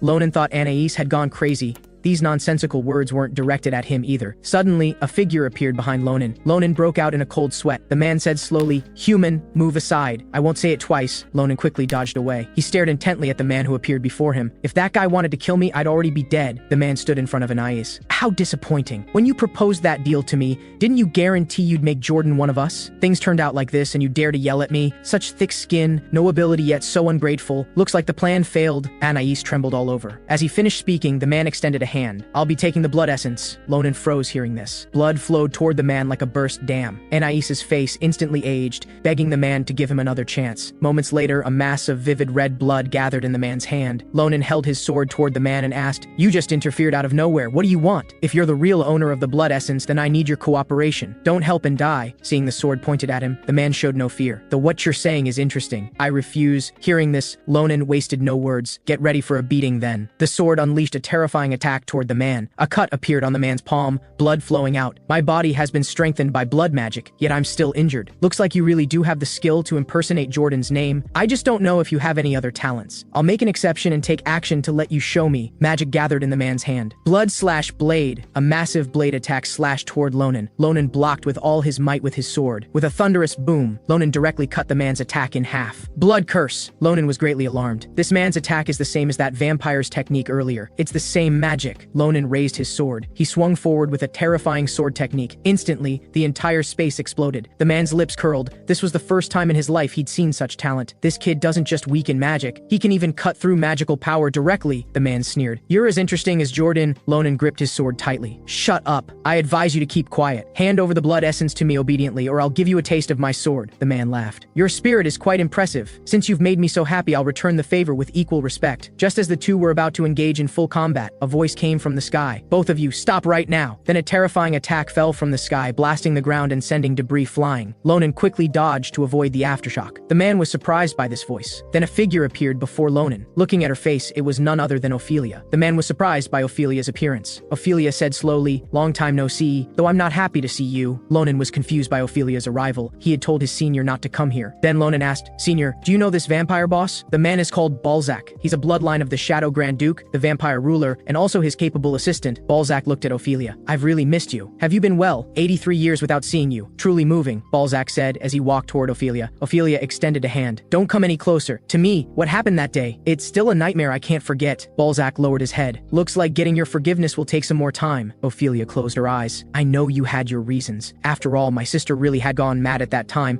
like she was possessed. When she tried to hurt the Grand Duke, Ronan couldn't understand what they were talking about. He could only sheathe his sword and wait quietly." Ophelia asked, "Why would you cooperate with Bloodhook and even lend them the blood essence? That's not your style. Don't tell me you also have business with Jordan?" Balzac's lips curled into a smile.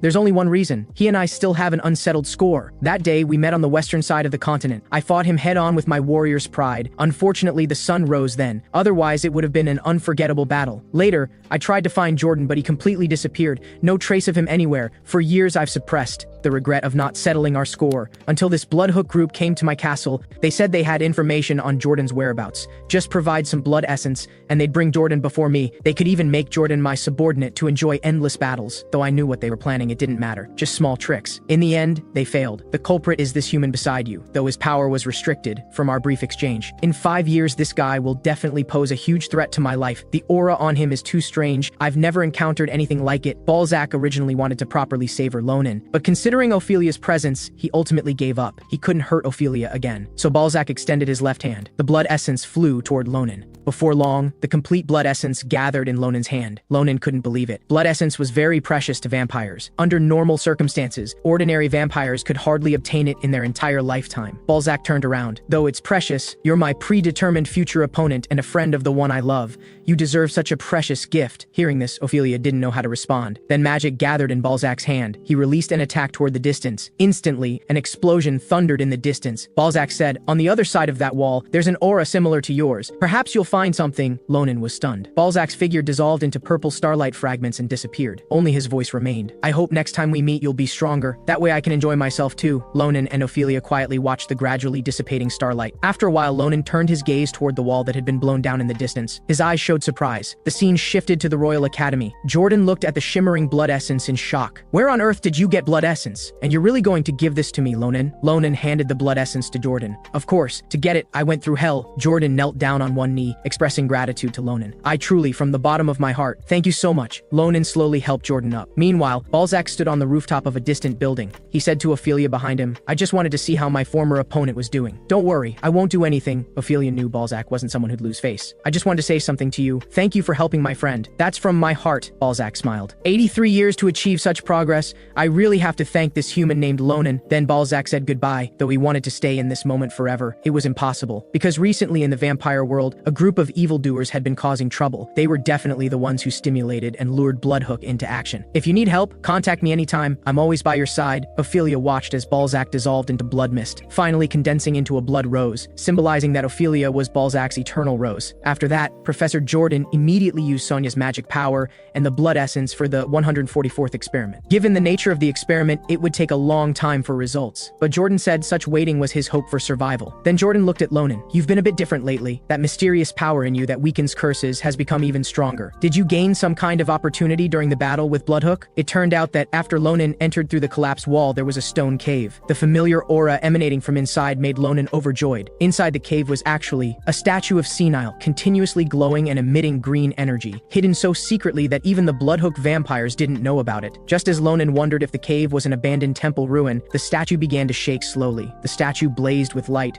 forcing Ronan to shield himself with his arm. Something shocking happened. The statue's energy continuously poured into Ronan's body. Ronan cupped this energy in his hands, examining it. He couldn't calm his mind for a long time. Jordan clasped his hands. "Though I don't know what opportunity it was, you're extremely fortunate. Because the apertures that contain magical power have been expanded." Ronan was momentarily shocked. Ronan raised his hand to examine it carefully. "Indeed, it's different from last time. I can capture that feeling much better now." Then Ronan drew his sword. "Now I don't need to rely on imitation. I can accurately execute sword energy." 4 days passed after that. At the entrance of the Ramallah Mountains, the city of Malbas, many residents were busy constructing evacuation shelters. Even fully armed imperial military forces had been deployed. Ronan and his companions rode horses back to their hometown. Shulafin was right after all. Flying dragons really did appear. It all started 4 days before Sister Eli was supposed to move. Shulafin sent unexpected news. The content said that monsters around the Ramallah Mountains were in a frenzied state for unknown reasons and began rampaging everywhere. Fortunately, it hadn't affected Nebotan yet. Shulafin had urgently dispatched part of the Granzia family night order, but this still wasn't completely reassuring, because flying dragon tracks had been observed in the sky above the mountains. Flying dragons had excellent flight capabilities, plus their teeth and claws carried deadly poison. Even top-tier mercenary groups feared these monsters. If they gathered in groups, they couldn't guarantee 100% safety for Miss Eli. So we moved the plan up. "Let's come prepare for Sister's move in advance." Shulafin gritted his teeth. He had perfectly designed Eli's moving plan, all ruined by this monster news. Furious, he decided that after getting Miss Eli to her destination, he'd send people to completely exterminate the monsters in these mountains. Ronan turned to Shulafin. "Stop grumbling. You go command the night order that was urgently dispatched. I'll catch up with Assam later. I'm going to look around this area. Something doesn't feel right." Then Ronan warned Shulafin that when he wasn't around, Shulafin better not have any bad intentions or he'd teach him a lesson. Shulafin emphasized he was a Granzia knight. How could he have such intentions? He told Ronan to quickly check the surroundings. The longer they delayed, the more dangerous it became. As soon as he finished speaking, Shulafin rode off. Ronan shook his head speechlessly. Then Assam asked, "Ronan, did you notice something unusual?" Ronan said, "The monsters were behaving normally before, but suddenly went berserk. Plus, large beasts keep appearing. Doesn't this pattern seem familiar to you? Cappadocia and the White Dean Mountains? They suffered the same kind of destruction before." Hearing this, Assam froze. Could this be those guys is doing again? Is the mastermind crazier again? Ronan rode forward. "It's just speculation. Let's investigate where it happened first. Now that the prohibition has expired, to find those guys using special magic, there's only one person who can do it." In the forest mountains, bang after bang echoed continuously. A large group of monsters gathered in one place. A pink-haired man sat on a monster's shoulder. The monsters here had submitted to him. This person was Crazier. Crazier thought it was a shame. Because of Baron's orders, he couldn't severely punish the nearby non-believers. Just then, a monster suddenly opened its fierce jaws wide. Crazier was confused. Why were these guys suddenly acting this way? Like they'd been frightened. These monsters were controlled and in a brainwashed state. How could they still have such feelings? Deep in the forest, a figure with a broad, muscular build and evil eyes appeared. It held a large cleaver and slowly advanced. The monsters let out shrill roars. Crazier's face twisted in fear. Getting closer, he realized the large cleaver was a crescent blade. This creature was like a black tiger shrouded in dark shadows. This is too ridiculous. How is this possible? When the hand reached for his face, Crazier finally realized this wasn't some ordinary black tiger. It's the Sword Saint. How could he be here? Fear filled Crazier's pupils. The Sword Saint's large hand erupted with terrifying force. With a snap, Crazier's head was forcibly torn off. His eyes still held the terror from before death. Blood sprayed like a fountain. The monsters were shocked. The Sword Saint's attack passed through the monster group. A monster died on the spot, split in half by the claws. In just moments, the sounds of all the monsters falling echoed through the space. These cowards, the hunt has only just begun. Sword Saint Tarukan emerged from the darkness. On the other side, at Malbus, the entrance gate was tightly closed. When Ronan and Assam arrived, they were stunned. The entrance was under control. Guarding here wasn't an ordinary force, it was a beastman unit. One beastman guard raised his hand. Everyone freeze. The gate is closed to entry and exit. Please detour or wait in place for opening notification. Currently, the Empire's elite forces are subjugating monsters. This is an order from Commander Tarukan. Hearing this, both Ronan and Assam were shocked. Could it be the commander of the Empire's strongest elite force, the one who defeated instructor Nabiros and claimed the Empire's top swordsman position, Sword Saint Tarukan? If the Sword Saint personally deployed, the situation must be extremely urgent. After all, a mere monster disturbance wouldn't mobilize the Empire's most elite forces. Lonan's eyes sharpened. This incident must be related to Crazier. Those bastards must be involved too, Ronan said to Assam. Prepare to use telekinesis. We're going over the wall to investigate the nearby forest. Then he turned his horse around, looking toward the distance. There must be traces of them there. High above the mountains, several flying dragons flapped their wings in the air. On one flying dragon was a blue-haired woman. She wondered why contact with the brothers on the ground had been lost. Could some variable have appeared? The woman shook her head. The core of this plan is the flying dragons. Can't act rashly. If we lose combat power, that would be terrible. If the plan goes wrong, Baron won't spare us. Better proceed according to the arranged route. After all, my task is to ensure the dragons remain in a brainwashed state wherever they go. As the flying dragons flew overhead, Ronan was delighted. Finally found them. So Ronan urged Assam to begin immediately. The dragons let out roars. Suddenly they noticed something wrong. Many small stones struck their bodies. The flying dragons roared fiercely. The woman saw a large boulder flying toward the dragons, wondering how this thing appeared. On the ground, Assam made a lifting gesture with both hands. Magic power released. Assam clenched his fists and shouted, "Explode! Crack!" The huge boulder was affected by the magic pull. Instantly it shattered into pieces. The exploding stone fragments struck the dragons' massive bodies hard, even hitting their heads. The explosive force made the dragons' bodies unstable. The woman thought this was ridiculous. Controlling such a large stone in the sky and making it explode was unbelievable. Unless they were the chief mage of the magic tower, how could anyone do such a thing? Just then, the blue woman's eyes widened. Ronan was flying through the air with his sword. Ronan looked at the dragon's massive size, his sword glowing. As a test subject for sword energy, these dragons are perfect. Ronan swung his sword forcefully, terrifying power gathering around him. The dragon's eyes flickered. That power is so strong. The sword energy slashed at the dragon's body, easily cutting it in half. Ronan's lips curled. The power of sword energy is much stronger than I imagined. The range and power compared to no magic enhancement. It's like night and day. The woman was shocked, unable to believe what she was seeing. Yet the scene of the dragon being dismembered was indeed right before her eyes. How could this happen? Ronan stood on the dragon the woman was riding. In this area, there are only a few places where these massive creatures can go while avoiding public attention. Ronan smiled. I grew up here, you stupid fool. Hearing this, the woman trembled with rage. Attack magic gathered in the woman's hand. Who do you think you are, interfering with me? Before she could finish speaking, Ronan had already cut off one of the woman's arms with his sword. Ronan apologized sheepishly. I only meant to cut off your hand. Didn't expect to take the whole arm. Blood gushed from the woman's severed arm. Pain always comes a bit later, until she began rolling on the ground in agony. You psycho! Ronan understood the woman was probably just a low-level member. After all, she fell for such an attack so easily, so he questioned whether she had accomplices. The woman just clutched her severed arm, screaming, It really hurts, my arm, I need treatment. Ronan raised his sword. Shut up. Then he stabbed the sword into the woman's right shoulder. Ronan said, Several villages were destroyed because of you people. You've only suffered this small injury. What are you making such a fuss about? Stop your melodrama and properly answer my questions. What the hell are you people plotting? Ronan increased the force. The woman trembled all over, tears streaming down. I'm a torch chosen by starlight. Would I let this great mission be ruined by a despicable heretic like you? Magic gathered in the woman's hand again. Her face instantly became distorted. Ronan was shocked. What's happening now? What trick is she trying to pull? Suddenly, another flying dragon appeared in the sky. It dove down toward Ronan. The dragon's roar echoed through the air. Ronan was startled and turned back. A dragon even more massive than before bore down with jaws wide open. Ronan trembled. Has this dragon been hiding in the high sky all along to avoid its presence being detected? The woman laughed maniacally. Ha ha ha ha!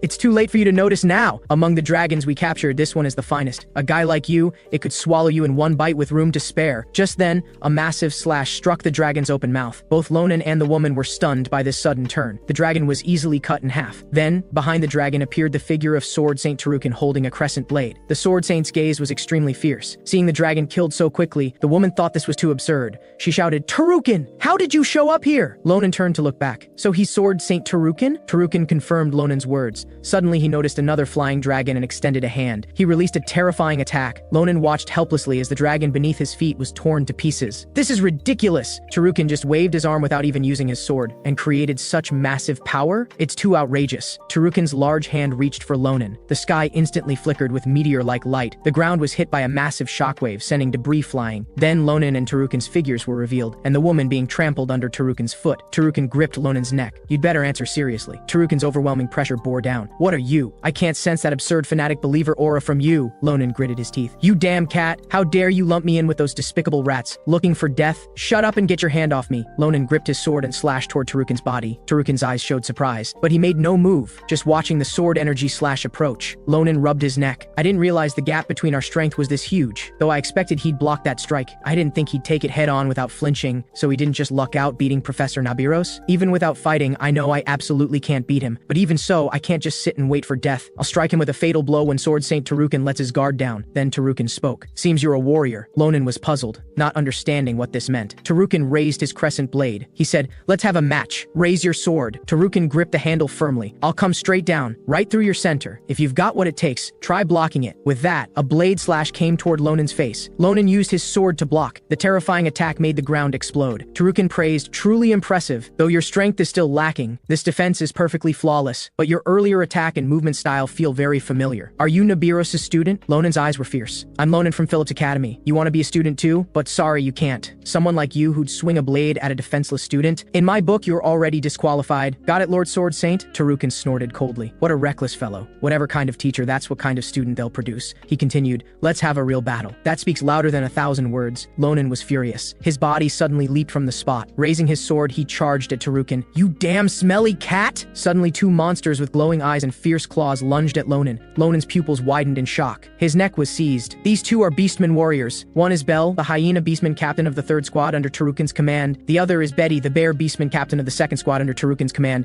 If this kid isn't a believer, leave him to us to handle. Betty directly hurled Ronan's body into the distance. Ronan spun continuously in the air. Finally supporting himself with one hand, he quickly landed. Then Betty's fierce claws came for Ronan, carrying a violent, unstoppable attack. Suddenly Betty was shocked. Ronan came at him from behind with his sword. Ronan swung his sword, determined to teach him a lesson. Betty turned, trying to counterattack. At that moment, both Ronan's and Betty's necks had a sword pressed against them, the tips no more than 5 centimeters away. A figure held a sword in each hand to stop the two from fighting. Ronan was shocked by this person's sudden appearance. Betty, seeing who it was, didn't dare make any other moves. It's Nemia, the Lion Beastman vice captain under Tarukin's command. Tarukin spoke up. That's enough. This little guy isn't an enemy. I was just sparring with him as a greeting. Hearing this, Betty was shocked. The crescent blade isn't something just anyone can block. Even in our unit, only a few members can do it. Tarukin closed his eyes. This little brat being able to block it is natural. After all, he's Nabiros' student. Betty was startled. Nabiros, the former sword saint who defeated our entire unit with her own power? That monster-like being? I think she must be a dragon in human skin. Then Betty stepped forward and warmly grasped Ronan's hand, apologizing and emphasizing he was just hot-tempered, asking Ronan not to tell her about today's events. Ronan was somewhat embarrassed. Just how badly was this bear beaten before? On the other side, Tarukin asked Nemia if he'd finished handling what he'd been assigned. Nemia confirmed, we've already dealt with all the rampaging monsters nearby according to your instructions, and the suspicious individuals suspected of being fanatic believers. We've captured them all alive too. Tarukin turned his gaze to Ronan. Let me formally introduce myself. I am the commander of the Empire's most elite Beastmen unit, and also operating under the Emperor's supreme command, infiltrating the the Empire and responsible for purging Crazier's cult, the vanguard of the search force, Jaifa Tarukan. At that same moment, on the other side of the Romala Mountains, in Nibutan, a night order arrived here, causing villagers to talk among themselves. Eli was confused by this situation. Shulafin stepped forward. "If I frightened you, I apologize, Lady Eli. To respond quickly to emergencies, I urgently assembled the night order. I couldn't notify you in time. Please forgive my rudeness." The knight Shulafin knelt on one knee. "I swear on the Granzia family's honor, I've come to assist Miss Eli with her move.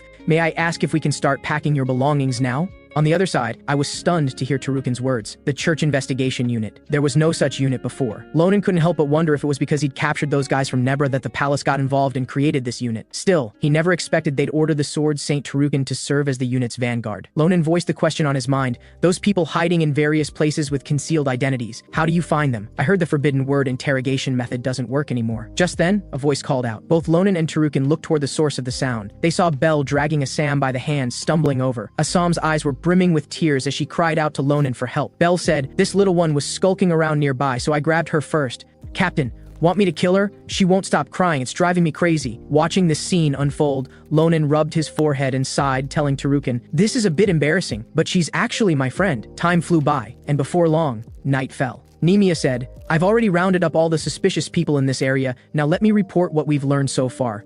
They brainwashed the beasts in this area. Though it only caused scattered minor chaos, that was just a smokescreen. Their real goal is to seize the mountain's center." Hearing this, Tarukan realized these guys' true objective was to occupy the Romala Mountain Pass. Lonan's brow furrowed. The Romala Mountain Pass, one of the Empire's main transportation routes, with a third of the Empire's goods flowing through this road. In other words, if this place is destroyed, the Empire would instantly lose one of its economic pillars. If that's the case, it's no surprise these guys use beasts as a diversion. But suddenly, Ronan noticed something. He drew his longsword and pointed it at one of the women's necks. This mountain pass is crucial, so the troops stationed here are heavily guarded. Causing a disturbance with just a few dozen beasts couldn't possibly destroy this place so easily. There's no way you wouldn't know that, so unless you want your neck sliced, answer me honestly, what are you hiding? Lonan's longsword slowly pressed closer, casting a cold glint in the dark space. The woman broke out in cold sweat, her eyes squeezed shut, but the next moment she smiled and said, "Do we look like people who fear death, you filthy heretic?" Then light burst from the woman's eyes and mouth. Ronan couldn't believe what he was seeing. These people were all channeling their magic power, gathering it in one place. They prayed devoutly to the stars, pooling their last fragments of soul together, then burning to ashes all these impure followers who defy the coming of the stars. Light blazed throughout the entire space, condensing into a massive sphere of light. Its radiance pierced through the entire forest. On the other side, Baron looked up at the sky, lamenting the precious sacrifice of the believers. Understanding that the enemy was Tarukan's unit, he knew ordinary believers wouldn't be enough to buy time. Someone asked Baron if they should try another day since they couldn't stop Tarukan. Baron rejected this idea. Everything was for the sake of executing the plan and fulfilling their noble mission. After speaking, he pulled out a device and planted it on the ground. "We can't delay any longer. Even if it's not the mountain center, it doesn't matter. We'll use Ramala's mountainside as the starting point to deal those heretics a devastating blow." The device activated with a continuous buzzing sound. In just moments, a massive magical array pattern appeared on the ground. This explosive device was a masterpiece created by the great inventor Ali Brich himself. After inscribing 30 layers of magic, after absorbing the magic power from the branch vein, these 30 layers of enhancement magic would detonate, leveling everything around. Baron slowly rose and said, "We only need to protect this device until it fully absorbs the magic power and prevent the enemy from noticing the abnormality in the branch vein." Behind him were two men. One was the former captain of the Saran Knight Order, Eben. The other was the former chief mage of the Green Magic Tower, Blua. Eben said to Baron, "I heard that after this mission ends, you'll take over the position of the fallen branch leader, Brigidia. Did you receive the blessing?" Baron stroked his beard, confirming Eben's words. "For this mission, one must possess the power to protect oneself from the blast, which is why the merciful cult leader granted me this honor beforehand. Although my power is far inferior to Brigidia's, with this blessing, I can easily handle any variables that might arise." Just then, a thunderous sound of footsteps hitting the ground echoed. Baron immediately became alert. Magic power condensed in his hand. A sphere of light formed a shield before him. A terrifying attack struck the light sphere, with the aftershock sending debris flying. After the attack dissipated, a long trench appeared in the ground. Baron said, "How surprising, though once the branch vein's magic power gathers here, others can track the location. You arrived just as absorption began, which should be impossible. How exactly did you find us?" The figure of Sword Saint Tarukan appeared before everyone. Tarukan's eyes fixed on them. "Did you really think you could escape my notice? From the moment I set foot in the Ramala Mountains, I've had your location questions pinpointed. Then he extended a finger toward Baron and the others. I was simply waiting for you to play your final hand. A group of prey blinded by illusion and arrogance. Let me see how you'll struggle before death. Just 10 minutes ago, these believers had gathered their magic power in one place. Tarukin recognized this as self-detonation magic that uses magic power as explosive. He then gripped his crescent blade and ordered Nimia to evacuate with the team. He'd handle this. However, Ronan moved first, charging toward the concentrated magic with his longsword. Everyone present was shocked by Ronan's action. Ronan leapt high. His longsword slashed out. A devastating sword strike was unleashed. The believers' pupils quaked. Their final magic was dispelled so easily it was utterly absurd. The longsword cut through iron like mud. The next second, the woman's head separated from her body. Blood sprayed out. All the believers were dead. Ronan turned back and said, still trying tricks at the very end. If you want to pull stunts like that, then die. Tarukin witnessed all this, thinking to himself how astonishing. That attack wasn't simply blocking the magic through brute force. That little guy is incredibly powerful. He directly severed the magic power with his longsword. Nimia said, Lord Sword Saint, you fought them too. You must understand these people would rather flee and regroup than give up like this. They definitely have other schemes. Ronan picked up the thread. Since they've made such a big production of this, there must be an executive from the church, or at least an enemy of equivalent rank here. Then Ronan stood before Tarukin, asking if he had a way to find them, since Tarukin was the vanguard of the investigation unit. So the two cooperated, with Ronan promising to earn Tarukin the Emperor's favor. Back to the present. Baron realized that in the instant the attack struck, he felt no magic power at all. This means Tarukin didn't use magic power at all. It was purely wind pressure from brute force. Though he'd heard the title of Sword Saint Tarukin many times before, he never imagined he was a monster. At this moment, Eben and Bluwa stepped in front of Baron. They both cried out, if it's for the mission of the stars, we'd gladly give our lives. Then Bluwa condensed magic power in his hands, channeling it into Eben's body. Eben held his longsword, with Bluwa providing endless magic power. Seeing this, Tarukin understood these guys were a group of capable knights and mages, suitable as training targets for the team members. While unleashing attacks, Eben marveled that the stars' guidance allowed him to duel the Empire's greatest sword. What tremendous fortune for a warrior. Eben had only one goal, to defeat Tarukin's sword, to enjoy the glory of matching him. However, an astonishing scene occurred. Tarukin used his bare fist to shatter Eben's sword. Eben stared in disbelief at the broken sword in his hand. The sword fragments reflected Eben's face. Tarukin clenched his fist. You who rely on evil powers, did you just call this an honorable duel? A fierce attack easily severed Eben's head. Eben's headless corpse crashed to the ground. Don't defile a warrior's pride. Bluwa and Baron froze. Then Bluwa's forehead beaded with cold sweat. Tarukin's palm unleashed another attack, splitting Bluwa's body in two. Tarukin charged toward Baron. A shield formed before Baron, blocking the attack. The spherical shield enveloped and protected Baron. Tarukin pointed at Baron. I've always found you familiar. Have you been hiding in the fanatical church? Over 10 years ago, in a western village called Yadin, you slaughtered over 1,000 villagers to experiment with black magic, then disappeared, becoming a wanted criminal of unknown status. That was you, wasn't it? The bloody storm of Yadin. Baron. Baron smiled broadly. I'm surprised the Sword Saint knows my name, but I've already cast off that tainted past. Now I am merely a servant of the stars, nothing more. Tarukin stated bluntly he wasn't interested. He'd successfully eliminated the light sphere. He looked at Baron. No matter who you are now, you'll die by my hand. That won't change. The corner of Baron's mouth curved into a smile, showing no fear of Tarukin's approach. Stars protection! Suddenly starlight blazed brilliantly, surprising Tarukin greatly. Seeing this, Baron said, I never expected even those carefully selected believers couldn't stop you at all. Only now do I realize how high the wall called Sword Saint truly stands. However, the great power the stars granted me, you absolutely cannot break through. Baron laughed maniacally. You're just another insignificant creature crawling under starlight, destined to die. After being repelled by the starlight, Tarukin's hand went numb. Baron raised both hands. The power of the starry sky above, how magnificent. He questioned Tarukin on his thoughts about witnessing the star's greatness. Tarukin held his crescent blade, finding Baron's words laughable. He said disdainfully, you prey blinded by illusion. Even in the moment of burning each other's lives, you can sink into illusory delusions. This is exactly why you'll throw away your own life. Tarukin raised his crescent blade. A fierce attack slashed out.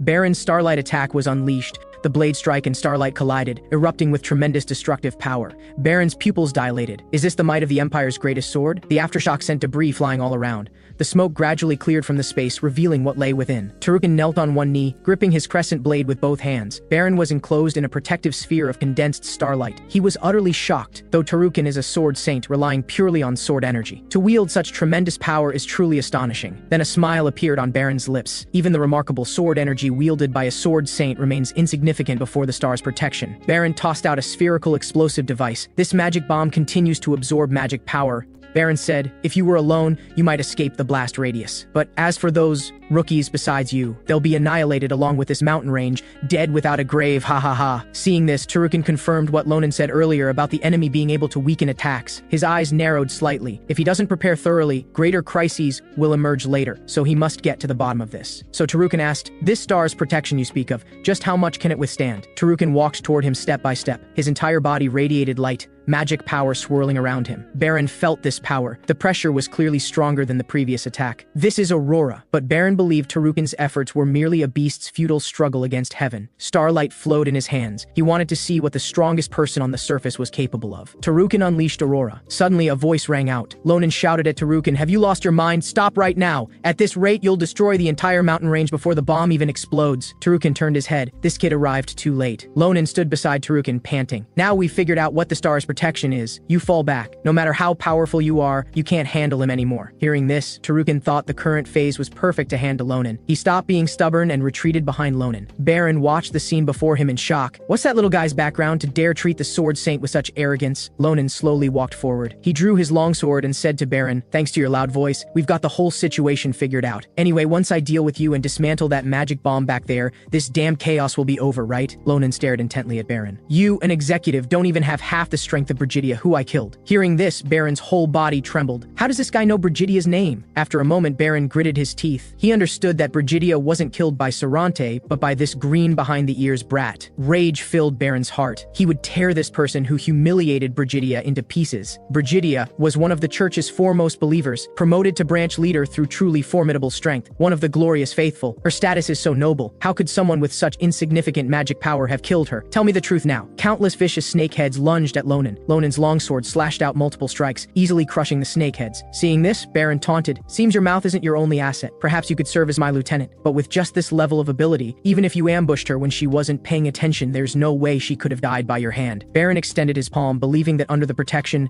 no one could oppose him. However, something shocking happened. Baron was directly cut into pieces by Ronan's longsword. Ronan said, this old man's just as long-winded as that crazy woman. Serves him right to die by my hand. Then he drove his longsword into the bomb that was absorbing magic power. The explosive device made buzzing sounds. Before long, Ronan stood with his sword. The bomb was dismantled. Baron was killed. Ronan wiped his chin, looking at Baron's head. So, does that clear up your confusion? Baron was still fixated on how Ronan used a blade to break through the star's protection. That was a power transcending natural laws. He'd only seen it in the church's leader. Just, who is this guy? Ronan raised his longsword and split Baron's head in half too. Tarukin asked, did you kill him? Ronan sheathed his longsword. I figured this was more practical. Ordinary believers are already hard enough to deal with. Executive level ones would definitely cause even more trouble. They've already started using extreme methods. We need to be more careful during this period. Tarukin replied, your judgment is correct. We can't let ourselves be blinded by our goals. The surrounding trees were broken and charred, the earth crisscrossed with ravines, the devastation was extreme. Tarukin sheathed his crescent blade, thanked Ronan, and asked what he needed. Ronan was utterly surprised. It turned out the Emperor ordered that those who made outstanding contributions against the church would be rewarded. Anything within the Empire's treasury and capabilities could be granted. Ronan's face lit up with joy. I happen to need people with great strength like you guys, because the most important person in the world to me is about to move to the Imperial Island. On the other side, Shulafin led an elite force on the journey to help Miss Eli move. The elite soldiers whispered among themselves. Some thought they were going to subjugate a beast army. They never expected it was just to safely escort the young lady in the carriage. As Knights of Granzia personally providing escort, the soldiers were intensely curious about her identity, but they all believed this young lady must be extremely important to young Master Shulafin. Shulafin cleared his throat, asking Eli if there was anywhere uncomfortable on the journey. Eli was stunned, quickly waving her hands. This is even more comfortable than my own home. Then she clapped her hands, remembering something, and asked Shulafin if he wasn't tired from riding all day. Then Shulafin leaned out the carriage window, inviting Shulafin to ride in the carriage with her. Shulafin beamed with joy, but embarrassedly rubbed the back of his head. He firmly refused. That won't do. I'm currently executing a very important mission. With that, he prepared to ride off on his horse. Suddenly something changed. Both Shulafin's and the other soldiers' horses became frightened. Shulafin's brow furrowed. He understood something was approaching. It had a powerful aura. Shulafin stood on his stirrups, ordering everyone to prepare for battle. No matter what happens, protecting Miss Eli is the top priority. Stake Granzia's honor on it. For Granzia's honor, Shulafin clenched his jaw. This threat couldn't even compare to a wyvern. Just the approach alone made him feel overwhelming pressure. What could be emanating this? Shulafin gripped his longsword and advanced quickly. The scene before him left him deeply shocked. A beast wielding a great blade charged toward him. Shulafin hastily raised his longsword to defend, with terrifying force spreading outward. The opponent said, though I'd heard much about you, I still underestimated your strength. That That defense just now was impressive. Rising star of the Empire. If we're talking about candidates for the next Sword Saint, it must be one of you two. Shulafin struggled to block the attack when he suddenly heard the question,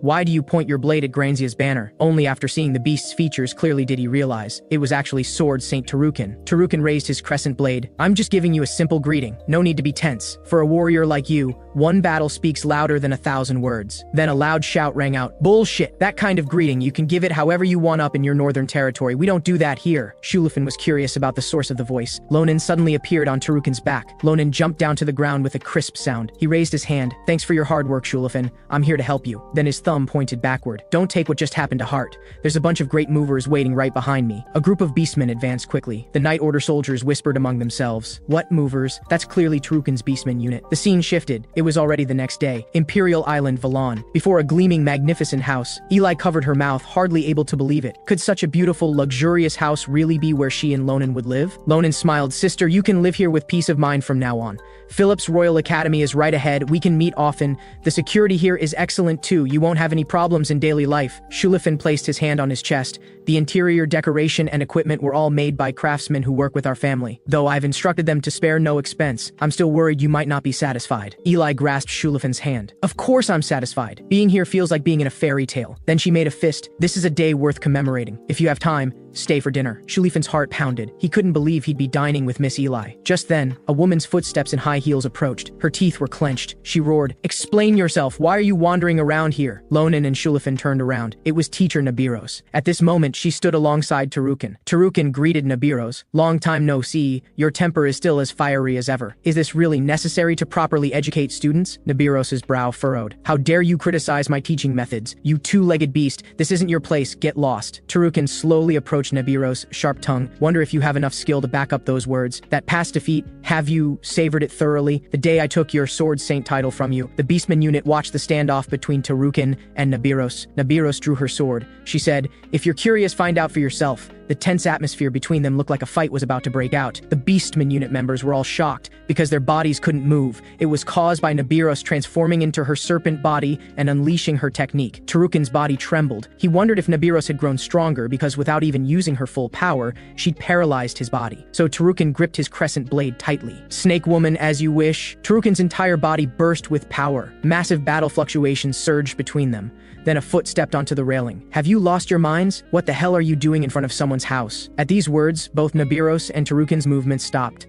Ronan said through gritted teeth as Eli struggled to pull him down, "That was way too dangerous just now." Seeing it was Nabiros and Tarukin, Ronan raised his voice even louder. "If you hurt a single hair on my sister's head, you're all dead today." His voice was so loud it startled birds into flight. After a while, Ronan stood before Nabiros and Tarukin. Ronan crossed his arms, lecturing them both. "You're both sword saints acting like children throwing tantrums, almost causing disaster. Aren't you ashamed?" Tarukin nodded, agreeing with Ronan's words. "Indeed, I was a bit impulsive." Then Tarukin apologized for his disgraceful display and rudeness. He then turned and bid Ronan farewell. "Next time we meet, I hope you've become an even stronger warrior. Farewell." Watching the rapidly departing figure, Ronan let out a long breath. Then he turned to Nabiros. "Teacher, what brings you here so early?" Nabiros clenched her fists, furious. "Tell me everything, down to the last detail." Ronan was drenched in sweat. The scene shifted to the living room. Ronan and Nabiros sat facing each other on stools. Water reflected Nabiros's face, as she'd already understood the situation from their conversation. It was Ronan's performance in the Romala Mountains that made Tarukin help move his sister as compensation. Nabiros fixed Ronan with a cold gaze.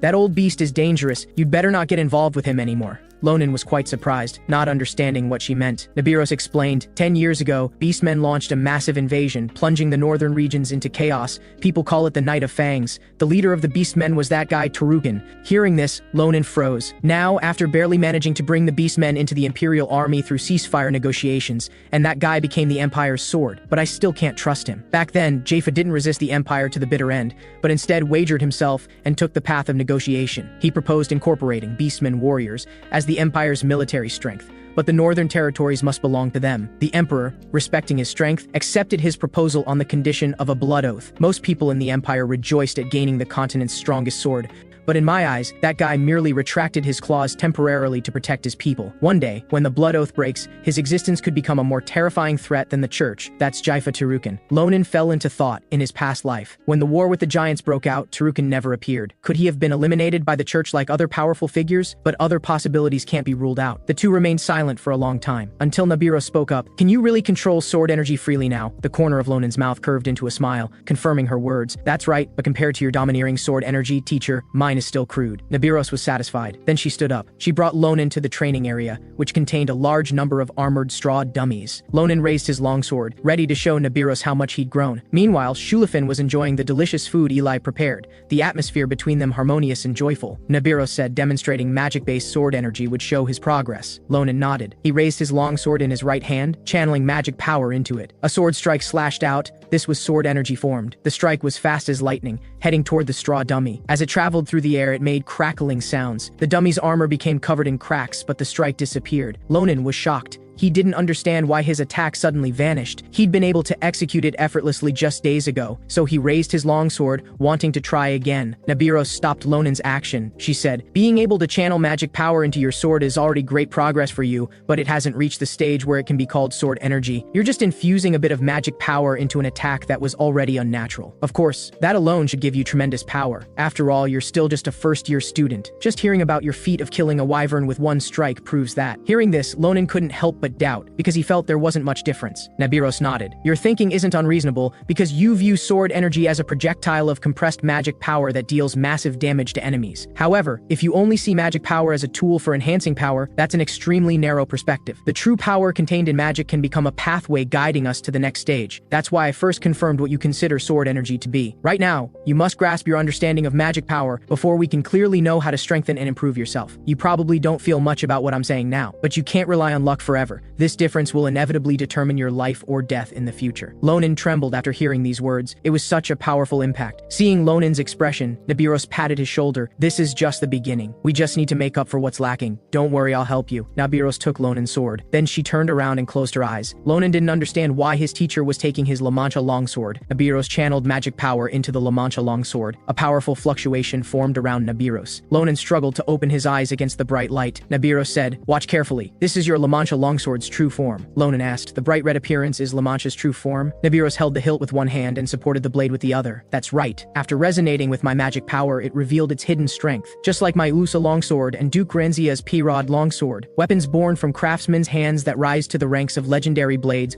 all conceal their true power. And the value of manifesting a weapon's true power lies in the ability to wield several times more might than usual. The blacksmith Doran said he'd completed a masterwork for the ages. Seems those words weren't false at all. Ronan was dumbfounded. The reinforced magic floor was destroyed by that single strike, full of deep craters and cracks. When he channeled magic power into the sword, nothing changed at all. Nabiros handed over the longsword. Because your magic power is far from enough to make La Mancha resonate. The sword knows its master's deficiencies best. Ronan glanced down. He saw the La Mancha longsword's blade radiating brilliant light. Ronan asked, teacher, where should I start? I'll show this sword what kind of master it has. Just as he finished speaking, Ronan gripped the longsword, standing firmly before Nabiros. Nabiros smiled. She said, then let's start with your weakest area, practicing how to maintain magic power. First day of training, magic power maintenance time 48 seconds. Third day of training, magic power maintenance time 1 minute 32 seconds. Fifth day of training, magic power maintenance time 2 minutes 12 seconds. Ronan continued improving while Nabiros stood behind him supervising. 2 minutes 50 seconds, 3 minutes 41 seconds, 5 minutes 12 seconds. Training day 14. Nabiros looked at the clock in her hand, showing 13 minutes, far exceeding the target maintenance time. It would take ordinary people enormous amounts of time to practice to this level. She commanded, now maintain this state and show me your sword energy. Ronan gripped his long sword after hearing this, holding it vertically downward. Magic power channeled into it. With a snap, tremendous energy erupted. Then he sheathed the longsword. The moment the blade entered the scabbard, the straw dummies standing in the distance were all struck, heads instantly separated from bodies, breaking into two parts. Ronan showed a happy smile. A dummy's head fell before Nabiros. Nabiros smiled too. Not bad at all. Ronan raised both hands, understanding why he had to undergo this training. Just concentrating to maintain magic power allowed him to better master all his body's senses. Realizing the magic power hidden within his body had such tremendous potential, Nabiros was very satisfied. Ronan finally had a basic understanding of magic power. Just then, a man's voice called out. The person was none other than Teacher Jordan. Jordan said, sorry to disturb you when you're so busy, but could I have a moment? I have urgent matters to discuss about that precious student of yours.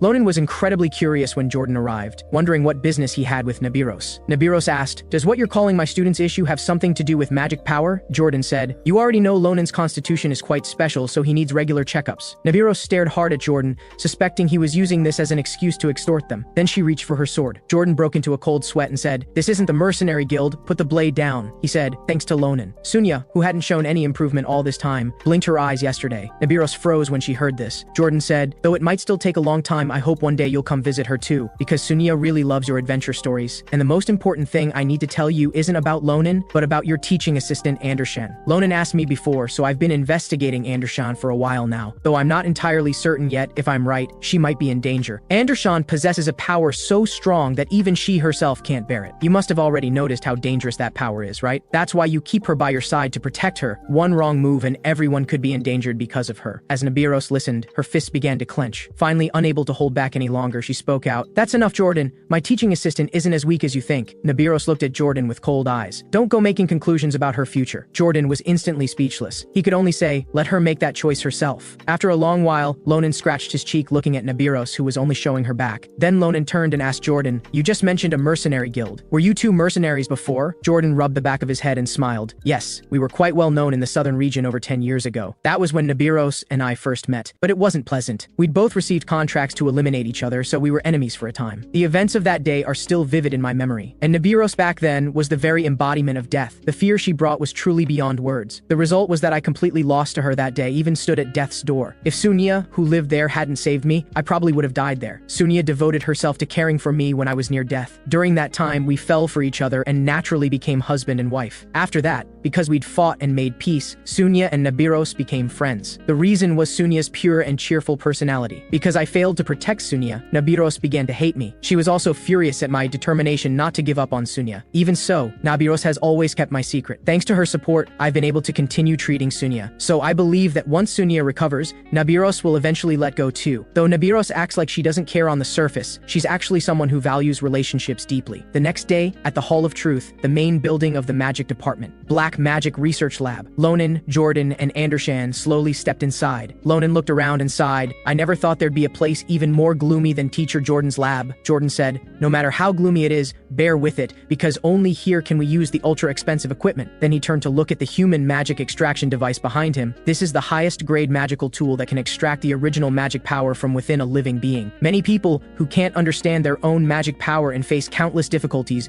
would try this tool even if it meant bankruptcy. Jordan pointed at the pattern on the ground, telling Andershan to stand on it. Finally, they could discover what power was hidden inside her body. Jordan confirmed that Andershan was mentally prepared, then reached out and pressed his hand on the human magic extraction device. Before long, Andershan's body began emitting black energy. Andershan was shocked and quickly asked Teacher Jordan what this black energy coming from her body was. The black energy slowly drifted toward the monsters trapped in jars around them. A bear monster awakened, revealing its sharp teeth. Ronan glanced around, utterly shocked. He hadn't expected this ability to be so powerful. It was already exerting influence without even being truly used. In the previous life, she was able to dominate battlefields and reign supreme across all lands under the title of the Iron Lady General. All thanks to this power, the strongest and most evil force in the Empire's history. On the other side, Jordan stroked his chin thoughtfully. He no longer had any doubts. This black magic power with its special aura was shadow magic. Andershan was utterly confused. She'd never even heard of shadow magic, only heard Ronan mention it was a secret. Hearing this, Jordan turned to look at Ronan curiously, wondering how he knew about such things. However, Ronan just laughed and said, "Don't worry about those little details." Jordan turned his attention back and said, "There's no information about shadow magic because it has a dormancy period of several years or even hundreds of years within the human body. Even when the power manifests,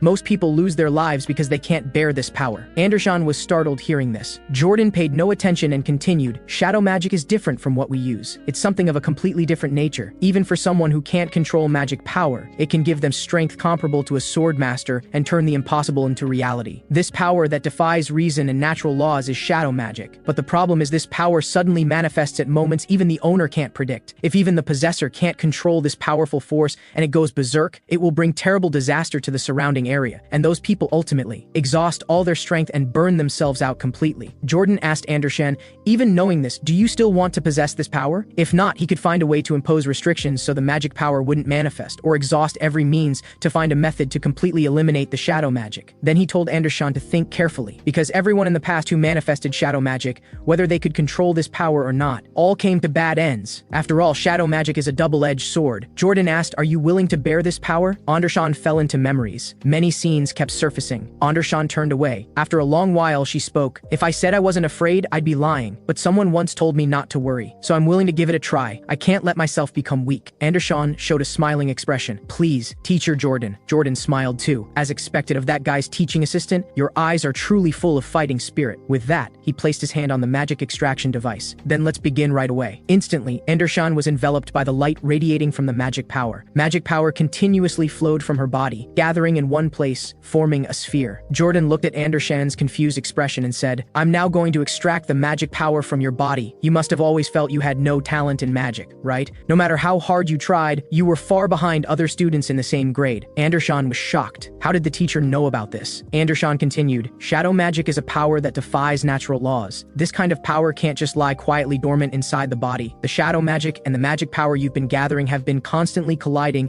and continuously affecting your growth. The solution is simple. If these two energies keep interfering with each other, then we'll completely eliminate the unnecessary Lun, leaving only shadow magic in your body. However, eliminating magic power from the body isn't that simple. Right now, we're just using the extraction device's power to make the magic appear separated. Once it stops operating, it will return to the body." At this point, Ronan asked, "If we use a method that eliminates magic power all at once, will there be any side effects that cause massive damage to the body?" Jordan looked back at Ronan and said, "No. At most, it'll just return the body to a state without magic power." Hearing this, Ronan swung his longsword. Both Andershan and Jordan were shocked, because Andershan's magic power had been successfully eliminated. Ronan sheathed his sword. "How could we wait that long? We have many things to do." Suddenly, even more powerful shadow magic burst forth from around Andershan. Her hair flew up, enveloped in black energy. The scene shifted. Andershan slowly opened her eyes, and Lonan's face came into view. Ronan was overjoyed to see Andershan awake. Andershan was shocked. She didn't understand why she was lying on Lonan's lap. Had she fainted? Just then, the bear monster squirmed, its snarling appearance catching her attention. The bear monster roared ferociously. Andershan asked, "How did these sleeping test subjects suddenly go berserk?" Ronan told Andershan, "This is your handiwork." Jordan explained from the side, "After the magic power in your body disappeared, the suppressed shadow magic temporarily went berserk. That's why this happened. But congratulations, regardless of the process, you succeeded in the end. That ball of strange energy that originally occupied the position of your heart is the pure core of shadow magic. It's also the power you'll need to cultivate from now on." Andershan said, "This power is different from magic power. It has a cold and frightening feeling." Jordan replied, "Right now, because of the backlash from removing the magic power, it's in an overly active state. It will soon return to about the size of a handful of sand. As the shadow magic awakens, you can also slowly begin to understand what abilities you've gained." Just as Jordan was about to stabilize the surrounding test subject monsters,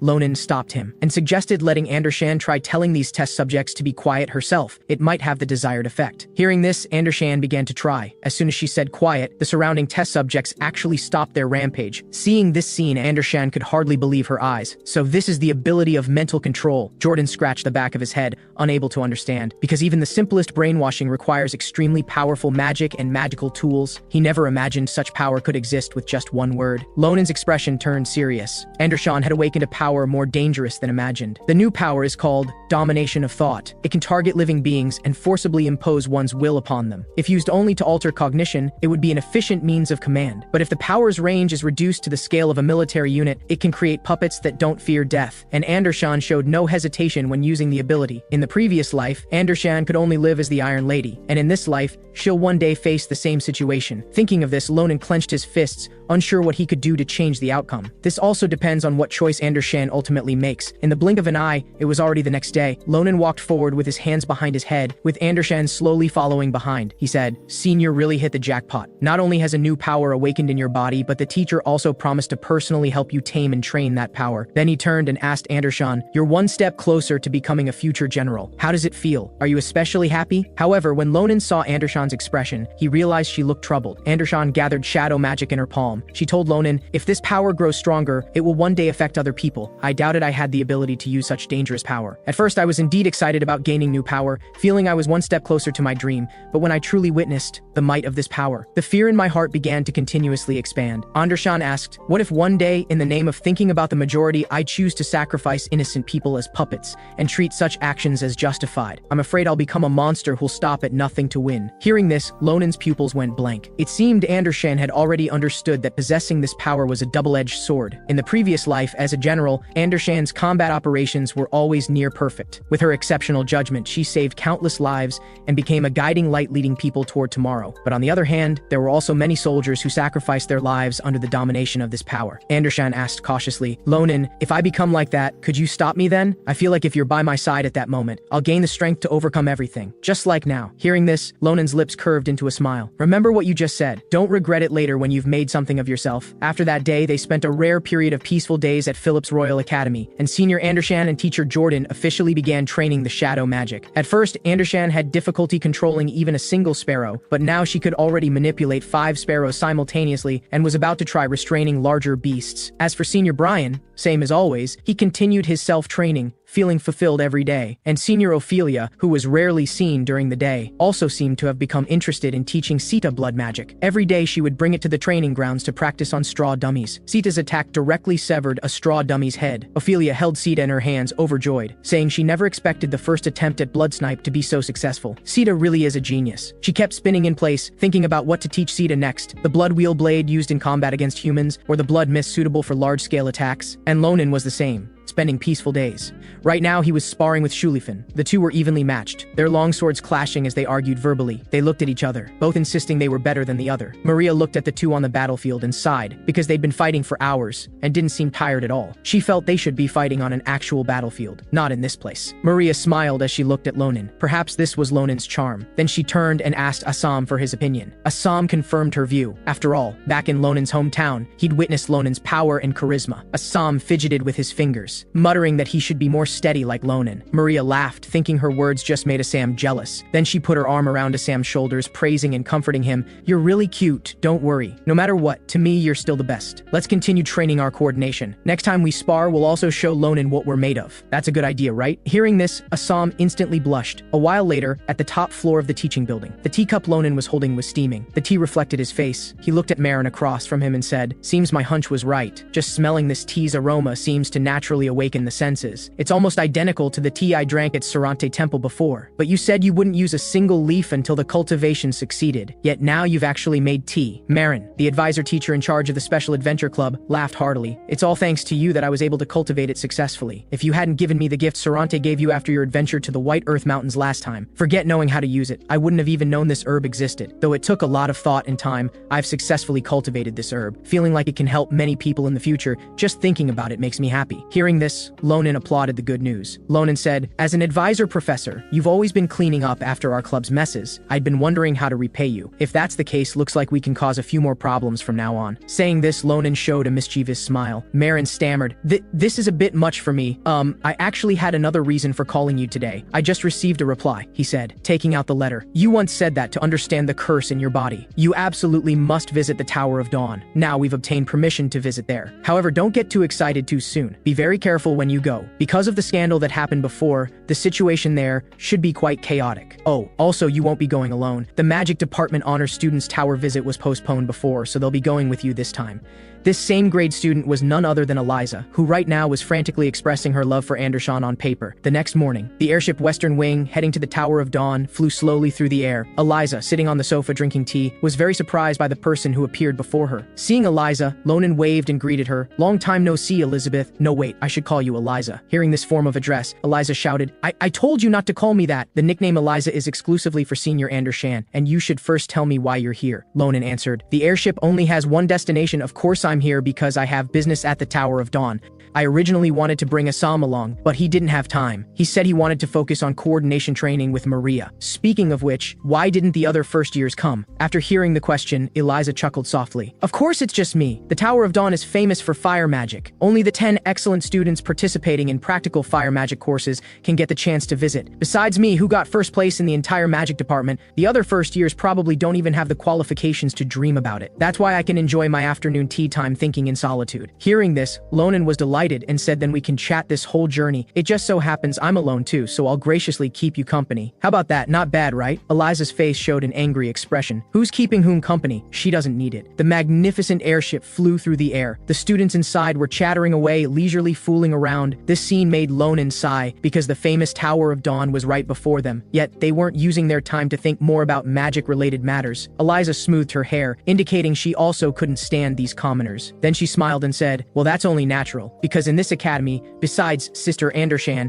you're the only talent I recognize. You've also left quite an impression on me recently. You actually suppressed that arrogant Granzia madman in front of everyone. It was so satisfying. I also heard you assisted Sword St. Tirukin in successfully stopping a terrorist operation by a cult organization. Your outstanding performance seems to have already reached the palace, so our Akalusia family is also paying attention. Suddenly, Eliza thought of something and her eyes widened. Speaking of which, when are you going to respond to the invitation I gave you? Do you know it's already been several months? You're not testing the Akalusia family's attitude, are you? This is a once-in-a-lifetime opportunity. If you join our family, you'll immediately— Ronan couldn't get a word in. Eliza alone could talk non-stop now. After a while, Ronan clapped his hands and changed the subject by asking a question. Eliza, why do you like Senior Andershan so much anyway? Hearing this, Eliza was shocked, not understanding why Ronan suddenly asked this. Ronan said, according to your standards, Senior Andershan during her repeating years wasn't just not talented. She couldn't even be called ordinary. But you still like her so much. Seems you must have discovered something different about Senior. Eliza confirmed these words. She slowly said, my sister Andershan has been different from the start. The first time I met Sister Andershan was shortly after I entered Phillips Academy. I wanted to go to the library to look up materials but got lost, just when I didn't know what to do. The person who took the initiative to come over and kindly give me directions was Sister Andershan. I still remember what Sister Andershan praised me with that day. She thought she was going to hear those same old lines again, like how the Akalusha bloodline is truly different, or something about being naturally gifted. They devalue all my achievements,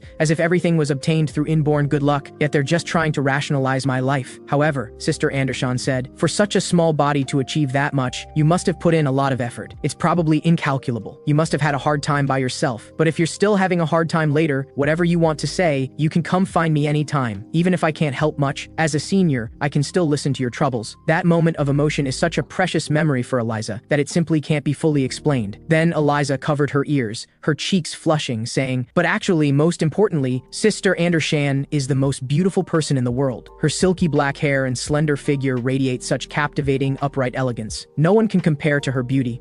Just thinking about it is so mesmerizing. I miss Sister Andershan so much. After listening, Ronan was sweating. Whether it's Shulafin or this guy, are all geniuses like this? After a long while, Ronan sighed. Whatever, Eliza will eventually become an asset to Senior Andershan anyway. Suddenly, the airship's speed increased. Ronan's whole body shook. He suddenly slammed the table and stood up, telling Eliza to stop talking and quickly take out her staff. Ronan said, there's no time to explain. Something is approaching us. Soon after, Ronan was holding Eliza with her staff and arrived at the top of the airship. Eliza shouted, thinking Ronan's treatment of a lady was too rude, but Ronan asked, Eliza, with your ability, can you use telekinesis to make a person float in the air? They're coming right now. We need to be ready immediately. Eliza didn't understand what this thing Ronan kept talking about was. All she could see were clouds. Suddenly, a massive oval fireball came into both their views. Eliza froze. The entire airship looked like a little brother compared to this huge fireball. Eliza recognized this as magic used for aerial interception during wartime, but didn't know why it suddenly appeared. Then Ronan drew his longsword, leaping from his position, soaring high into the air. Seeing Ronan act on his own, Eliza quickly pulled out her staff, casting the telekinesis spell to attach to Ronan. Ronan flew out from his position, directly facing the oncoming fireball. His longsword was infused with magic power, swinging it straight out. Countless densely packed sword strikes enveloped the fireball like an inescapable net. The massive energy fluctuation acted upon the fireball. The huge fireball was easily cut apart, turning into countless fragments. Ronan was shocked. There were more fragments than imagined. The fireball fragments headed toward the airship. Suddenly, many flame arrows flew from behind Ronan, piercing through the fireball fragments. Ronan was quite curious. He saw Eliza with flames burning all around her body, continuously releasing flame arrows. She slowly said, did you really think I couldn't even handle these fragments properly? I am Elizabeth Akalusia. The flame fragments were completely eliminated, and the airship's crisis was successfully resolved. Ronan laughed heartily. Very good, truly worthy of the Akalusia heiress. That was awesome, Eliza. Eliza shouted, hey, didn't I tell you not to call me that? After Ronan returned to the front of the airship, Eliza raised her fists, constantly complaining verbally. After a long while, the airship reached the airspace above the Tower of Dawn. A magic circle pattern appeared at its top. From within the Tower of Dawn, a booming voice came through. through. What happened? Is everyone alright? We've confirmed that the tower fired intercept magic at the airship just now, but we must state that this was absolutely not the Tower of Dawn's doing, but an unexpected incident no one could have predicted. For safety's sake, we've made complete preparations.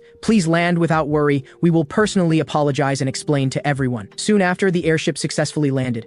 All the students were noisy and clamoring, discussing what that fireball was. Who dealt with the fireball? Could the activities continue? Eliza said, "This is one of the 5 great towers, yet such an absurd thing happened. If there's no reasonable explanation, I'll file a formal protest through my family." Ronan replied, "Though I'm also angry, let's first hear what they have to say. After all, it's not like we have no clues at all." Before coming, he'd asked Teacher Marin why the visit to the Tower of Dawn kept not getting approved. Was it because of the cult's presence? Marin nodded. After the incident where Grenzia was infiltrated and the academy was attacked, the Empire began searching nationwide for traces of the cult. Among them, the interior of the Tower of Dawn was also searched. As a result, not long after, they found 3 cult members. However, progress didn't go so smoothly, because before being arrested, those cornered cultists finally used self-destruction magic. Fortunately, the mages on site were powerful, so there were no casualties, but about 1/5 of the land around the tower disappeared due to the force caused by the explosion. Marin reminded Ronan to be very careful. Though the cult infiltration purpose was unclear, since their plan failed, there were certain risks. Ronan gripped the longsword at his waist. He guessed that huge fireball was most likely the cult's doing. After all, such things couldn't happen by chance. If he noticed anything wrong later,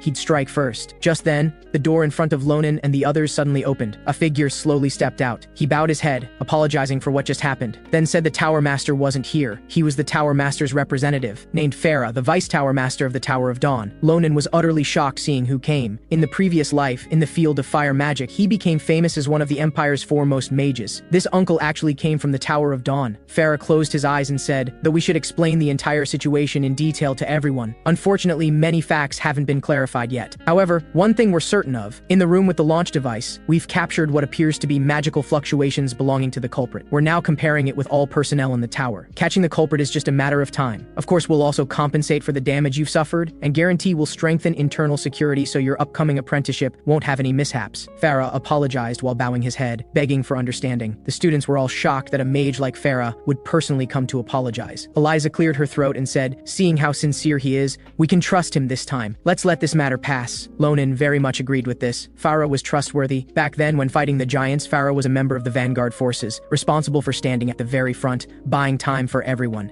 In battle, to save his comrades, he burned his own body again and again, until his life turned to ash and disappeared. From beginning to end, he never hesitated. Ronan lowered his longsword. Farah couldn't possibly be connected to the cult. Farah placed his right hand on his chest, looking at Eliza and Ronan. "Our tower owes you both a great debt. As acting tower master, thank you for blocking the fireball, Mr. Ronan, Miss Elizabeth." Ronan pointed at himself and asked, "Eliza is from Akalusia, so it makes sense you know her, but how do you know me?" Farah smiled and said, "No need to be so cautious. I've already received word from Phillips Academy." Then Farah turned and invited Ronan and Eliza to follow him, to express their gratitude and because there's something else to tell them. Then the 3 entered the Tower of Dawn. Farah introduced that this was where magic was researched, also the central location of the Tower of Dawn. Magic Research Sample Hall. Right now, several mages in the tower rushed past frantically, their mouths full of worries about the state of magical tools. Eliza understood why the Tower of Dawn was one of the 5 great towers. Most of the members could immediately join actual combat, and they were all 4th ring mages or above. Ronan agreed with this assessment. It's just that listening to these members' words, it seemed they didn't welcome outsiders, as if they'd run into some troublesome matter. Ronan and Eliza slowly climbed the stairs following Farah. They happened to see a woman sitting on the distant staircase. Right now, the woman was using a magical communication device. Her expression was ice cold as she muttered quietly, "Ignite the flame with the death of Akalusha." The scene shifts to the top floor of the Tower of Dawn. Farah sits at the head with Ronan and Eliza sitting across from her.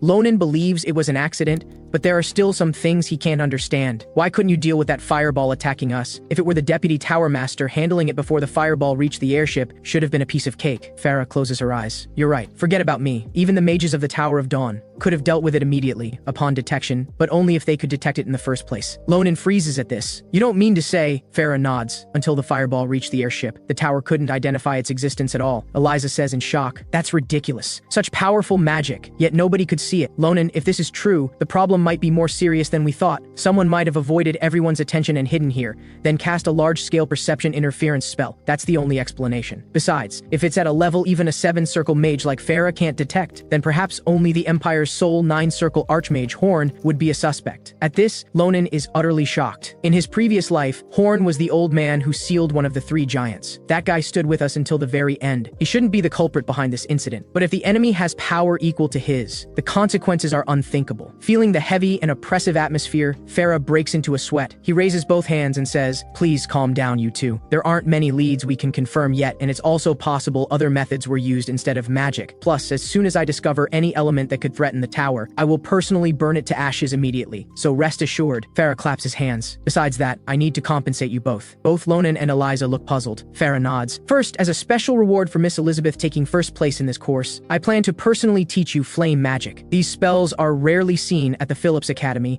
and should be very helpful to you." After hearing this, Eliza shows a happy smile. Farah continues, "As for Ronan, I heard you often go to dangerous places for club activities, so I've prepared something more practical." With that, he produces a scroll from his hand. This is a scroll imbued with high-level flame magic. It'll definitely come in handy in critical moments. Also, I've heard about why you came here. I know you're looking for books about removing curses, but our library is the largest in the entire empire, so finding the books you need won't be easy. However, I've already given instructions to make it as convenient as possible for you to search. I've assigned a library administrator to help you. Soon after, inside the library, Ronan looks around. He takes out a golden ring from his hand. While stroking it, he wonders what kind of person the administrator will be. Still, since Sarante specifically asked me to find them, they must trust each other. Will they look like an intellectual? But if they're Sarante's friend, they might also be an elf. But why isn't there anyone around? Just then, a voice appears. Ronan turns to look. A woman holding books introduces herself. "My name is Ale. I'm the Dawn Library Administrator assigned to guide you today. Please take care of me." After speaking, Ale shows a smiling expression. Ronan looks up and thinks to himself, this really is an unexpected elf. After learning that Ale is the only elf in the Dawn Library, Ronan slowly extends his hand in a fist, revealing the ring inside, which is now emitting a green glow. Ronan says, "The owner of this ring is my friend. He said the administrator here would recognize it immediately upon seeing it." Ale's gaze is completely drawn to the ring. She quickly approaches Ronan. "Isn't this Sarante's ring? It's been so long since I've seen anything of his." Seeing Ale so excited, Ronan can't help but sweat. Ale glares angrily, demanding how this thing ended up in Ronan's hands, since this ring is something Sarante treasured deeply. He wouldn't give this to someone without good reason. "You'd better come clean." After speaking, Ale flies into the air, releasing waves of intense magical energy from her body. Ronan holds his long sword defensively. Suddenly, an enormous wolf appears before Ronan. The wolf looks at Ronan as if he were an ant. Ale floats in front of the giant wolf. She says, "If you hurt Sarante and took this ring, I will absolutely make you pay the price." Ronan stares intently ahead. He releases his grip on the sword. He thinks to himself, although I don't yet know what relationship Ale has with Sarante, one thing is certain, she cares deeply about Sarante. So Ronan extends his palm. He says, "Ale, I'm very sorry for the misunderstanding. I'll explain everything clearly, so can you hear me out first?" Ronan then explains the entire story of how he obtained the ring. Ale crosses her arms, understanding the full picture. It turns out Ronan encountered Sarante during club activities, they became friends, and together defeated an enemy cult officer who's also been causing trouble in the tower recently. Ale holds the ring, understanding why Sarante gave it to Ronan. After all, if Ronan had taken it by force,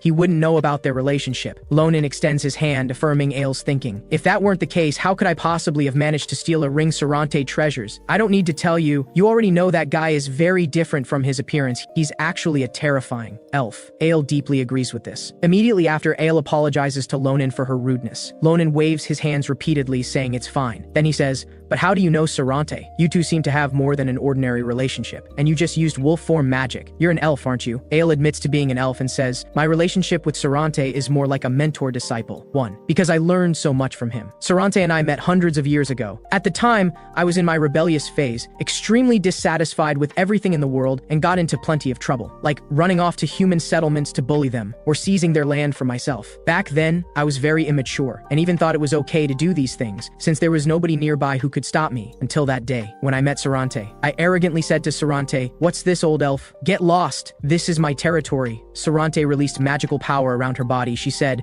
'You'd better come with me quietly, since I want to avoid hurting you if possible.' Then she extended her hand, and just like that, I came with Sarante to this Tower of Dawn, and she was a top-tier mage in the tower at the time. Being able to become a top-tier mage without using flame magic, only she could do that. This shows how powerful Sarante is. But back then, I didn't care how capable she was. All I thought about was how to escape from here. However, Sarante never gave up on guiding me. Instead, she taught me many things. She made me understand that people who prove themselves through power alone will eventually be crushed when they encounter greater power. The correct way to live should be to coexist peacefully with your surroundings and know how to fill your life with love. Thanks to Sarante's teachings, I've become a better person now. After that, following her guidance, I started working here part-time as a library administrator while protecting this place. Speaking of which, is Sarante still as busy as before? She even has to relay messages through you. At this, Lonan's whole body trembles, stuttering and unable to speak. Ale tilts her head, curious about why I'm reacting this way. And at this moment, Lonan's eyes show only sorrow. He thinks of the scene when Sarante died. Sarante wouldn't want those close to her to be sad, would she? So Ronan fabricates a lie, you know, don't you? How devoted Sarante is to Senil. So she'll probably be out of contact for a long time, which is why she asked me to relay her message. Ale strokes the ring emitting green light and says, she's still the same as always, but I'm not sad. Just knowing that Sarante hasn't forgotten me is enough to make me happy. The ring bursts with brilliant light. To Lonan's shock, the ring's appearance changes. 3 days later, the tower's personnel continue rushing about as usual, but fortunately,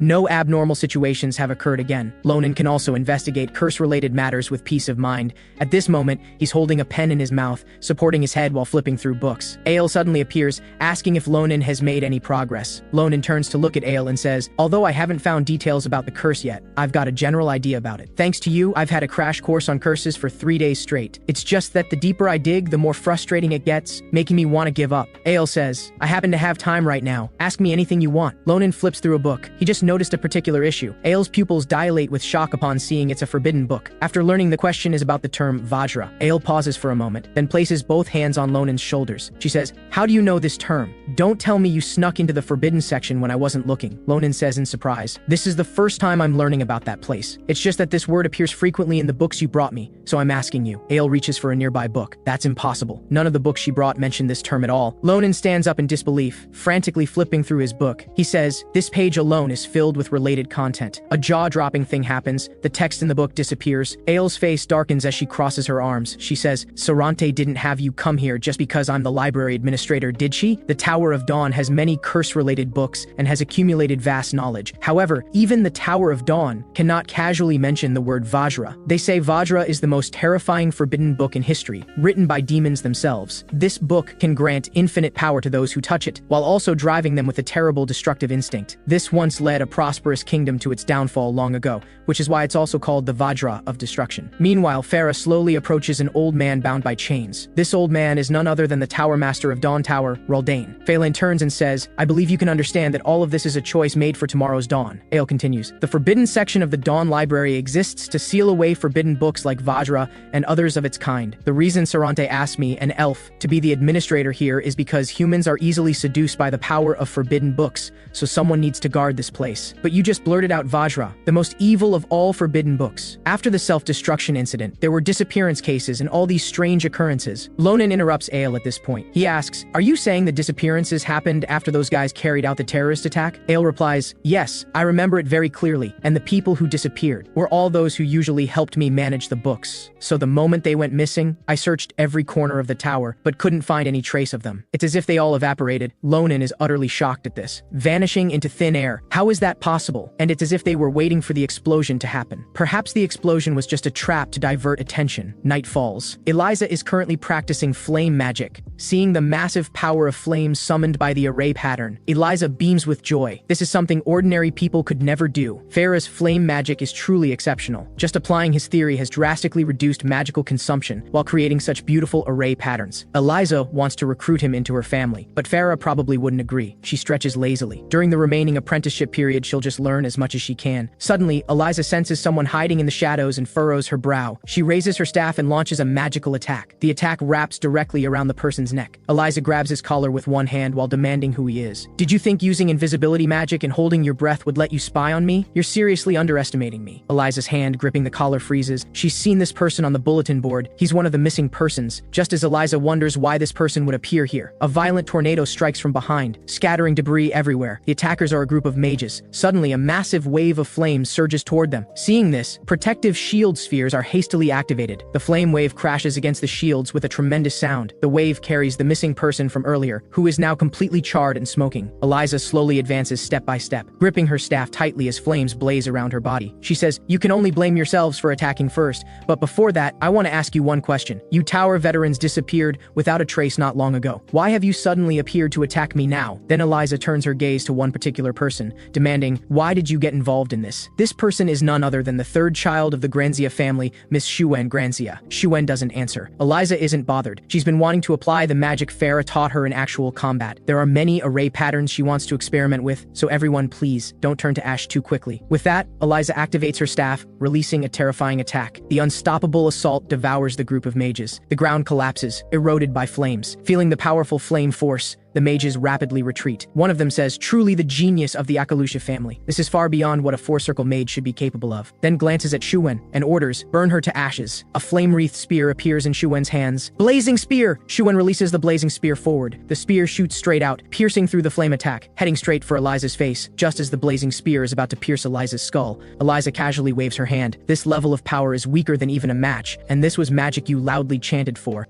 Seeing the blazing spear so easily neutralized, Shuen freezes in place. Here, have it back. Eliza flicks her finger. Countless light arrows attack towards Shuen and the others. Dare to become an enemy of Akalusia, and death is your only fate. The light arrows streak through the air with piercing sounds. Blazing silver arrows. Seeing the incoming attack, the mages show grave expressions. They hastily erect a firewall in front of them. The blazing silver arrows continuously strike the firewall. Blood begins trickling from the mages' mouths. One of them says, we need to close the distance for a decisive battle. I'll go. You stay here and protect Shuen Granzia. For our master, the core of this plan is Shuen Granzia. The Akalusia family member must die at Granzia's hands. Just as he finishes speaking, a light arrow strikes his head. Shuen is shocked. A fire wall cast with all the strength of a four-circle mage was broken through so easily. The remaining mage thinks this is absurd. The Akalusia family member's talent is too strong, but this is actually an opportunity. She's focused on attacking right now, so her defense must be neglected. After dodging the attack, the mage rushes forward like flames. In this life or death situation, she's so arrogant, she never thought I'd dodge. Still just a child after all. He grips a flame-wreathed longsword in his hand. Akalusha, you will pay a terrible price for this. Just as the mage rushes close, countless light arrows sprout from the ground, piercing through the mage's limbs and body. He grits his teeth, eyes wide, unable to believe what's happening. Eliza says with a laugh, haha, how spectacular. That was just a deliberate opening I showed you, and you took it as an opportunity, trying so hard to rush over. How laughable. This is textbook like a moth to a flame. How could this be? You didn't have time to cast a new spell. Magical power swirls in Eliza's hand. Why go to all that trouble and use a new move? I just made the spell I already cast change trajectory and circle back. This technique is my telekinesis. The light arrows pierce into the mage's body. He lets out agonizing screams. He says, you can actually cast two different attribute magic simultaneously. This is too absurd. Eliza brushes her hair and says with a smile, to be precise, I can use up to 3 types, but you probably won't get to witness that because for catching moths, it's far too wasteful. After killing the mage, Eliza turns around. She says with a smile, now that there's nobody left to interfere with us, shall we continue our earlier conversation? Shuen Granzia stares intently at the person before her. Eliza walks slowly forward. He won't die that easily, since fire mages have extremely strong fire resistance, so while I still have some compassion, you'd better confess honestly. No matter how young and naive you are, you should understand that if the two great families of Akalusia and Granzia clash, the entire empire will be plunged into bloodshed. Regardless of who wins, both sides will end up severely damaged. This crude plan shouldn't be something a little girl like you could devise, but if it were your leader's orders, that wouldn't make sense either. After all, in this war, the benefits you'd gain don't match the losses, and the assassination attempt is full of holes. Besides, the Granzia family doesn't seem weak and incompetent enough to need underhanded tricks. Otherwise, how could they qualify as Akalusia's only rival? All things considered, there's only one reasonable explanation. You're being controlled. The one controlling you is an evil entity hoping to start a war between our two great families. Who could be hiding behind you? With that, Eliza has approached Shuen, gazing into her eyes. Shuen's lips curl into a smile. This girl is truly extraordinary. Immediately, terrifying evil energy emanates from Shuen's body, making crackling sounds as it attacks Eliza. Eliza's face fills with shock. She hastily retreats backward, her expression pained, cold sweat dripping, thinking, what is this evil aura? One trembling hand supports her against the ground. Right now, she's filled with terror, unable to move an inch. The evil power slowly approaches. Looking at Shuen shrouded in darkness, Eliza wonders what kind of existence stands before her. The evil power envelops Eliza. Suddenly, a withered and grotesque hand reaches for Eliza. Then a low low voice emanates from the darkness. Akalusia, you're nothing but a lamb intoxicated by trivial power. Raise your head and engrave what I'm about to say deep in your mind. The one who will become the master of the world is called Vajra. The scene shifts. Ronan and Ale have come to the tower's top floor to see Deputy Tower Master Farah. Farah asks, Ronan, is what Ale said true? Did you really see the dangerous name Vajra in an ordinary book? At this, Ronan confirms it's true. After receiving this answer, Farah clasps his hands together. This matter is simply unbelievable. Ale says from the side, perhaps Vajra's seal has weakened. We need to verify this immediately. Farah shakes his head, disagreeing with this view. He says, I personally confirmed just yesterday that Vajra is still in its sealed state. This statement instantly shocks Ale. She says loudly, did you go to the forbidden section yesterday without telling me? Then she slams the table, demanding, you should be well aware of the danger of forbidden books, which is why the rule is they can only be accessed with me or the Tower Master present. Even you could be seduced by forbidden books. I absolutely cannot overlook this. When the Tower Master returns, I'll report it immediately. Farah clenches his fists. I'm sorry, Ale. I kept this from you too. He clutches his forehead in pain. Tower Master Reldane is already in the forbidden section, sealed together with Vajra. Both Ronan and Ale are thunderstruck by this news. Farah slowly recounts a year ago, on the day everyone thought the Tower Master was leaving for training, he actually never left the tower. Instead, he entered the deepest darkness within the tower. He unsealed Vajra, the most evil forbidden book, only to comprehend the ancient knowledge contained within it. Aiel can't understand why the Tower Master would covet knowledge from a forbidden book. Tower Master Raldane's flame and illusion magic had already reached the pinnacle. Why would he do this? Farah says he believed that doing so would allow him to control Vajra, since he cherished the potential contained in the forbidden book's knowledge, and believed that knowledge only caused misfortune because it met the wrong masters. He once said that with the right person who uses it properly, even dangerous power can bring great benefit to this world. Among them, the knowledge contained in Vajra, which can maximize the caster's potential, would undoubtedly become a great blessing for this land. Ronan crosses his arms. I can already guess what happened next. The Tower Master must have failed. Farah doesn't deny it. We underestimated that power from the very beginning. For humans, it's an absolutely unbearable evil force. Even Tower Master Raldane could only resist briefly, because it's the crystallization of extreme evil. The moment the Tower Master realized he was about to become Vajra's host, he immediately used an emergency force summoning scroll to call me into the forbidden section. Evil power spread throughout the Tower Master's body. He told me to seal him while he still had self-awareness. If we missed this moment, the entire world would fall into danger. I said, trembling, this can't save you.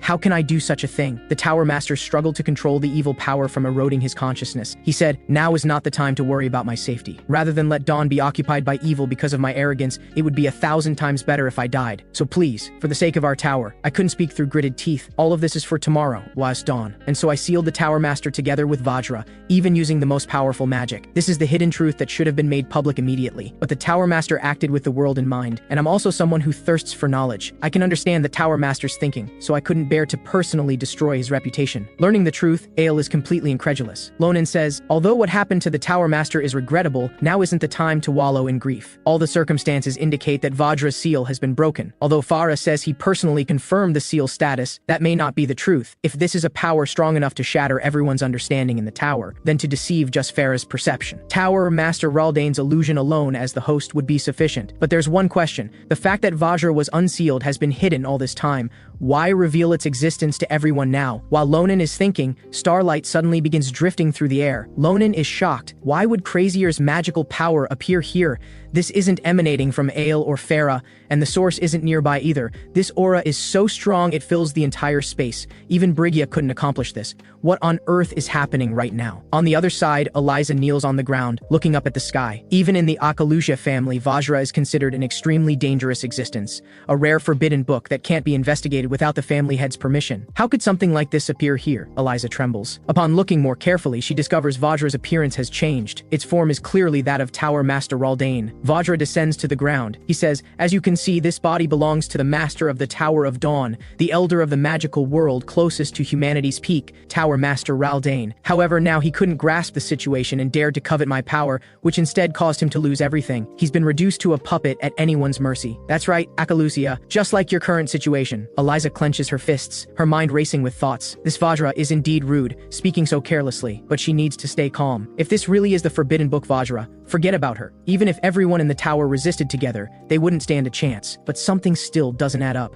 If he's this powerful, why play these tricks behind the scenes? He could just appear and attack directly. At this thought, Eliza's lips curl into a smile. I see now. You mastermind aren't so impressive after all, yet you only dare hide behind a 10-year-old girl. How utterly laughable. Eliza is grabbed by the face by a grotesque hand, but she shows no fear. She says, if you'd truly recovered your power, all of this would be unnecessary. So there's only one truth. Right now, you're nothing but a paper tiger. Vajra laughs maniacally. You guessed half of it correctly. I do indeed still need some time to fully recover my strength. This old man's will is still resisting. To fully merge with this body will take considerable effort. If I show even the slightest opening, he desperately tries to burn himself and me together. It's laughable, but indeed troublesome. However, it will end soon, because a vessel far superior to Raldane has delivered itself to me. With that, he uses his finger to lift Eliza's chin. Instantly, the image of a person flashes in Eliza's mind, none other than Ronan. Vajra says with a laugh, that child is my true beginning, worthy of being called my complete form. Eliza is trapped by spikes, unable to move, only able to let Vajra manipulate her. Vajra releases Eliza's chin and continues, Raldane possesses a strong will, requiring effort to fight against his consciousness, which has caused me considerable trouble, but this problem just needs time to solve. However, after all this effort, I only obtained an aged and worthless body, which greatly displeases me. But while eliminating Raldane's consciousness, I never expected that the fireball I launched out of boredom would lead me to discover him on that airship. This is truly fate. This old man can't compare to him at all. He's young, strong, excellent, and possesses potential that surpasses everyone. At first I doubted my own eyes, since in hundreds of years I've never seen such a treasure. But after spending several days carefully observing him, I decided to bestow upon Ronan the honor of becoming my host. So I'm no longer interested in a war between your two families. But I still think this process was meaningful, because this way, I was able to discover talented individuals with great potential like you. With that, Vajra clenches his fists and activates evil power. Dark thorns instantly grow from the ground, piercing through Eliza's body. Vajra snaps his fingers. It would indeed be too wasteful to kill you on a whim, so today I'll be magnanimous and give you an opportunity. Are you willing to become my slave and swear to be loyal to me? Then countless dark hands reach out, surrounding Eliza. Eliza is tightly bound, completely unable to move. Of course, you still have another choice, which is to die at the hands of that girl from Granzia, becoming the catalyst for war and leading the Empire down the path of destruction. Vajra sneered coldly. The choice is yours. Eliza gritted her teeth tightly. She said, after living so long, you still have no insight at all, actually thinking I'm the kind of person who would waver over such a choice. Enough with the nonsense, just kill me already. If someone from the Akalusha family fears death, they're not worthy of bearing that name. Kill me however you want. I'll accept whatever comes. Vajra stared at the restrained Eliza. What a boring girl. He snapped his fingers. I've lost interest in you, now die. Then he controlled Shuen to strike at Eliza with a longsword. At this critical moment, Ronan arrived with his longsword. He shattered the sword in Shuen's hand,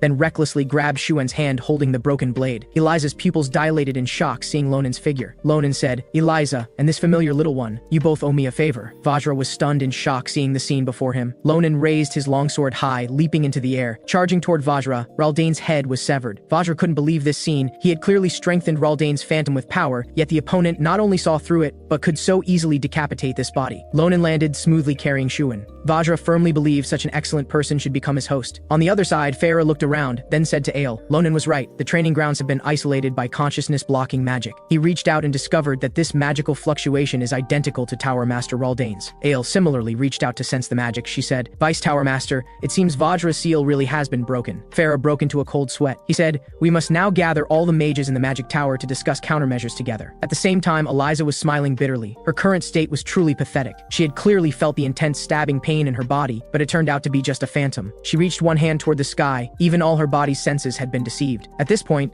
Ronan asked Eliza, is what you said true? That little one is really Shulifan's sister? Eliza confirmed this. That's right. She's the third child of the Granzia family, Shuen Granzia. Her magical power is quite good. She came to study abroad at a young age. I just didn't expect we'd meet this way, but it doesn't matter. Anyone can tell she's just being used by Vajra. Ronan gave a thumbs up, worthy of an Akalusha. Such extraordinary bearing is truly well-deserved. Hearing Eliza still arguing that only Andershan could use that nickname, Ronan smiled. It seems Eliza wasn't injured. Then Ronan turned his gaze toward the corpse burned to charcoal by flames flames not far away. These missing persons who vanished after the cult's attack had been emitting the cult's unique starlight magic all along, so they really were the cult spies. When he heard that only those who helped Ale manage books had gone missing, Ronan found it suspicious and couldn't help thinking, was their target the forbidden book section from the very beginning? If so, then the attack that day wasn't simply a suicide bombing, but a diversion. Its purpose was to shift everyone in the magic tower's attention. Just then, Eliza suddenly thought of something and said, "Ronan, you need to hide right now. Vajra's target is you." Ronan didn't understand what this meant. Eliza said, "I don't have time to explain. What you just cut was only Vajra's phantom, not his true form. Just the phantom alone could suppress me.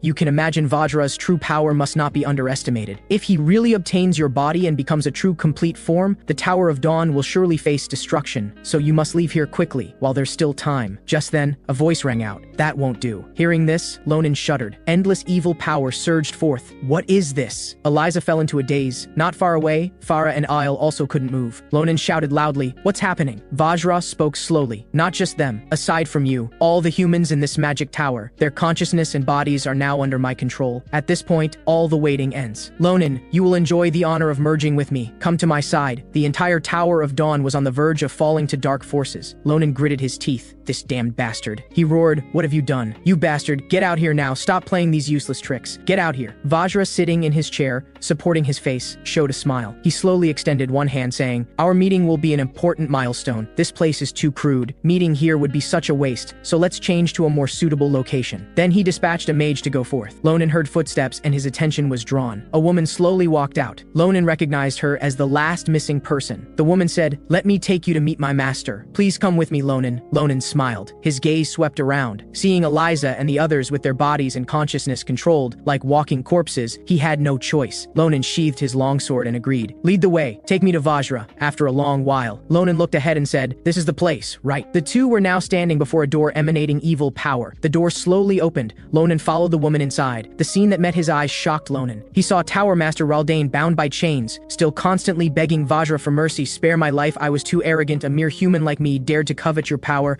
Please, I beg your mercy." Hearing these words, Ronan clenched his teeth. He drew the longsword from his waist. A terrifying sword strike was released, directly cutting the bound and kneeling Raldane's body in half. Ronan said angrily, "Stop with these sick jokes. Come out, Vajra." Vajra laughed coldly. "Heh, how boring. This was my special way of greeting." "Then I'll do as you wish." Afterward, evil power continuously gathered, forcing Ronan to hastily retreat. Ronan could only use his fists to block the approaching evil power. Soon after, Vajra's form appeared, still using Raldane's body. Vajra sat on his throne. He said, "Welcome, Ronan, my supremely excellent host. Facing each other directly like this feels quite different. I want to use a warmer way to share my current feelings. So let's first deal with the eyesore." As he finished speaking, Vajra extended one finger. "Hurry and end yourself." The woman received the command, directly placed both hands on her own head and twisted it off. Before dying, the woman was still saying, "Vajra, eternal and everlasting." Then the woman fell to the ground, blood splattering in all directions. Seeing this, Ronan asked, "What game are you playing now? Wasn't she your ally?" Vajra beckoned with a finger, saying, "How ridiculous. That small fry is just like the former owner of this aging flesh. Both just trash who couldn't grasp the situation yet coveted my power." Those arrogant words they spoke when first entering here, I still remember them today. They said they would work harder for the greater cause, thereby obtaining salvation, and said that was the only way to survive. To me, these people are no different from ants, yet they dared to be so arrogant, though I could instantly turn them into a pile of rotting flesh. I still showed great mercy, letting them have the honor of temporarily obeying my commands. How's that answer? Ronan gripped his longsword tightly. Couldn't help thinking, based on Vajra's words and actions, he could confirm he has no connection with the cult. But why does Crazier's aura keep emanating from his body? Ronan held his longsword, sighing, "All right, I've heard enough of your arrogant nonsense. Take this opportunity, let me show you what someone like you needs." As he finished speaking, the longsword pointed at Vajra. Seeing the blade point at him, Vajra crossed his legs, saying, "Truly imposing, but since you're to become my host, you should have that kind of spirit. However, aren't you afraid at all? With just a move of my finger, I can end your life. The gap in our power is like heaven and earth." Ronan was too lazy to listen to this garbage. Gripping his longsword with both hands, he struck at Vajra on the throne, determined to cut him to pieces. If that were really the case, you would have acted already. Just as the sword was about to strike his face, Vajra smiled. How interesting. Ronan's longsword cut Vajra along with his throne directly in half. Then Ronan's whole body shook. Behind Ronan appeared another Vajra sitting on a throne. Vajra extended his hand, evil power gathering upon it. He said, "Your arrogance needs adjustment, come at me. Ronan was extremely surprised. He hurriedly flew backward, trying to dodge the attack about to consume him. Vajra said, you need to recognize the gap between yourself and me. Just when Ronan was at his wit's end, the pocket on his shirt emitted a green light. It was the ring Sarante gave him glowing. The green light slowly attached to the longsword in Ronan's hand. Ronan's pupils fixed on it. What is this aura? At this moment, evil power transformed into a giant maw with fangs approaching. Just as the giant maw was about to swallow Ronan whole, a strong fluctuation emerged. The teeth of the giant maw were blocked by Ronan's longsword. You dare point your stinking mouth at me? You're asking for death. Ronan swung his longsword. Endless sword strikes attacked, slashing at the evil power. Ronan successfully escaped the giant maw's mouth. He saw Vajra sitting on his throne. Vajra's fingers tapped on the armrest, completely unconcerned. Ronan froze seeing this. An even more terrifying evil power opened its maw wide, approaching Ronan.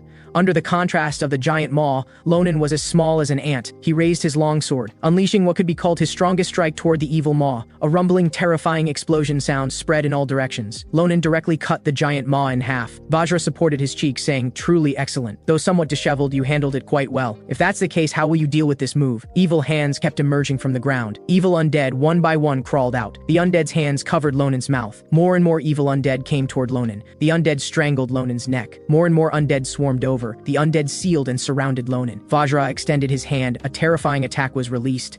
Then he charged up again. Ronan, sealed by undead with only one eye showing, struggled to breathe, looking at the scene before him quite shocked. Vajra closed his palm into a fist, gripping tightly. The sphere formed by the surrounding undead glowed, faintly showing signs of explosion. Just then, several sword strikes infused with the ring's aura scattered from the center of the undead. The tremendously powerful sword strikes directly broke through the sphere. All the undead were sent flying. Vajra showed a ferocious smile, quite satisfied with Ronan's performance. Then his hand gathered another attack. The devastating sword strikes came forth. Vajra's evil power condensed into a bow, the arrow ready to fire. The evil arrow was released. The ground cracked wherever it passed. The evil arrow and sword strikes collided. Two different forces kept fighting, producing destructive explosive power. Ronan extended his hand, holding the longsword in front to block. Vajra showed a smile. He spread his arms wide, welcoming the aftershock, shouting, excellent, very good, more. Let me see more, Ronan. Show me every bit of your potential without holding back. Just then, roaring flames rose all around. A massive firebird emerged from the flames.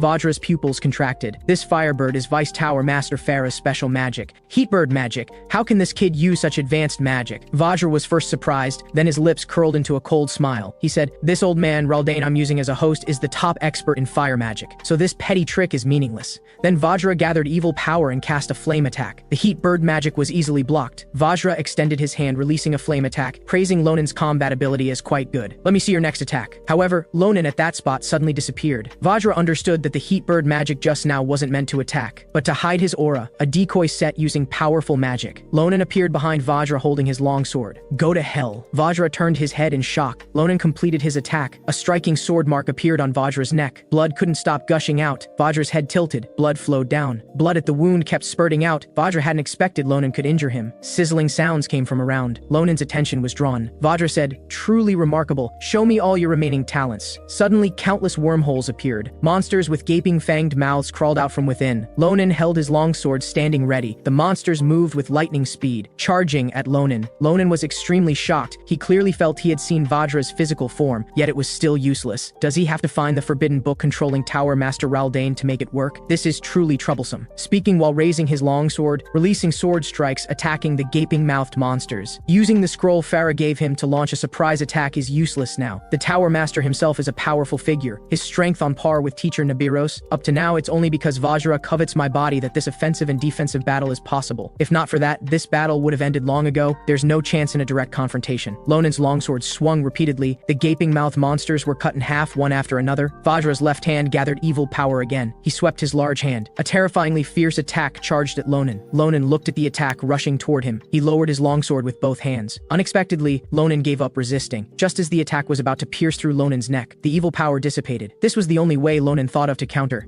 Vajra raised his hand. Seeing the opponent not resist, he hastily withdrew his attack. He gritted his teeth, saying angrily, "What are you doing, you stupid fool?" Then roared, "Do you know what this will result in? How dare you be so careless with the sacred body I'm about to possess?" Ronan pulled a sharp stone from the ground. He said, "Now I can confirm one thing. You don't want to kill me at all." Hearing this, Vajra's whole body shook. Ronan pointed the sharp stone tip at his own palm. He stabbed down hard. Blood spurted out. "My body will ultimately just be taken by you. Rather than that, I'd rather choose death." Vajra watched Ronan's actions. He said, "You want to die? You bastard dare to bluff in front of me. You think I'd be fooled by such a trick? I'm just preparing for a perfect resurrection. Seems you've mistaken my mercy for an opportunity. That bit of self-harm damage can be healed with my power. Ronan said, you forbidden books sure talk a lot. Earlier you went through great trouble to dissolve the magic, like something extremely serious had happened. And now you say this, does it still have any credibility? Ronan smiled. Your limitation is that you can't use a defective body as a host. Vajra spread his hands saying, seems you've forgotten. All the humans in this magic tower are now under my magical control, so don't think you can threaten me with such petty tricks, unless you want your companions to all become corpses. Ronan, holding the sharp stone, heard this. He burst into laughter. This is truly ridiculous. Ronan looked at Vajra saying, you think this is my first time encountering someone like you? Just from your annoying face and tone, I can guess the outcome. Whether I obediently offer up my body or not, you never intended to spare them, so go ahead and try. That way I'll have even less to worry about and can do whatever I want. Even if I really die in the end, I'll teach you a lesson first. Then Ronan stabbed the sharp stone into his own arm. Just watch closely. Whether I'm really bluffing, I'll definitely give you an unforgettable memory. Vajra, seeing this scene, sighed. Truly unbelievable. Originally, he only saw Ronan as a lucky, exceptionally talented brat, but this wet behind the ears, human, actually has those eyes. Simply incredible. Ronan raised the sharp stone in his hand again. You still have doubts? Then let me show you more clearly. He finished speaking and directly stabbed the stone into his right chest. Blood immediately splattered. Just as Ronan was about to stab his neck to commit suicide, Vajra quickly stopped his next move. Threatening me with your life. What exactly do you want? Blood slowly flowed from his neck. Vajra stared at him. Speak up, Ronan. Quickly. Ronan showed a smile. He said, make a bet with me. The stakes are our necks. Make it quick. Both their eyes stared intensely at each other. Vajra's hand gripping Ronan froze. He asked, puzzled, a bet? Ronan said, that's right. I've recently read many books about curses. One of them has this content. The oath curse. Applying a curse during a ritual and engaging in a duel, during which all actions violating the oath are forbidden. The terrifying thing about this curse is that the oath's content will definitely be fulfilled, even at the cost of life. So let's decide the outcome with an oath curse. With your power, casting that kind of curse should be quite simple, right? Hearing this, Vajra fell into thought. Subduing this guy isn't really difficult, but there's no guarantee of obtaining his complete body. He might really end his own life. Moreover, I've been sensing an aura from him that doesn't belong to him. That aura has granted him special power, though not enough to threaten me, but now I can't allow any variables. After all, this kid is a once-in-a-lifetime treasure I finally found in my long years. Seeing Vajra so hesitant, Ronan sneered coldly, just making a bet with a kid, and you're already scared? Could it be you're not confident? Vajra released Ronan's hand. Very well, I'll play along with you. However, I'll decide the method of the duel. Remember, my mercy ends here. Ronan, seeing Vajra's expression, shuddered. Seems he's really angry. Continuing to mess around might really be dangerous. Then he clenched his fist, thinking, being able to drag him into this is already quite good. After all, no matter what happens afterward, the result is the same. After a long while, a glowing golden finger appeared in the air. Its two fingers pinched a chain balance scale. Are you ready? The oath curse begins now. Soon after, the oath's content started forming. The cursed subjects must swear that before the outcome is decided,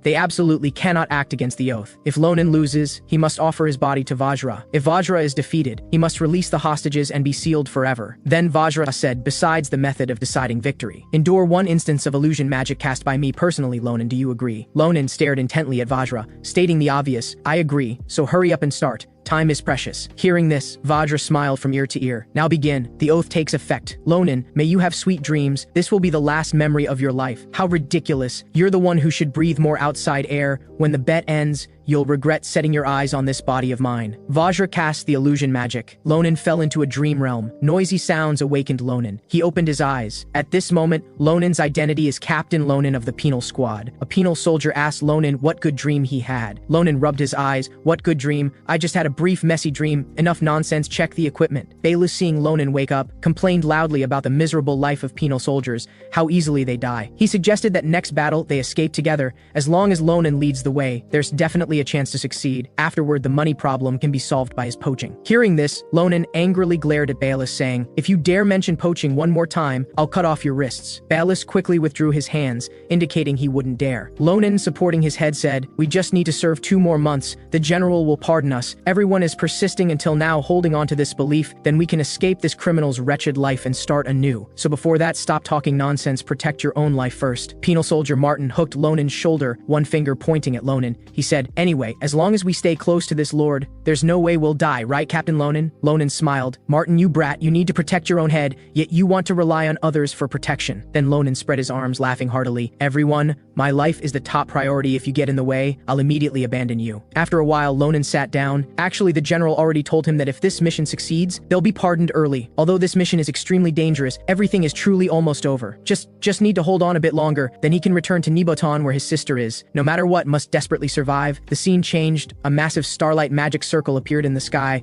Brilliant light descended from heaven, generating a terrifying attack, destroying many buildings. The penal soldiers discussed nervously, terrified. Some thought it was enemy magic. Ronan, seeing this situation, was also stunned. A few seconds later, he looked at that light and understood. That was danger. A giant with 4 wings appeared from the starlight magic circle. It said, "Behold, foolish beings under starlight, I come here by that one's decree to open the path. Accept your fate." The giant had 4 horns on its head, eyes emitting golden light. Its name was a Hayut. The penal soldiers looked up at the sky. They trembled, pointing at the sky, stuttering, "Captain, there's something in the sky." A Hayut activated the starlight magic circle. Instantly, countless starlights fell like rain. The penal soldiers froze on the spot, watching helplessly as the starlight drew closer. The destructive starlight attack sent many penal soldiers flying. Ground was torn up. Debris filled the sky. The penal soldiers had no power to resist, killed upon contact. They cried out in agony and grief, calling for help. Ronan, watching the scenes before him, still couldn't believe what is happening. At this time, horn sounds blew. 4 people ahead were blowing horns. Ballas didn't understand. Isn't that the horn sound for attack? Does this mean we're supposed to go die fighting that monster? He shouted loudly. Everyone's gone mad. Ronan released an attack, colliding with the starlight. The penal soldiers, seeing Ronan's actions, were shocked. Ronan roared, "You idiots, get yourselves together. At a time like this, still standing there stupidly. If you don't want to die too pathetically, either fight or flee. Either way, you need to move first." Just then,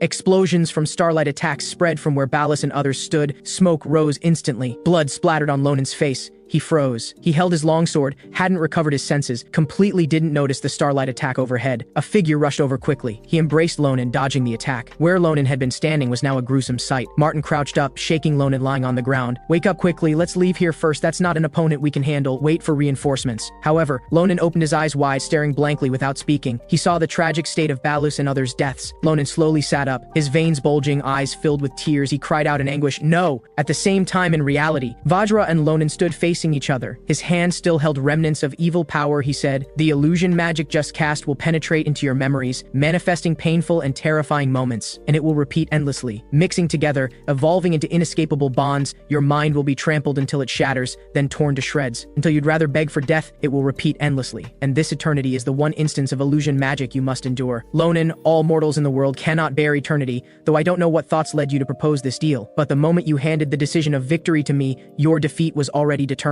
Vajra let out a chuckling laugh. "So I'm just curious, in what kind of quagmire will you struggle?" In the dream realm, Ronan and Martin now stood before a corpse lying on stones. Ronan was heartbroken, while dodging Ahayut's attacks on horseback. The penal soldiers beside him also turned to ash. Dead, dead again. All dead. How many people have died to protect him alone? Can't count anymore. Is it really all over now? Ronan knelt in a pool of blood. He didn't know if Hell's End truly exists. Right now, Ronan just wants to rest. In reality, Ronan knelt down. He said, "Enough, stop it. Whether you want my body or anything else, please, I'm begging you." Hearing this, Vajra's mouth split wide. Finally, you finally belong to me, Ronan. Vajra separated from Tower Master Raldane's body, transforming into the Forbidden Book's original form. Vajra stood above Ronan's head. Endless evil magic power began flowing toward Ronan. Ronan lowered his head, silent, allowing the evil power to occupy his body. In the end, he showed a smile. The Forbidden Book Vajra successfully occupied Ronan's body. He supported his head, gripping his hair, smiling and saying, "Truly spectacular. This body is now filled with infinite potential. Ronan, before your consciousness completely disappears,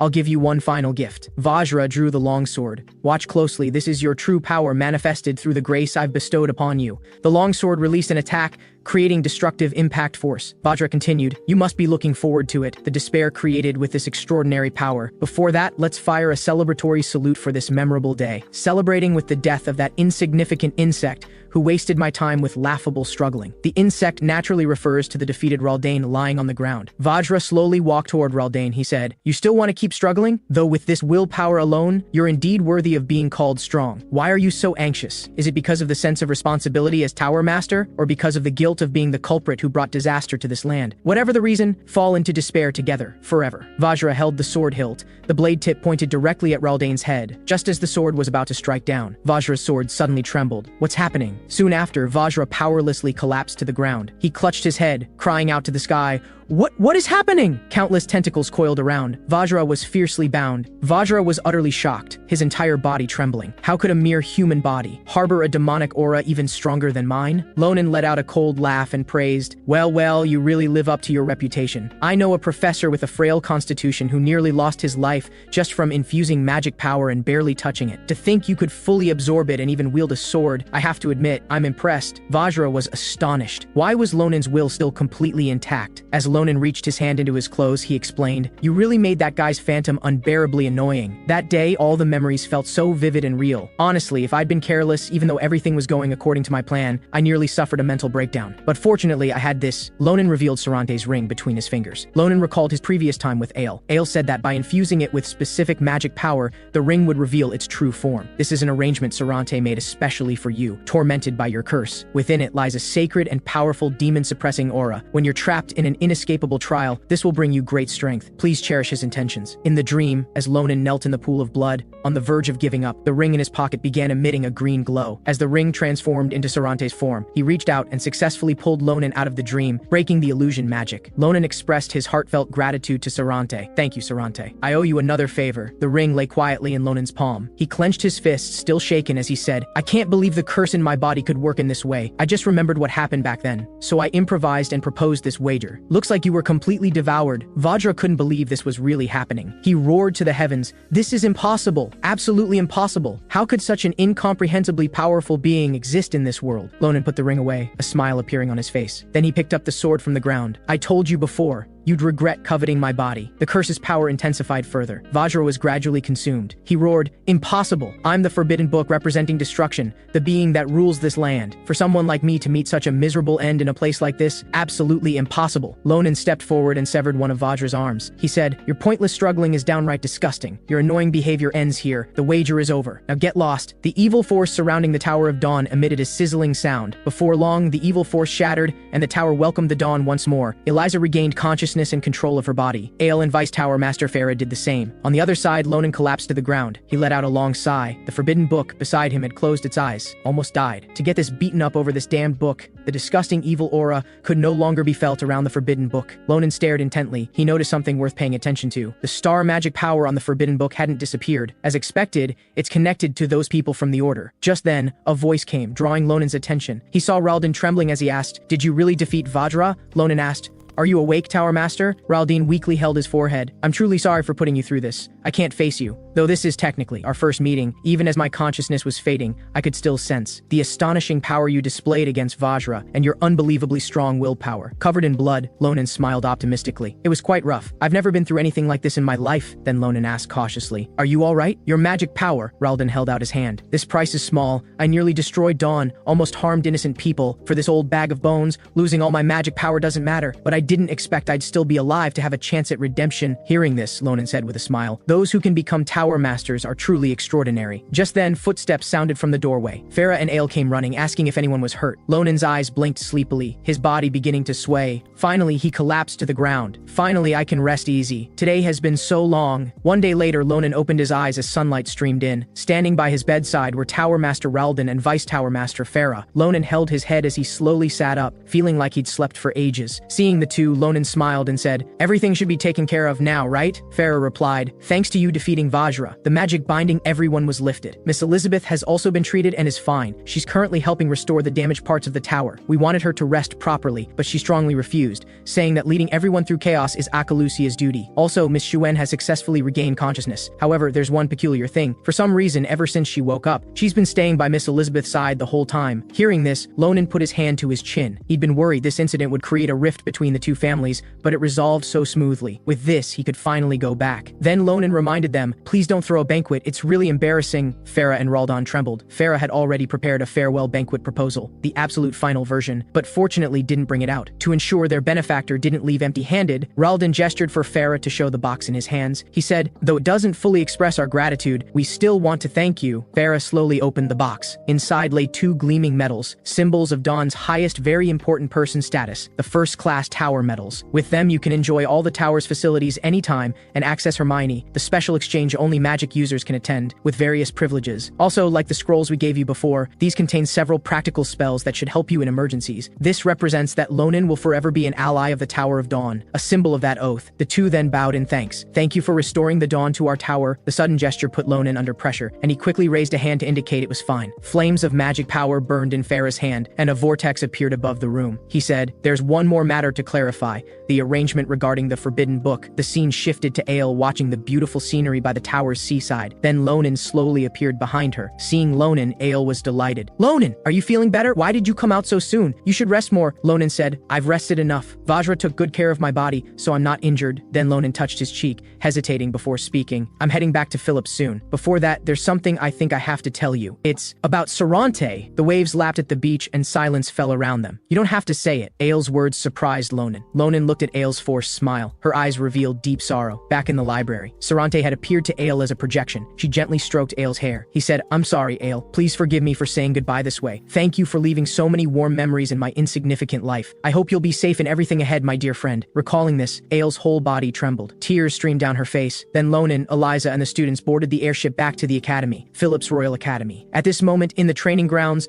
Ronan stood holding a sword. The blade was infused with his magic power, and the sword energy it released still packed tremendous power. Ronan stared at the sword raised in his hand. Nothing seemed different from usual. Neither the flowing magic aura nor the color of the sword energy had changed at all, but one issue kept troubling him. Tiny points of starlight were emanating from the sword. Ronan examined it closely, many times, no matter how he looked at it. This damn thing was identical to the star magic power used by those people from the Order. Thinking of this, Ronan clutched his head and fell into a crazed posture. Then he ground his teeth. That damned Vajra, what the hell did he do to my body? Inside Ronan's body was a sphere, continuously releasing star magic power outward. At the Tower of Dawn, Roldan placed the forbidden book in Ronan's hands. Ronan looked at the forbidden book, falling into thought. Though he wanted to understand this book, "Is it really okay to give me something like this?" he asked. "What if something goes wrong after I take it?" Farah smiled. "Don't worry, we've confirmed the magic power in the book has been completely destroyed. Only ancient knowledge remains inside. Of course, if outsiders knew about this, the tower's position might be somewhat difficult, but based on our judgment, we should entrust this book to you at this stage. Because inside your body, you already have Vajra's aura," Roldan explained Ronan's confusion. "We theorize that Vajra was absorbed by your body. This was the result of his failed attempt to seize control of your body,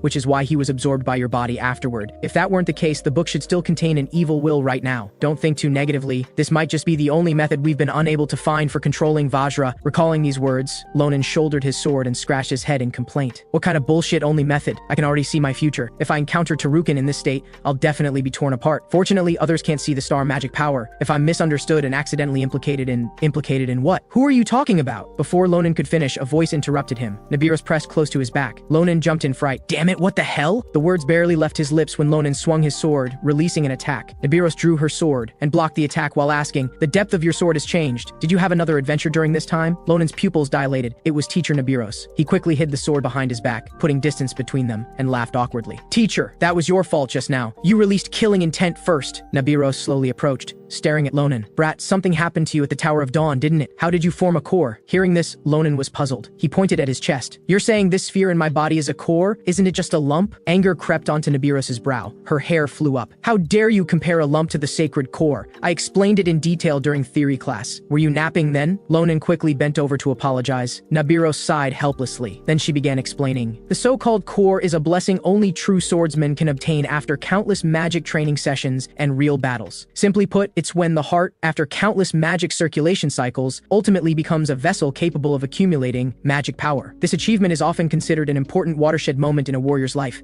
because magic power stored in the core not only differs in essence from natural magic power, possessing different density, but also serves as the only stepping stone to achieving aurora. In other words, forming a core means a swordsman has entered an entirely new realm." Nabiros crossed her arms, looking at Ronan. "A core that normally takes over a decade to form has appeared in you, someone who just learned to control magic power, and it's not using the heart as a medium, but through something else. In theory, this means you could potentially possess 2 cores." Hearing this, Ronan carefully examined the star magic power on his sword. "So this thing is actually this special?" Nabiros drew her sword. "We'll talk about other matters later. Let's spar first." Ronan raised his hand and shouted, Why are we suddenly talking about fighting? Nabiros smiled. As a swordsman, when you gain new power, of course you need to test its might. Ronan was forced to raise his sword and attack Nabiros. Their swords clashed. Explosive energy waves erupted. Dust rose in an instant. Ronan was blown back by the shockwave. He used one hand on the ground to barely stabilize himself. Looking at Nabiros emerging from the dust, he saw her charging forward with her sword raised, her momentum suggesting she meant to kill him. Ronan struggled to raise his sword and block Nabiros's descending strike. The ground was instantly shattered into pieces by the tremendous force. Ronan thought to himself, my strength is completely inferior. If I keep clashing head-on like this, I'm going to lose my limbs. He gritted his teeth. If I can just restrain her and create an opening, I can land a hit on her. Just like that time, having power like that traitor from Granzia. Just then, the core inside Ronan suddenly pulsed, emitting light. Star magic power began emanating throughout his body, converging into an attack directed at Nabiros. Nabiros's legs were bound and restrained by the star magic power. Seeing this, a smile appeared on Ronan's face. Then he became extremely cautious, because no matter how he looked at it, it resembled Dunan's aurora. The attack released by the star magic power spread across the ground around them. How is this happening? Nabiros said, is this movement restricting magic? Looks like you learned some amazing things at the Tower of Dawn. Good. In battle, variables like this always determine life and death. If you have any other tricks, go ahead and use them. I'll take them more seriously. With those words, Nabiros charged again with her sword. Ronan raised his sword, shouting tensely, Wait a minute. Calm down, teacher. I need time to figure out what's happening here too. Suddenly, the core's glow faded. Ronan immediately stumbled, unable to steady himself. Shock filled Nabiros's eyes. Only after Ronan collapsed to the ground did she anxiously call out his name. The scene shifted to inside the academy's teaching building. Jordan sat on a bench with his arms crossed. You're truly clueless. This isn't a battlefield. How did you give a student magic dehydration syndrome? Ronan sat on a bench looking utterly dejected and lifeless, while Nabiros stood beside him, shrinking back. After a long while, Nabiros asked, should be taken care of now, right? Jordan watched Ronan drink the yellow potion. He said, this is just a side effect on the body from suddenly overusing magic power. With magic potions and prescriptions, recovery will come quickly. So stop hanging around here and go to the infirmary to get some medicine. Before long, Nabiros returned from the infirmary. Ronan held his head. Thanks for your help, Teacher Jordan. When I suddenly got dizzy and weak all over, you don't know how panicked I was. Jordan rested his chin on his hand. Every time you come here, you show me things I've rarely seen in my lifetime. A concentration of aura I'd never seen before appeared on your body. Is that Vajra's power? Ronan froze at these words. Jordan explained, I often exchange ideas with Farah at conferences. He's been telling me to watch over you carefully and not let Vajra's power harm you. Ronan touched his chest, speechless. Then Jordan continued, hand under his chin. If you're asking whether it's dangerous, you probably don't need to worry too much. The Forbidden Book's aura is surprisingly stable. If I weren't someone who's heard of Vajra, I'd only think your core's location is a bit unusual. Though more tests are needed, if there are no problems, this core could enable you to use Aurora. Hearing this, Ronan slammed the table and stood up. Did you say Aurora? Aurora, this is the unique world belonging to each individual. And the key to this world is connected to the most intense emotions in life, like the desire for unreachable goals, fleeting moments of inspiration, deep-seated regrets, and so on. When it resonates with the magic power accumulated in the core, the powerful force that opens is Aurora. Ronan raised his hand. Being able to use Aurora is indeed a huge gain. But thinking about the technique I used in the training grounds, it's clearly the Aurora that guy Dunnan used. He looked at his own hand. An Aurora that imitates existing power shouldn't be possible. Does Vajra's core have this ability? Hearing this, Jordan said, in every way, you seem to have the favor of the goddess of fortune. Regarding the current state of the curse in your body, of the remaining 8 curses 2 have disappeared. Ronan was astonished. Jordan said,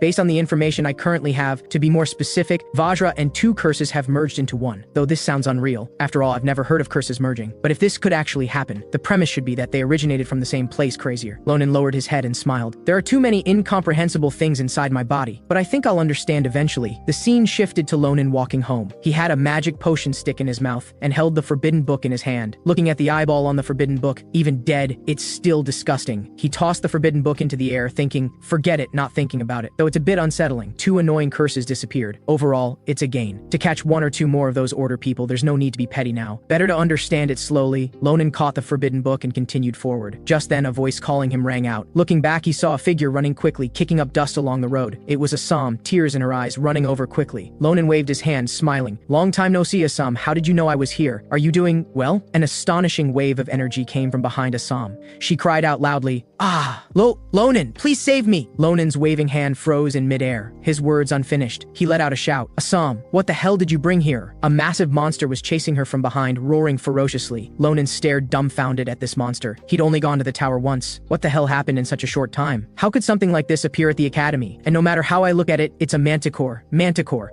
a highly dangerous monster dwelling in the northwestern wastelands, bloodthirsty by nature. Their muscular bodies are as hard as steel. Moreover, their scorpion-like tails contain deadly paralytic toxins. They're even rated as monsters more dangerous than wyverns. Then a smile crept onto Lonan's lips. Perfect timing to confirm whether Vajra's power can really let me use others' aurora. So Ronan closed his eyes and took a deep breath. He changed his approach, drawing out the magic power from Vajra's core, instead of using the magic power gathered in his heart. During the battle with Nabiros, because he couldn't control the amount of magic power used, he ended up dehydrated and passed out. So after solving this problem, Ronan used that aurora again. The aurora attack passed by Assam and headed toward the manticore. The manticore was bound by the aurora. Seeing his success, Ronan was thrilled. However, the manticore only struggled slightly, and the aurora attack dissipated. Ronan and Assam both saw this, and broke out in cold sweat. That attack was way too weak. The manticore raised its paw to strike at Ronan. Just as Ronan was about to draw his sword, light flashed through the entire space, accompanied by a beam attack hitting the manticore's back. The ground collapsed and cracked. The manticore let out a cry of pain. Both Ronan and Assam were surprised by this scene. Just then, a person stood atop the manticore. Ronan looked up carefully. It was Teacher Marin. A while later, the manticore was locked in a large iron cage. Marin stroked the manticore's fur. "I'm sorry to make you suffer, but if you caused more extensive damage, the Empire wouldn't forgive you. This is the best arrangement, for now. Please understand." Seeing the aurora Marin used, Ronan was stunned. An aurora that enhances physical abilities. To put a manticore to sleep in an instant is incredible. I thought Marin was an honest guy, but he's actually this terrifying. Watching the manticore being taken away, Marin said, "I'm so ashamed to face you. I didn't expect it would break through the magically reinforced cage and escape." Then Marin bowed to Ronan. "As the person in charge of this beast festival, I apologize to you again." Ronan quickly waved his hand, indicating it was fine. Then he asked, "What's the beast festival?" Assam beside him said,